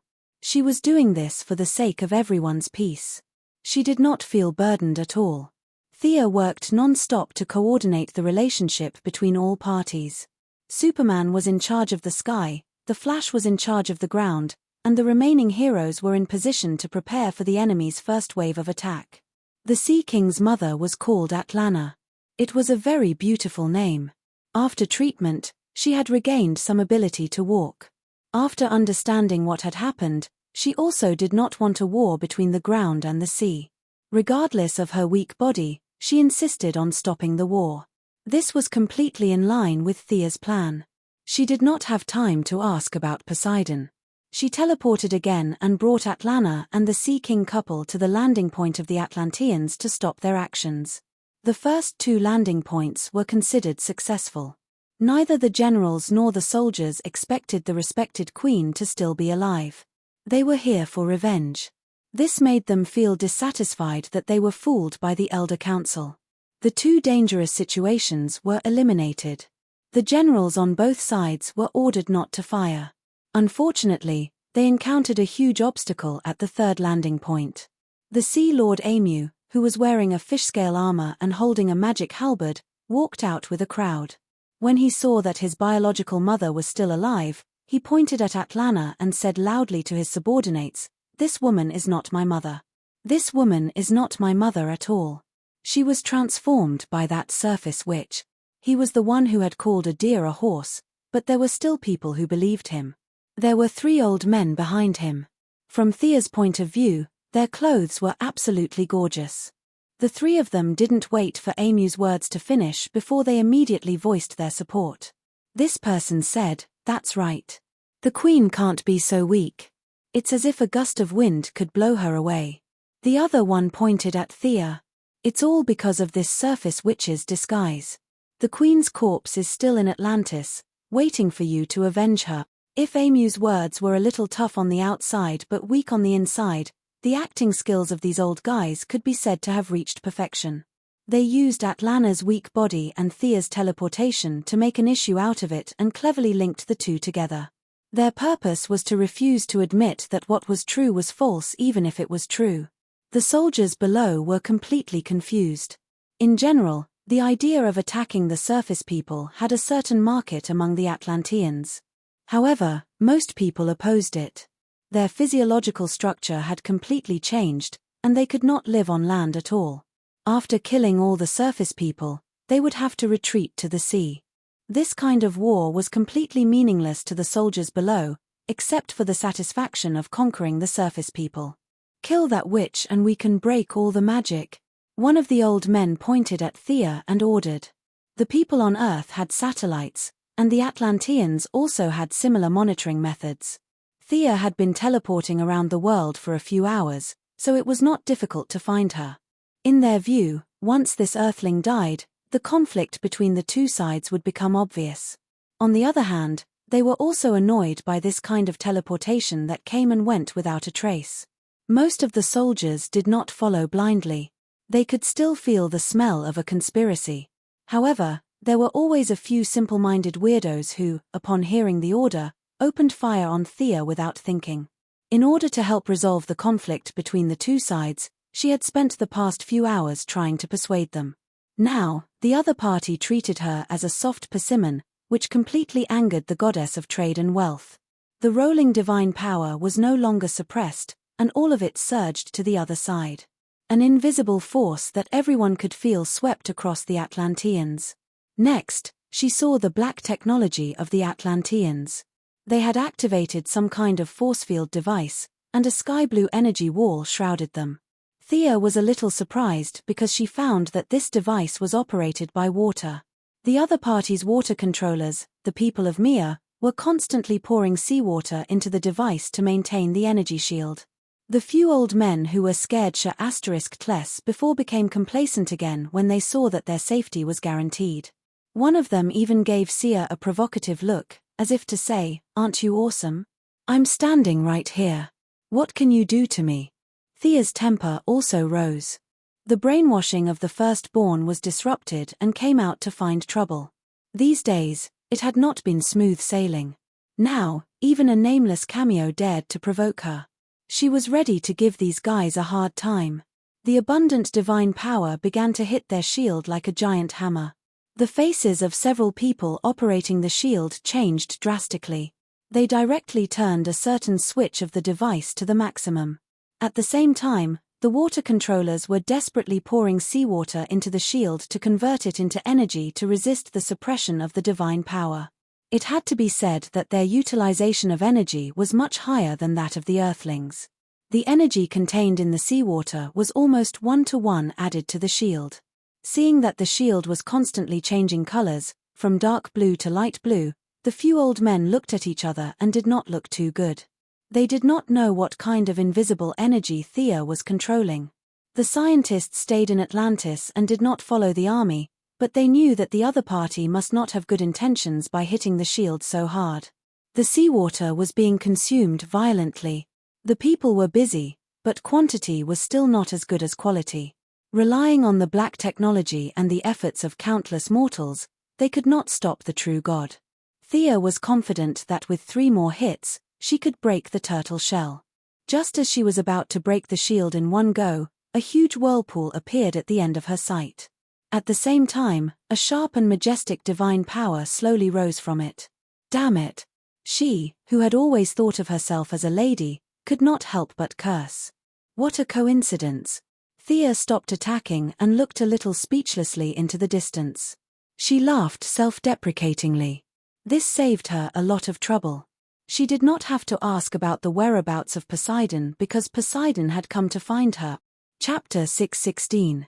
As the Atlanteans who had worshipped Poseidon for countless years, they sensed Poseidon's appearance only a little later than Thea. A few guys who looked like clerics were bowing in the distance. Poseidon did not show himself directly, but he sent out his voice. Why are mortals consuming so much seawater? Are you ignoring the majesty of the sea? Poseidon's voice was very dull, as if he was talking with a quilt. In Poseidon's opinion, it was most likely that the humans had nothing better to do, so they were reclaiming the sea. Every drop of seawater corresponded to his divine power, which was his capital to fight against Zeus and Hades. If they took advantage of his long sleep to reclaim the sea, he could not do anything. Now that he was awake, he naturally could not let the humans do as they pleased. Poseidon's body was still deep in the sea, maintaining a state of sleep. This time, it was only his avatar. He did not expect there to be a god on the surface, so he did not use any divine power to detect.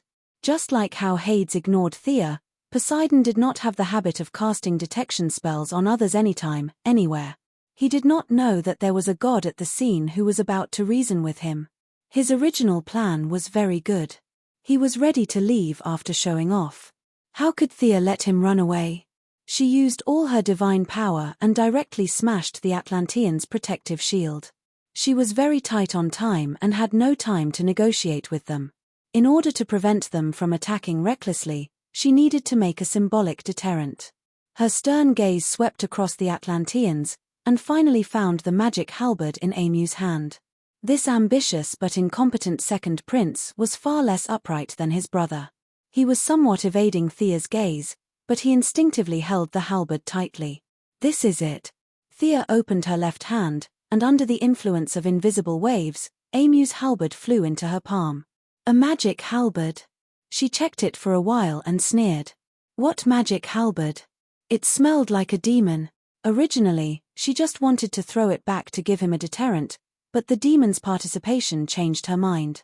Demons were enemies of order, and it was not wrong to kill one on sight. This halberd was not only made by a demon, but there was also a weak soul left in it. The soul was constantly devouring Amy's flesh and blood to restore its own state. Kid, you will thank me in the future. Thea gave Amy an enigmatic smile. She gripped the weapon with both hands and began to exert force. At the same time, her divine power entered the halberd. The demon inside was terrified to the extreme. The nameless demon did not know where this divine power came from, but it felt as if its body was being burned by flames.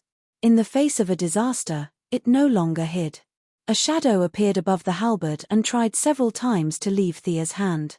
At the same time, with the help of the soul connection, he began to absorb Amy's life force. The poor second-generation king screamed and fell to the ground. If it was a long, drawn-out battle, it would definitely cause irreversible damage to Amy. Unfortunately, there was an insurmountable gap between Thea and the nameless demon. This demon was similar to the one in Chatter Santana's body. Thea's divine power was like a millstone, and as soon as the two sides collided, the demon was crushed into fine powder. The demon was destroyed, and the halberd in Thea's hand was not much harder than chopsticks. With a crack, it broke into two. Your brother was bewitched by the demon. He needs some time to recover. Thea explained to the Sea King and Atlana. Previously, They had all seen the demon absorbing Amy's shadow. Knowing that the demon had confused the nature of his son, younger brother, the two of them heaved a sigh of relief. This made sense. Only a person controlled by the demon could do such a tragedy. As for the truth, it was up to them to deal with it. Amy was seriously injured. A few old guys were a little shocked by Thea and hurriedly carried Amy back for treatment. The humans had no intention of attacking. Thea asked them to wait for orders and make use of this time to deal with the Sea King. She followed the other party's divine power and dived down. Even if the other party was slow, he would still be able to see her. Which divine system are you from? The Sea Emperor's clone did not know what the other party's intentions were, but when he probed, he was given a fright. The other party's godly energy was abundant.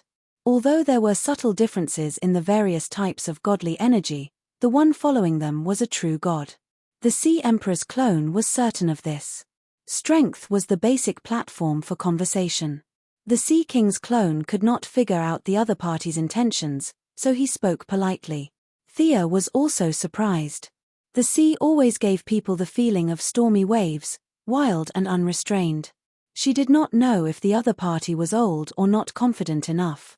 However, if people respect me, I will respect them tenfold. She knew how to play and pretend to be a lady. Your Majesty, I accept the request of the Herod Divine King to invite you to attack the underworld together. Hee. The other party's divine power turned into a human form. It was an elegant old man with a curly beard. The old man's tone was cold. My dear sister became the Divine King? How come she has such great authority now that she can order me around? Thea wanted to continue persuading, but the other party rolled up the seawater. Leave my sea. You are not welcome here. The turbulent seawater rolled back. Thea was not afraid of this clone. This clone looked scary, but it was not as strong as Diana. She just did not know the strength of this guy. If it was only at the level of a firstborn, she was not afraid. If it was very strong, she could only give up. With a cautious attitude, she avoided the seawater temporarily. This caused her to float thousands of miles away, and countless fish in the ocean were swept away along with her.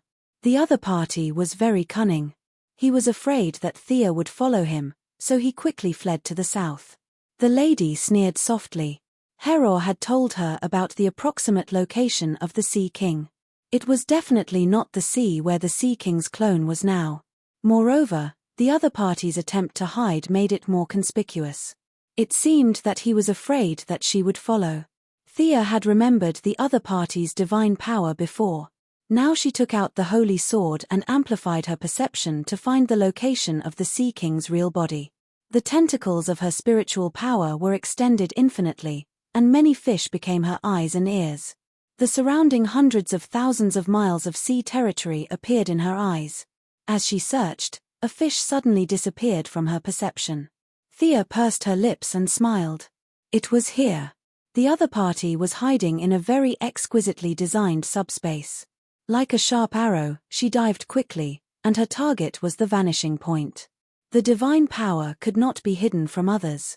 The Sea King's clone thought that he could distract this big trouble, but he did not expect that Thea would still find out. He could only turn around to intercept again. Thea quickly realized that her speed underwater was far slower than the old man's. The old man's clone was not as strong as her, and he was far away from her, but he had reached the vanishing point first. When Thea got close, she found that the old man had stopped and was staring at her angrily. Chapter 617. What a coincidence. Thea greeted the old man cheerfully. At first, the old man's eyes were as big as copper bells. Then, he thought of something and his anger slowly subsided. Looking at the textbook changes in his facial expression, Thea wanted to take out her phone and create an emoji of him gradually stabilizing his expression. What are you trying to do? The old man said angrily. Unfortunately, Thea had already seen through his act of seduction. To put it nicely, these gods were willful, but to put it bluntly, they were unscrupulous. This kind of character also determined that they would not play tricks. Just like how Athena dealt with Aramani by turning people into spiders, they did such a heinous thing openly. They had no intention of hiding it. The only good thing about being unscrupulous was that they were used to being arrogant and rarely lied. Their acting skills were not up to standard. "I can't reason with you. I want to talk to your main body," Thea said fearlessly. At the same time, she was testing his bottom line. Bullsh *T. The Poseidon clone was so angry that he wanted to curse. The clone and the main body were naturally connected. He had never heard of the main body agreeing when the clone disagreed. Seeing Thea acting shamelessly, he really did not know what to say. After thinking for a while, he finally decided to take a small step back. "Okay, I won't argue with you about Heros God King. I know that Hades is preparing to attack Mount Olympus." The old man's words proved that he understood the development of the situation. "Don't try to fool me." Sia, on the other hand, saw something else. If this guy was content with the status quo, there was no need for him to spend so much effort to gather information. The human world had the internet, but the Greek gods didn't. Especially the Emperor of the Sea, Pluto, and Zeus, it could be said that they basically didn't have any contact with each other. Now, he knew that Hades was about to attack Mount Olympus.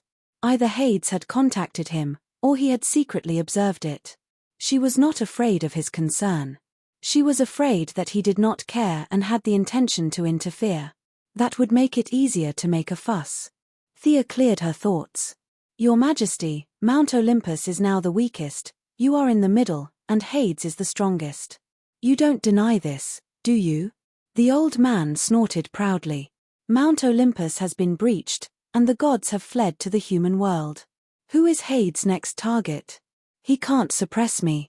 The human world is too small. The gods are his target, and the ocean is infinitely vast." The old man didn't take her words to heart at all. Thea snorted. "What vast ocean? Why don't you just say that you've found a place to hide and the other party won't be able to find you? After all, the ocean covers 70% of the Earth's surface.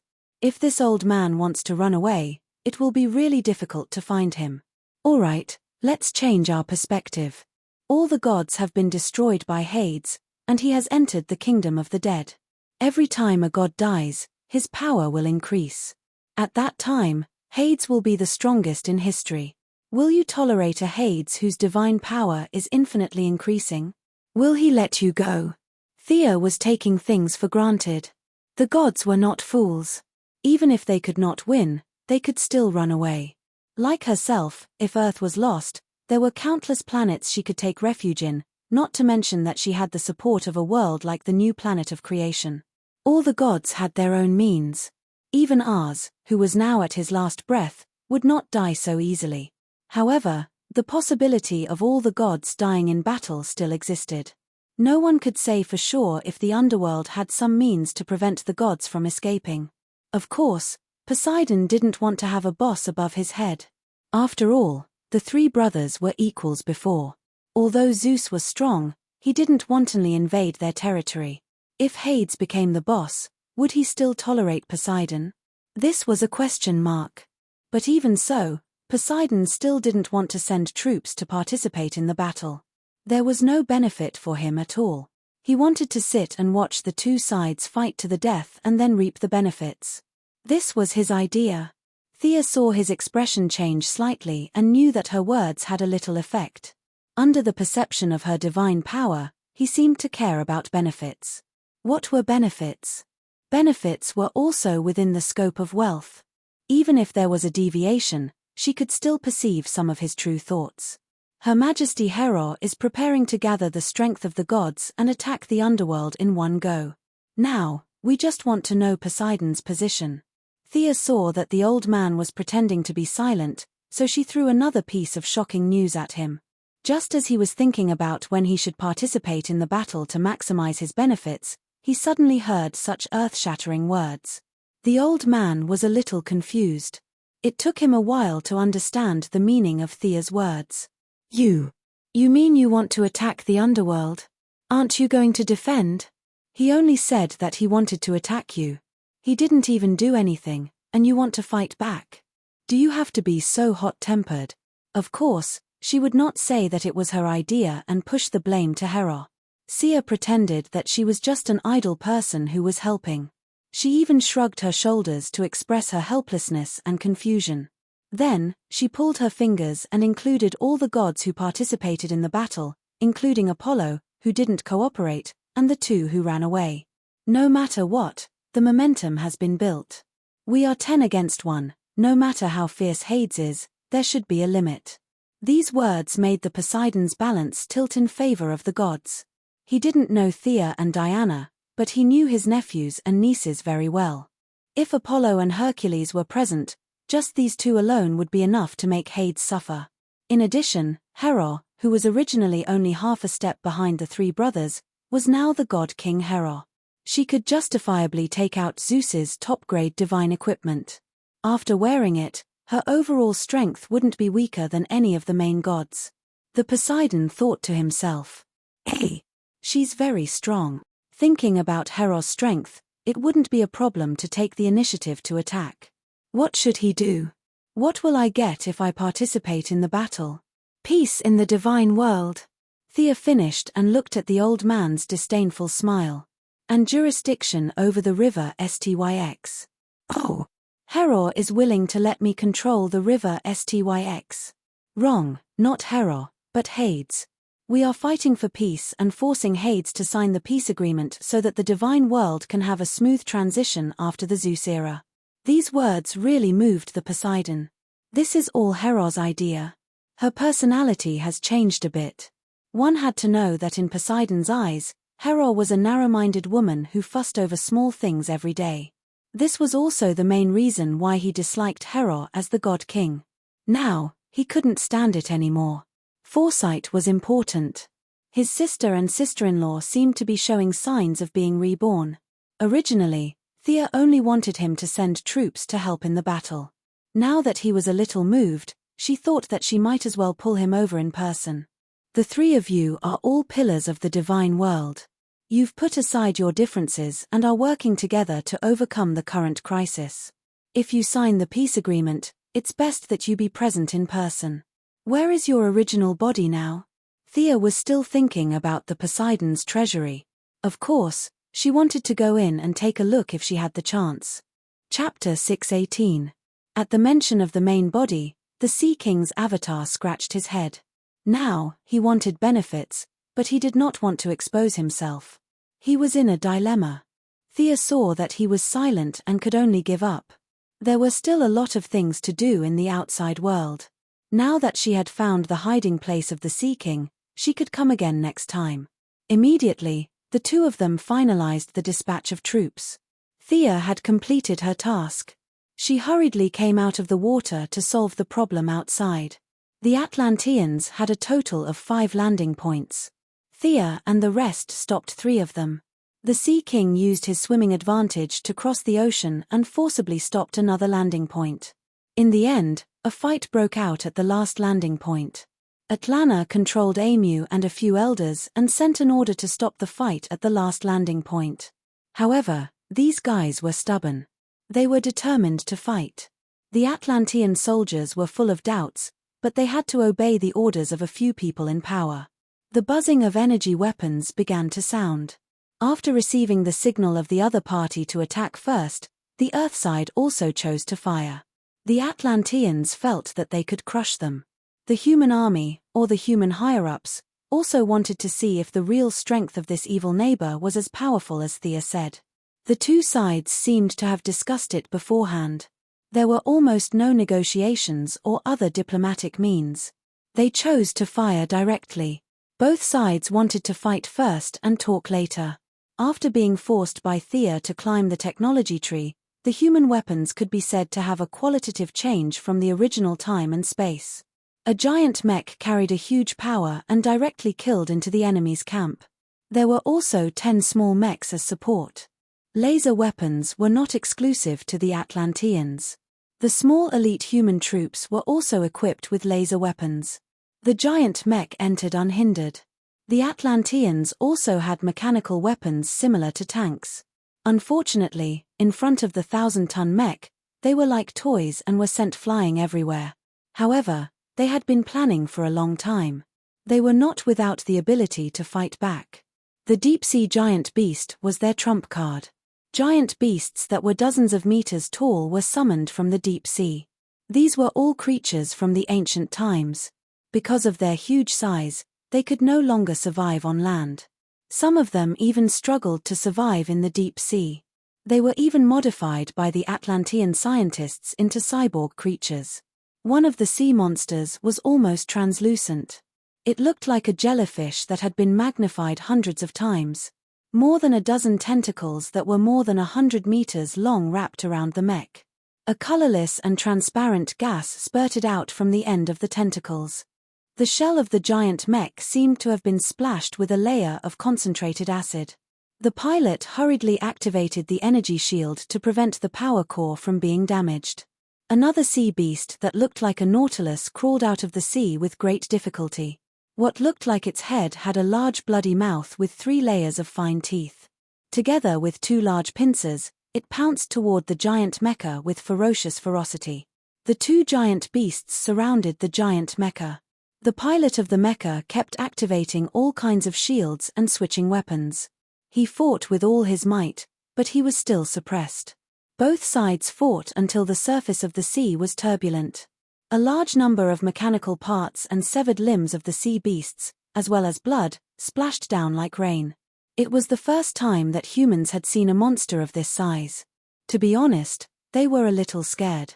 They, including the political leaders of various countries who were watching the battle through the satellites, did not expect that such a prehistoric creature was still hidden on Earth.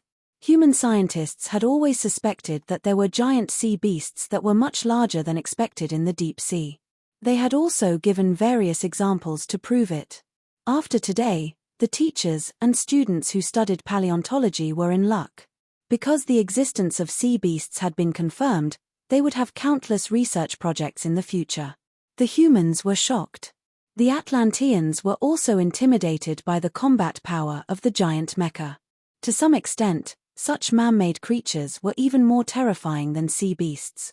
They knew that sea beasts were not Tom, Dick, and Harry. There were only a few of them in the deep sea. In order to reduce the consumption of their bodies, many of them chose to hibernate. Now, they could control less than 5 of them. Among them, 3 of them had undergone cyborg modification. For example, the Nautilus sea beast that was besieging the mecha was one of the more mechanized ones. That was why it had survived until today. They were too old, and their combat power had deteriorated greatly. Otherwise, 2 of them would not have failed to take down the giant mecha of the humans. The exchange of fire between the ground troops also made both sides frown. 10 small mechas acted as the main force, accompanied by a large group of human soldiers. They were not crushed in the face of the Atlanteans' technology. Both sides fought back and forth quite well. The humans were slightly at a disadvantage, and the battle situation was about 6-4. After not winning the first battle, the ordinary Atlanteans began to feel tired of the war. Half a day ago, they were still at home and were forcibly recruited to fight. It was fine if they could win, but the situation now was fundamentally different from what the elders had said before they set off, that the people on the ground would not be able to withstand a single blow. The humans were also a little annoyed that they had rashly opened fire. Their strength was still not enough. Originally, they thought that Dr. Thea had nothing to do after eating her fill. Now, it seemed that she had not taken big enough steps. The humans still had potential to continue to dig deeper. The Atlanteans did not know that they had unwittingly helped the eldest miss and suppressed the arrogance of the humans. They were still clenching their teeth and persevering. Conquering the continent by force seemed a little far-fetched now, but if they won the battle, they would get some benefits.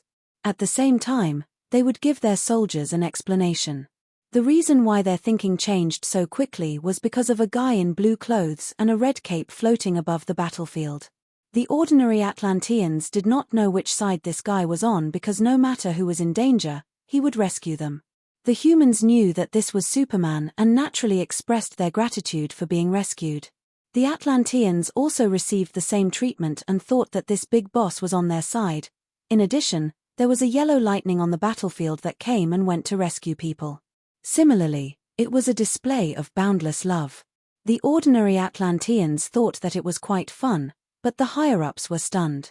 Were the people on the ground now so terrifying?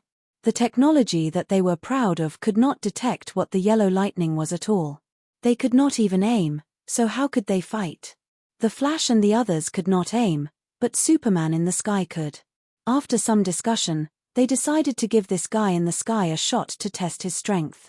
In the end, the energy cannon that glowed with a blue light hit Superman's strong chest muscles.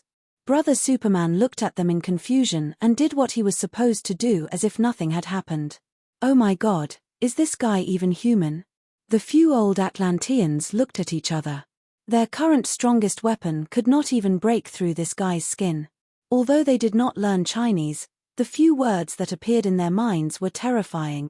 When Thea arrived, the intensity of the exchange of fire between the two sides had decreased. Both sides were afraid of each other, especially when there was the deterrence of Superman in the sky and the Flash on the ground. The humans were easy to deal with. Thea directly called the Minister of Defense. If the leading general did not want to commit treason, he had to be obedient. The Atlanteans were a little more troublesome. When Thea teleported in, the few old men thought that she was here to kill them. Thea could only teleport the former Queen Atlana again. Only then did the two sides have a basis to talk. Whether the few old men were involved in the assassination of Atlana or whether the Queen would need to be punished after that was their family matter. She did not care. She only had one request, and that was to immediately cease fire. After being given a way out, the few old men reluctantly gave the order to cease fire. Both sides began to count their losses. Thanks to the two animals, Superman and the Flash, the battle lasted for more than 10 minutes. Many of the injured were moved to the distance by the Flash. They were lying on the ground, but no one on either side died.